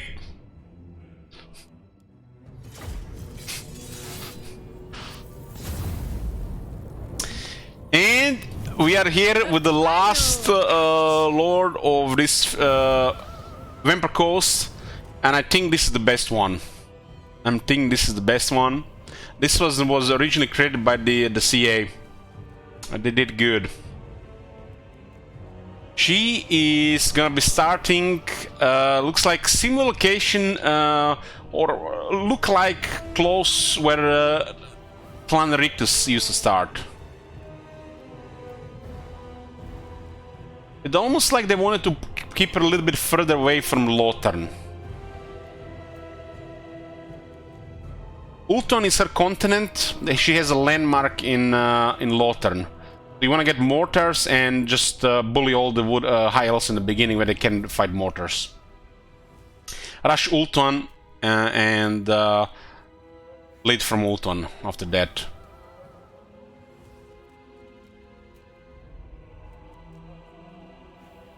So what's special about her? Loyalty +2 for new recruits. Yeah. Relevant, because, you know, regular lords, they, you know, they are useful. Upkeep -7% for Siren and Monkful units, that's fine. At least for the Sirens. 2 lords in this faction actually can use Sirens. Recruitment cost -7% for Siren and Monkful units, so kind of a very boring faction effect. The Siren one is actually a little bit useful.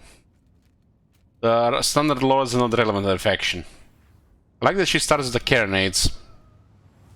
Lord effect is the whole army gets magical attacks. Oh no, poor demons. This is gonna be stronger than ever. Sirens all have magical attacks, by the way. Physical resistance 5% for all units, so the whole army gets physical resistance. But you might do something different and not even use Sirens and use this with Death Guard. So just imagine her doing Death Guard army. You can do that. All Death Guard get 5 physical resistance and all Death Guard get magical attacks. Now that's awesome. It's gonna be definitely a better option in Warhammer 3 than it was in Warhammer 2. The Sirens have 75 physical resistance, so this 5 puts them to 80. They're really weak against magical attacks, but if the enemy has no magical attacks, you just win.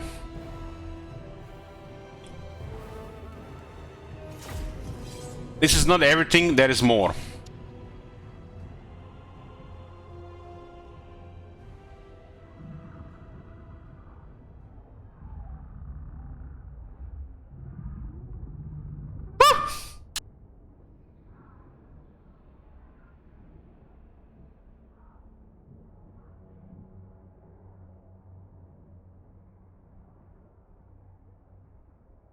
Was that too loud? I'm sorry. This is happening random, you know, guys, when you don't expect it.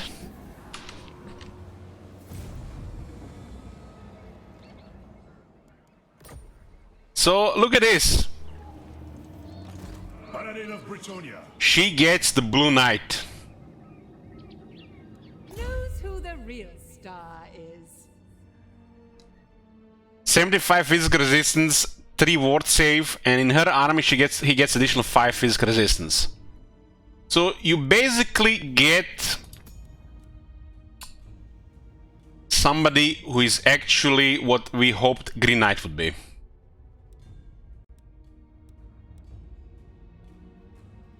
Look at this.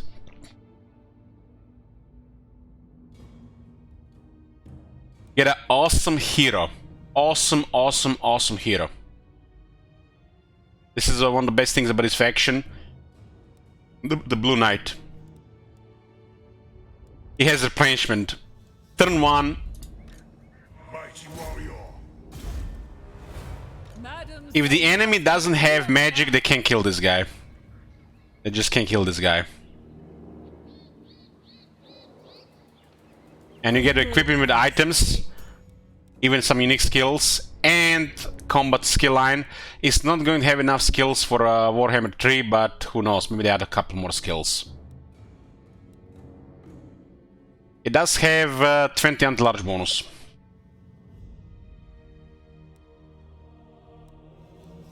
Anti-infantry as well. This guy's I find this guy a lot of fun.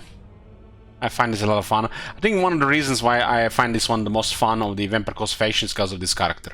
I love characters like this.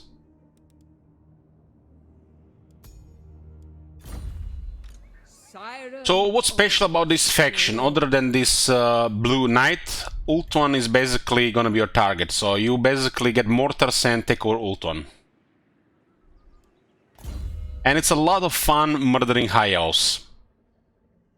So she's a ethereal ghost wizard. She has 80 physical resist. She can only be harmed by magic. Start with terror. And she has the Lore of the Deep, which is a cool lore. She has a big debuff for speed and melee attack. It's like Curse of Years. Stacks with Curse of Years. And she can summon Ghostly Knights.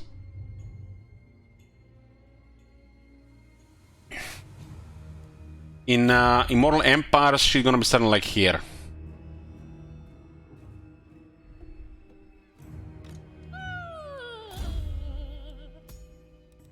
This is her item, and it's an Arcane item, which is a pretty good one.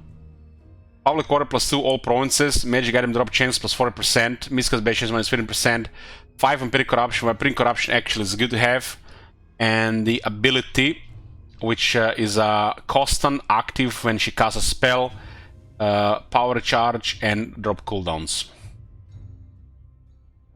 Like, who the fuck designed this shit here? This guy should design all the items. I don't know, maybe they don't have the same guy, or maybe that guy just loses inspiration when he says to get so many items. So, she's a Banshee Wizard, and she gets a big-ass mount. Mount is a really good one. It's a Rotting Leviathan. It's a huge crab monster. You don't have to use it, but it's that good, so you use it.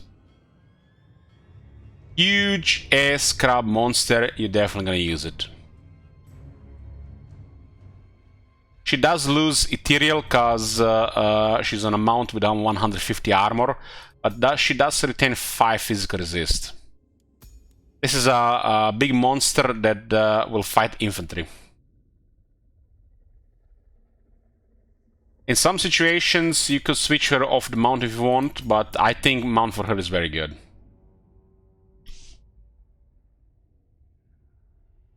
Missile resistance, tenacity. This makes this is ideal for the Rotting Leviathan. The Rotting Leviathan goes in close. She starts with Ghost of the Past, so she can summon a unit of Damned Knights Errant. So she has a summon for cavalry unit, which can upgrade into 2 uses, which can upgrade into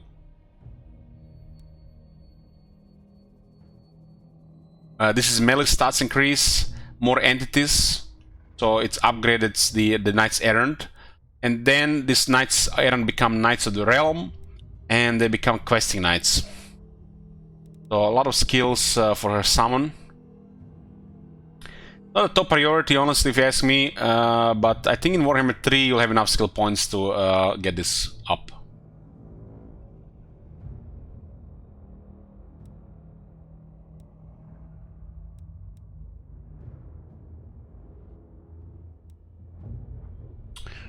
You still keep on changing formation, they stay on forever? I don't know if they fixed that, but yeah, you could do that.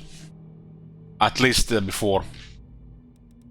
From the Depths, recruit rank +1, raise death cost -10%. Nothing really impressive, but you know, recruit ranks add up, so why not? Conjuration through Hate, capacity for Mongol Hunters. Capacity for this faction, any capacity you unlock is good, because they have a little bit of issues with unlocking hero capacity. Mongol Hunters are good as well. Fiery Diva. Reduces cooldown for overcast spells and lowers the cost of overcast spells. Only overcast, so basically when you upgrade and use them twice. There's several spells that can be overcasted here.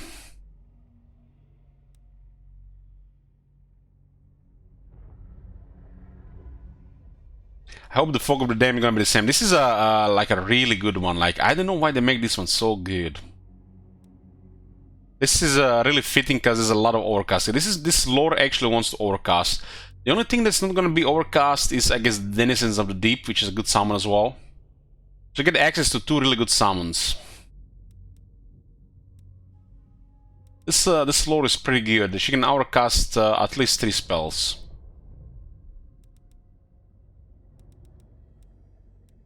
Emerging Terror. Oh, look at this. physical resistance for Bloated Corpse, Sirens, and Mortal Hunter units.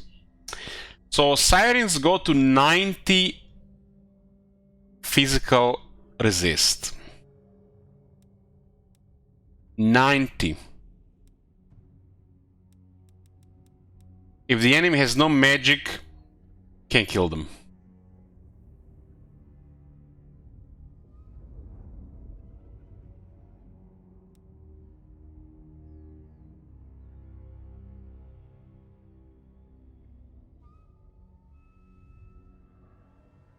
Did he change the Siren's physical resistance in Warhammer 3? Siren of the Storm lowers mystical base chance and gives her power. So what they did, they lowered the physical resistance but they increased the health. That's a good balance. I like that. Makes them a little bit more resistant to magic and not abusable to stake higher physical resistance. Is good. So good lore, good stats, and I think it's a good flavor as well. What's a little bit intimidating with this one is ult one. Everybody finds ult one intimidating.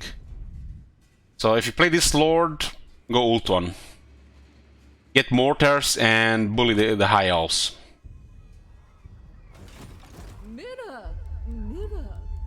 This faction has mortars on tier 2. And if the mortars are still on tier 2, you're still gonna go ult one. You can basically remove this and build this thing here. And in a few turns, all the recruit mortars. What do you do versus Nakari? Well, your whole army has magical attacks. And I think Nakari is gonna have a lot of marauders. If these guys are out to war with demons, well, we fight.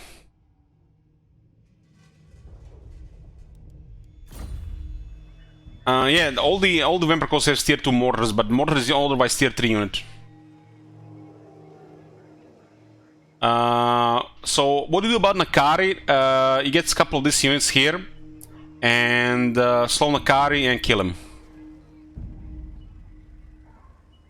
This unit will delete Nakari.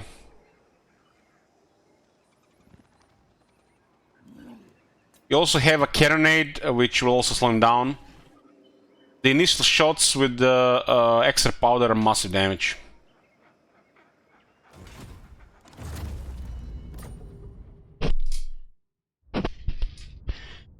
So we went through, what do we have here today? Skaven and the Vampire Coast. I think it's gonna be it for that, boys. Yeah, there's still a lot of time. No need to go another faction today. Wanna get some energy for the Tomb Kings. I love Tomb Kings. Oh man, I need to start a set campaign. Fuck it. God damn, I need to play Cetra. I haven't played Cetra in so fucking long. Okay, boys, that's it for the night. I'll see you guys tomorrow. Good night.